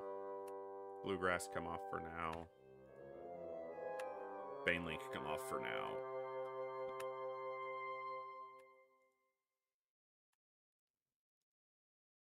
All right. Zenzi, Wartang, Gloomcat.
You don't have the strength yet anyway, so carry it like this. You do. Oh, also, shit. Some ammo.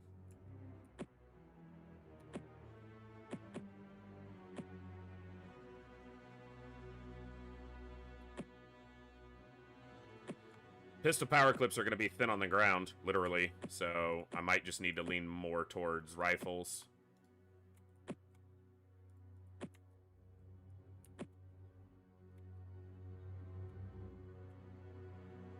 But we'll let them train up on pistols.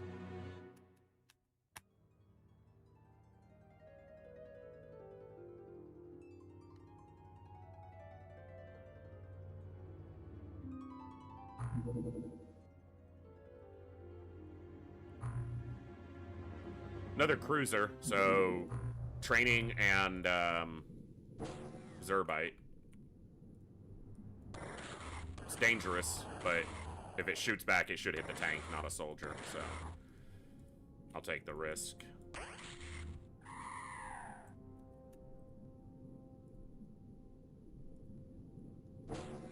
And any of the soldiers it could have hit are in mag ion armor, so that's a full blowout. Yeah, both sides.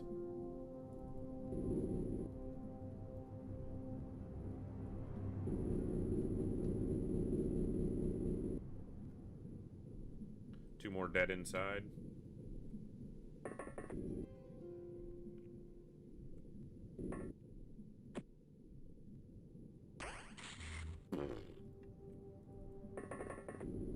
A swing and a miss.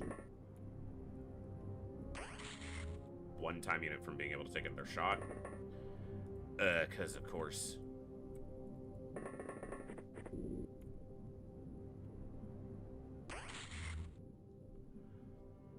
Guys! Shoot the scumbag! Ha!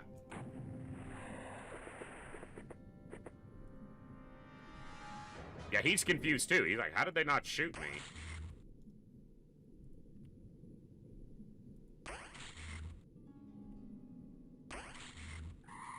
Thank you. All right.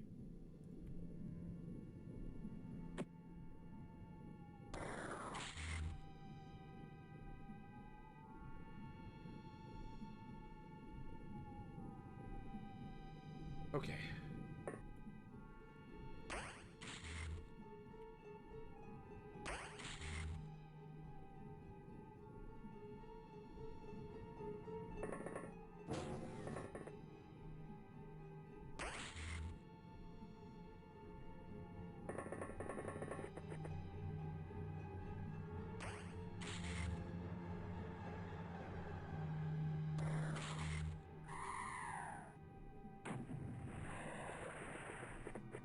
It had a melee weapon, so I wasn't concerned.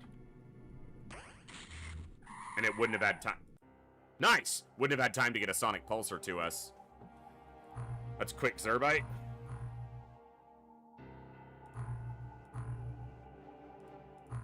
Yeah, pistol power clips are draining out. I can make some. I have the Zerbite. Gillman floating base attack. No! No, you're supposed to do a lobster man floating base attack. What do you mean? This was lobsters. I shot down one cruiser and the lobsters bailed on it? Come on. They could have two retaliations going at the same time. That is possible, and that's what's happening.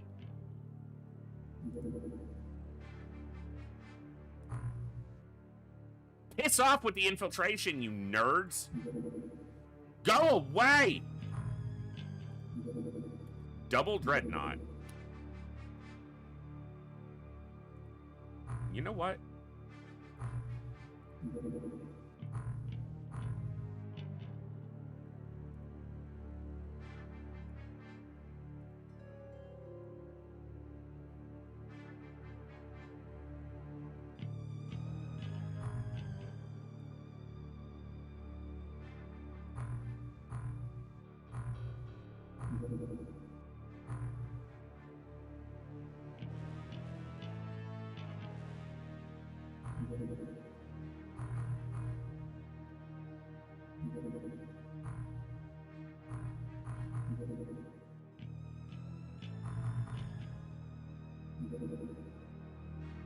Thank you. We're gonna let this go through, because we want the lobstermen to find us. That's not the South... I mean, you're kind of going to the South Pacific now, but...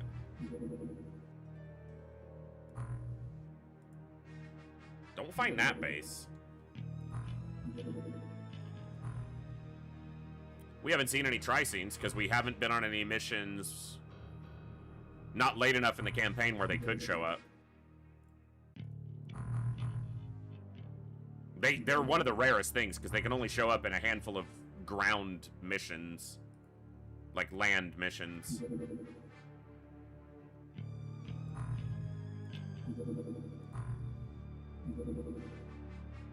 Good.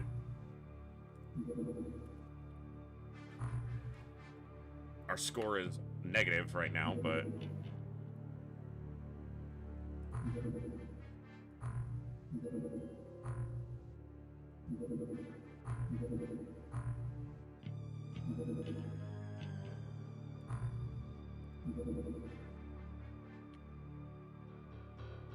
They're gonna find us because I don't have... Well, I can still... Shut up!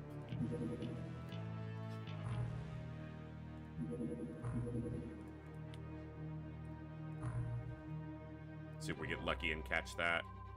This will help score. I could try to retrieve this, but it's gonna have disruptor pulse launchers present. And I'm not likely to get Zerbite from it. But just shooting it down helps our score immensely, so.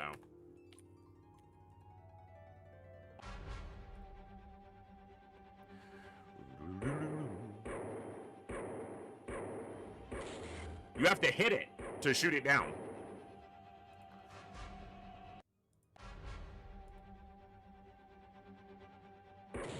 Thank you. Damn.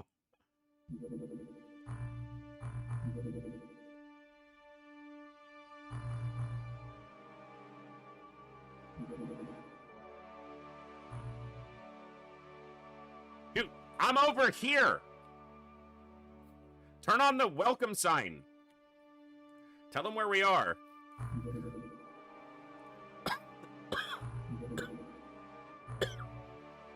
I'm not over here.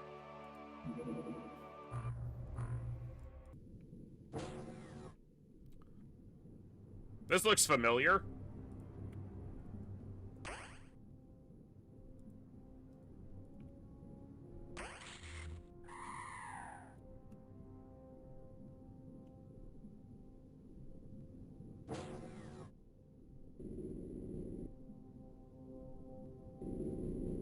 Surprisingly.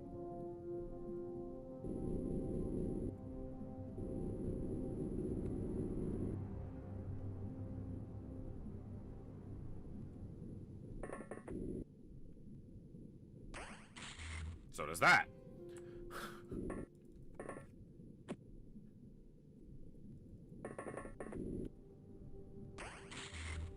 Oh, someone changed the script. We actually hit him this time.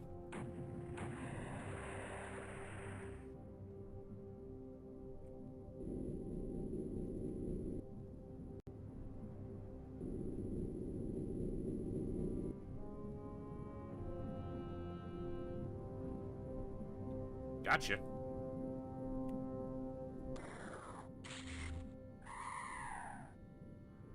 Nice shooting. Alright, Zionzi.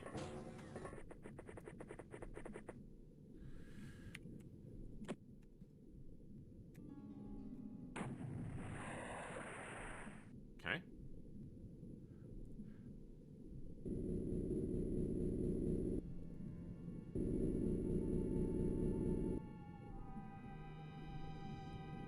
Alright, stay in the air. Keep away from the melee.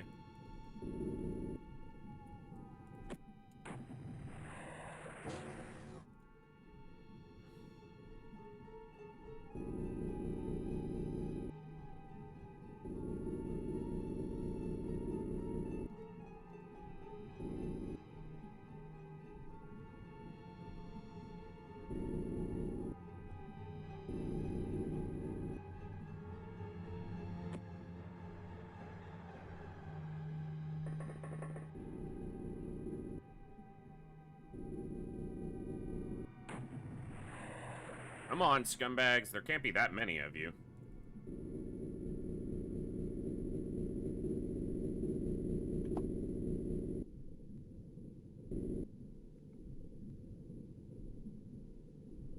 They're really liking those melee weapons. Melee weapons and launchers becomes order of the day in the late campaign. And sporadic sonic cannons. Yeah, like that one.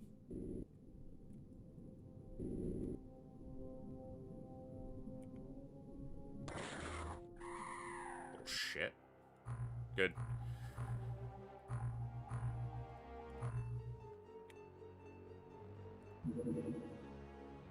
I wish you were looking in the right spot, man.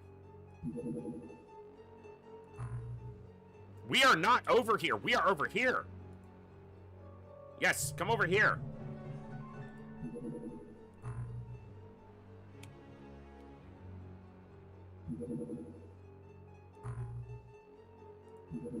North Atlantic floating base attack. They're searching up here now. Because we shot this cruiser down.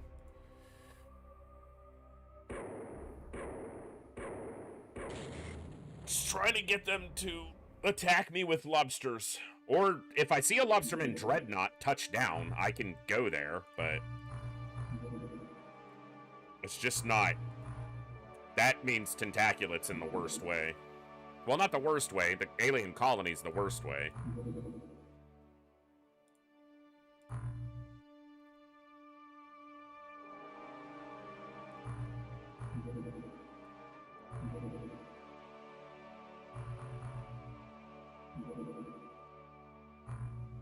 I'm over here!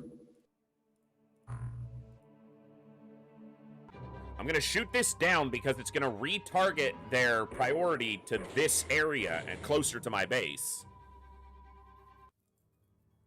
Because they keep searching over here, and that's not gonna help me.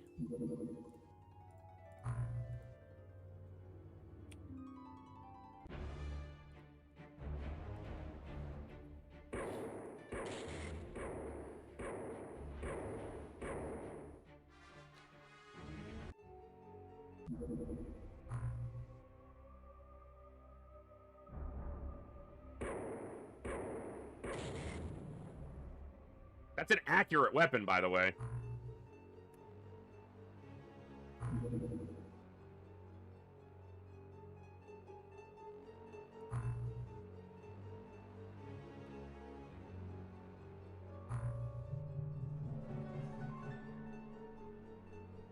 %. 5%, maybe.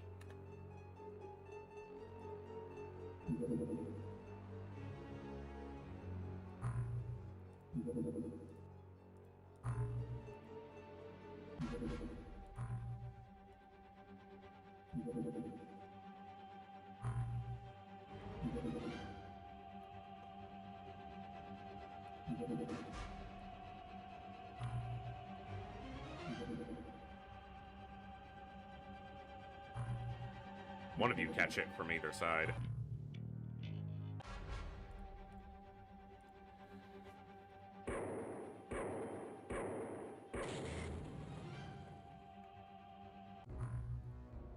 Yeah, score's fine. South China Sea. They're looking in the right place. I need the lobstermen to look in the South China Sea for me.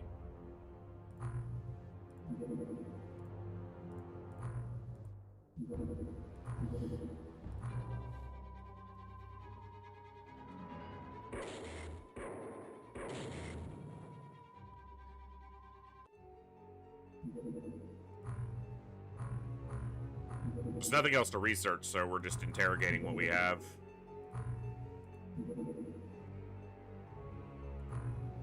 I won't be able to shoot that down. They move too quickly until I have a manta.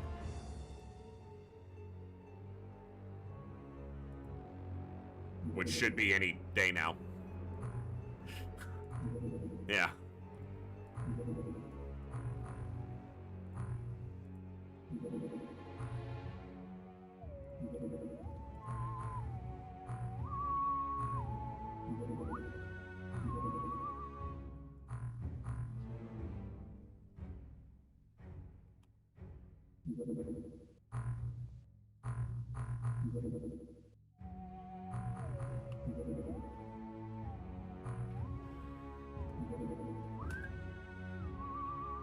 Okay, so what I need to do here is this.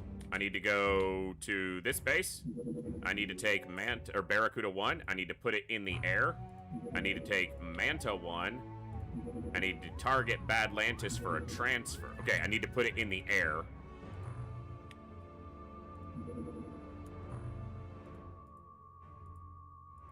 I wonder if I'm gonna need an empty hangar to make it happen. But I shouldn't need to.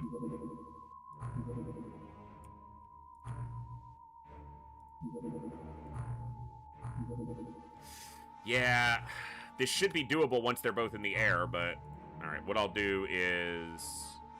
equip this. None. Sell. Barracuda 4. Okay, Barracuda 1. You select... transfer there. Manta, you select... transfer... here. Now you select transfer here. There we go.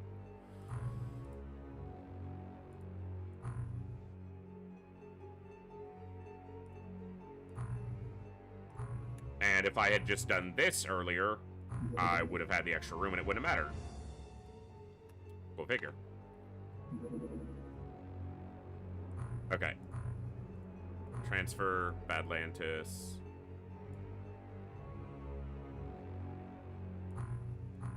Zerbite to fuel the Manta. Tassoth probe mission in the Indian Ocean. You, Barracuda 3, go here.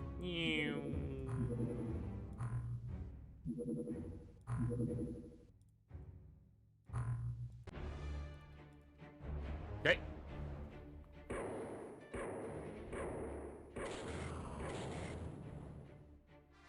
Hit the damn thing.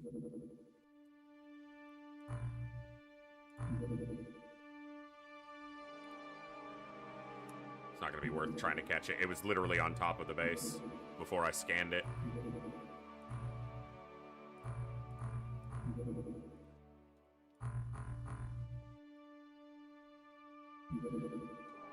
Lobsterman floating base attack, South Pacific. That's a dreadnought. Searching in the wrong place. I am over here.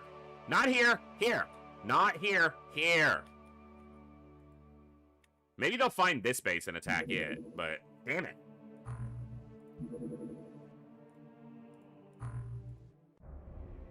That is annoying. They're not giving me much to do here because I'm basically waiting on that Lobsterman attack.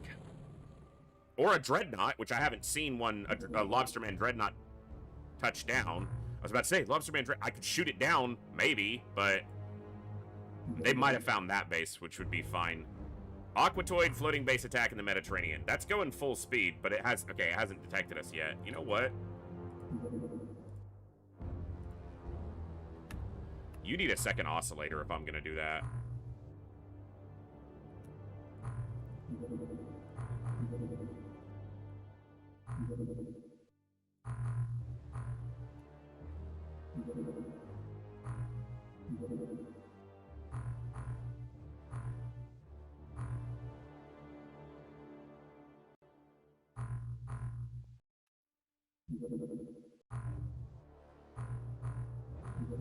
Nothing to do.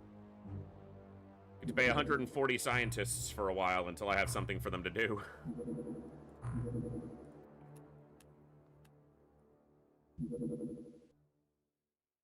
That's going full speed.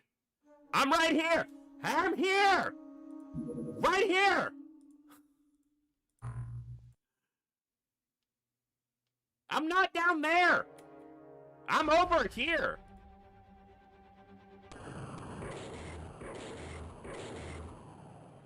Yeah. Take a beating from those things. That's why you generally don't go after them. But I'm over here. We're over here. Not over there. Over here. You're looking in the wrong place. Damn it.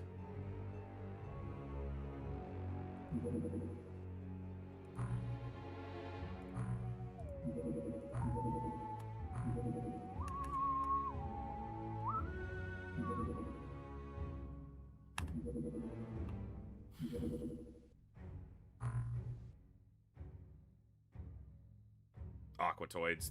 I'm gonna have to fight off that attack at some point. The Gillmen are looking in it. Can you tell the lobsters where I am? Because you're looking in the correct place. You're looking in the South China Sea. And that's basically where we are. Can you tell the lobsters? You found us. You're right there. We're pointing to our base. Tell the lobsters. We're right next door. Come and get us.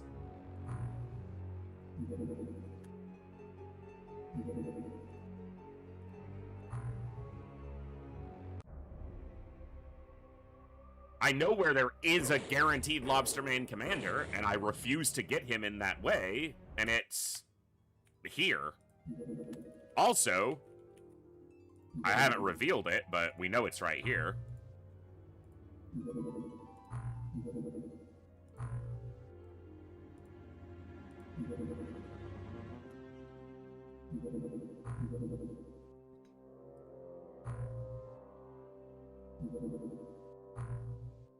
There's a Lobsterman commander there, too. But I'm not doing an alien colony unless I'm forced to. And at this point, the game's trying to make that the case.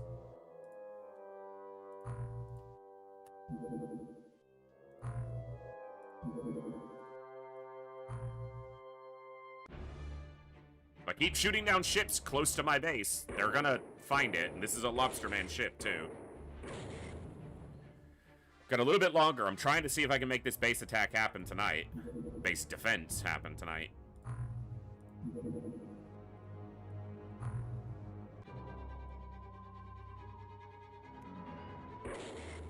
You would think not very hard, Andy, but... the scumbags are not very smart.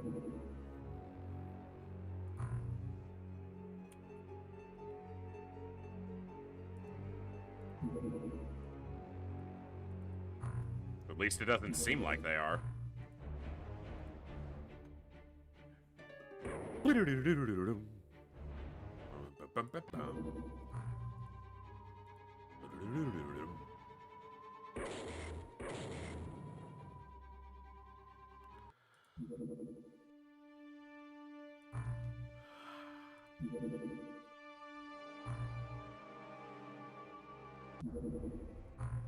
I need you to go north. No, I need you to be back closer to my base before I shoot you down. We're not down here, we're up here! Fucker! Stop looking in the wrong place! Well, this is Gilman. I don't even need them to find me. They already found me twice.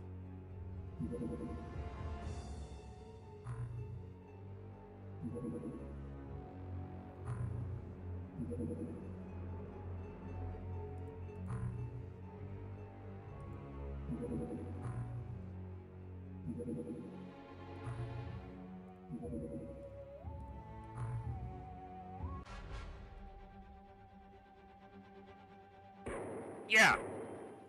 I need them to find us, and they're fucking refusing to do it.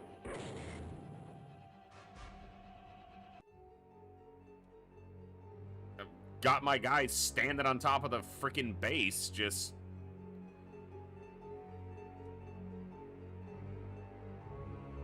yeah. This is us. Come on. Do it. Do it! Come on. Come on. Kill me! I'm here! Kill me! I'm here! Kill me! Why's the audio clip for that not I'm working? here! Come on! Do it now! Kill me! Either way. Yeah. That's where we're at right now.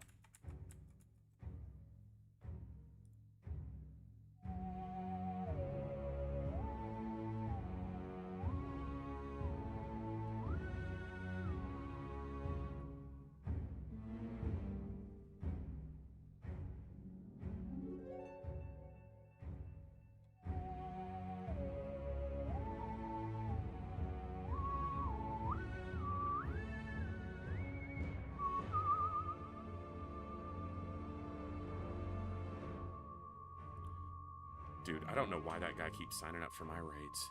Your father was squid and your mother smelt of tuna. Yes. Aquanaut insults.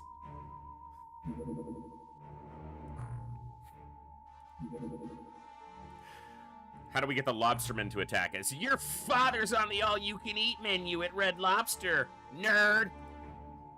Your mother got eaten with an endless bowl of pasta, nerd!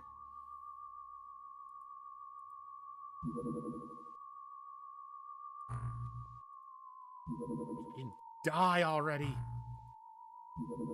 I don't want to do that. Come on, we are at the point where you just need to attack my base with a lobster man so that I can attack your big base with all my people and we can be done with this noise. Let's go.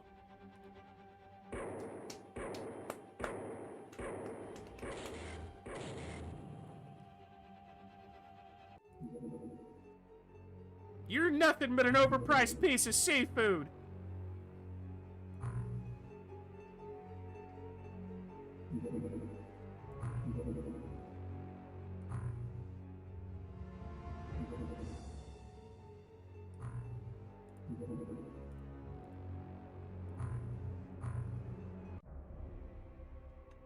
Well, our score's fine because we're just shooting down everything, but come on. They had us. They were searching in the correct area with the lobstermen and just...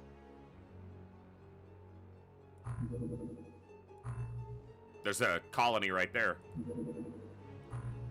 Which is annoying because I'm going to keep getting pings for them damn supply cruisers.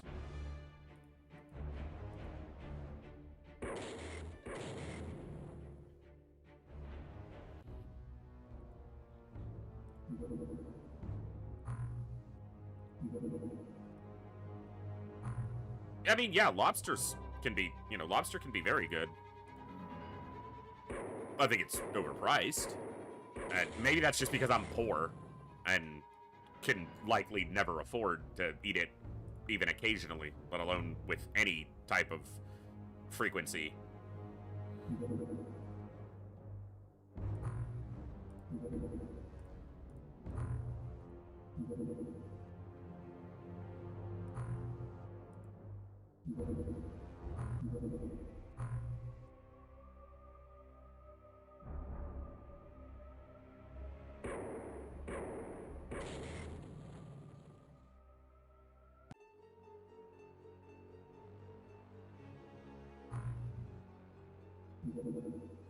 No!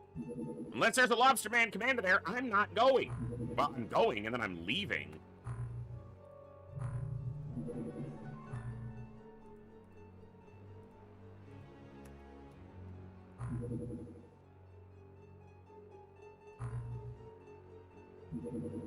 You can't make me do artifact sites.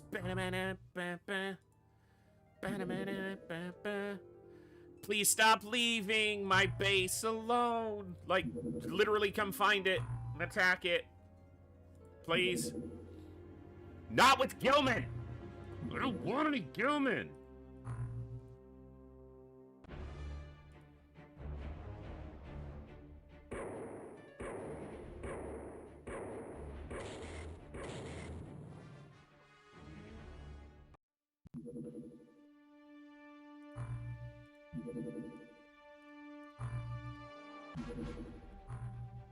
Well, I'm gonna have to wrap up here soon, and they're not attacking my base, so... They just don't want us to end on a capture.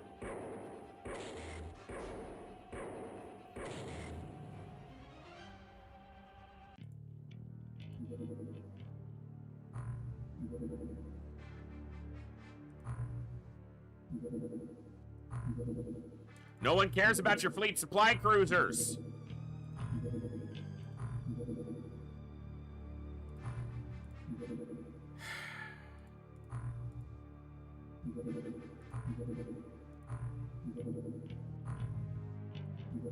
How is this the South Pacific?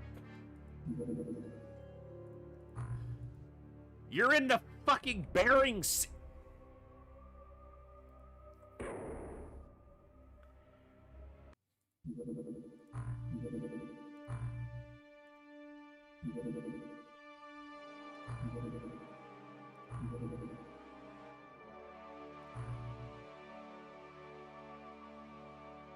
Yes! No!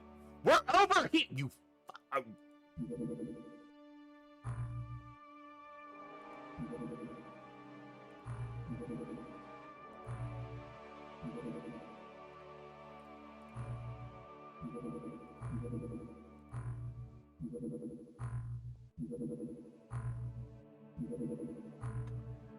I'm so done.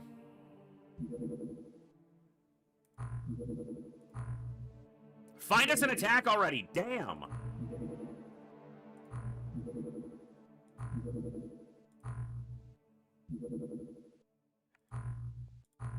Problem is, my score is gonna tank. So I have to shoot these down to maintain my score.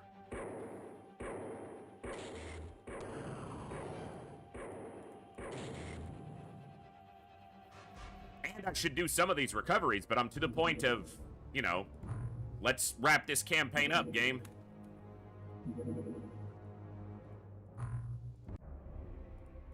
And they just don't want to cooperate. I got about 10, 12 more minutes. I'm going to see if I can at least get them attacking or, you know, prompting for an attack.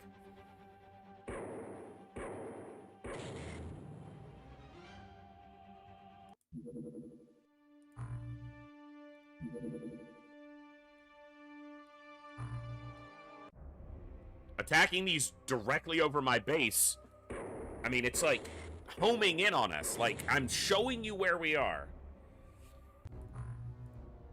Okay, that's pulling the score back up some. All right. All we need for this campaign to finish up is for a lobsterman. Hey, DeCruz, good morning. I'm just wrapping up, sadly. But good morning and Happy New Year to you. All we need for this campaign to finish is the aliens to attack one of our bases with lobstermen and deliver to me a lobsterman commander.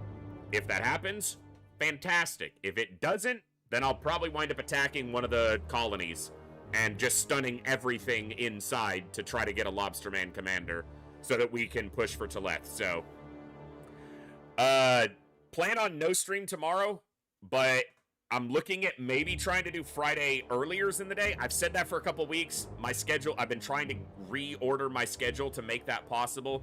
Could be something where, could be a day where I continue Warhammer or play something else. I don't know, but plan on no stream tomorrow for now. We will be here Saturday. It will be a shorter Saturday as we have been. I'm going to do my best to try to be live closer to noon than to 2, which has been the case. I'm going to do my best, but what happens is Friday nights, I'm leading Nax raids for the Classic WoW Guild. We raid till at least 1 o'clock my time in the morning, and then it takes a couple hours for me to finish everything else I need to do. So I'm not getting to sleep usually till closer to 4 or 5 a.m., so getting live by noon has been difficult. That's why it's been closer to 1 or 2 in the afternoon.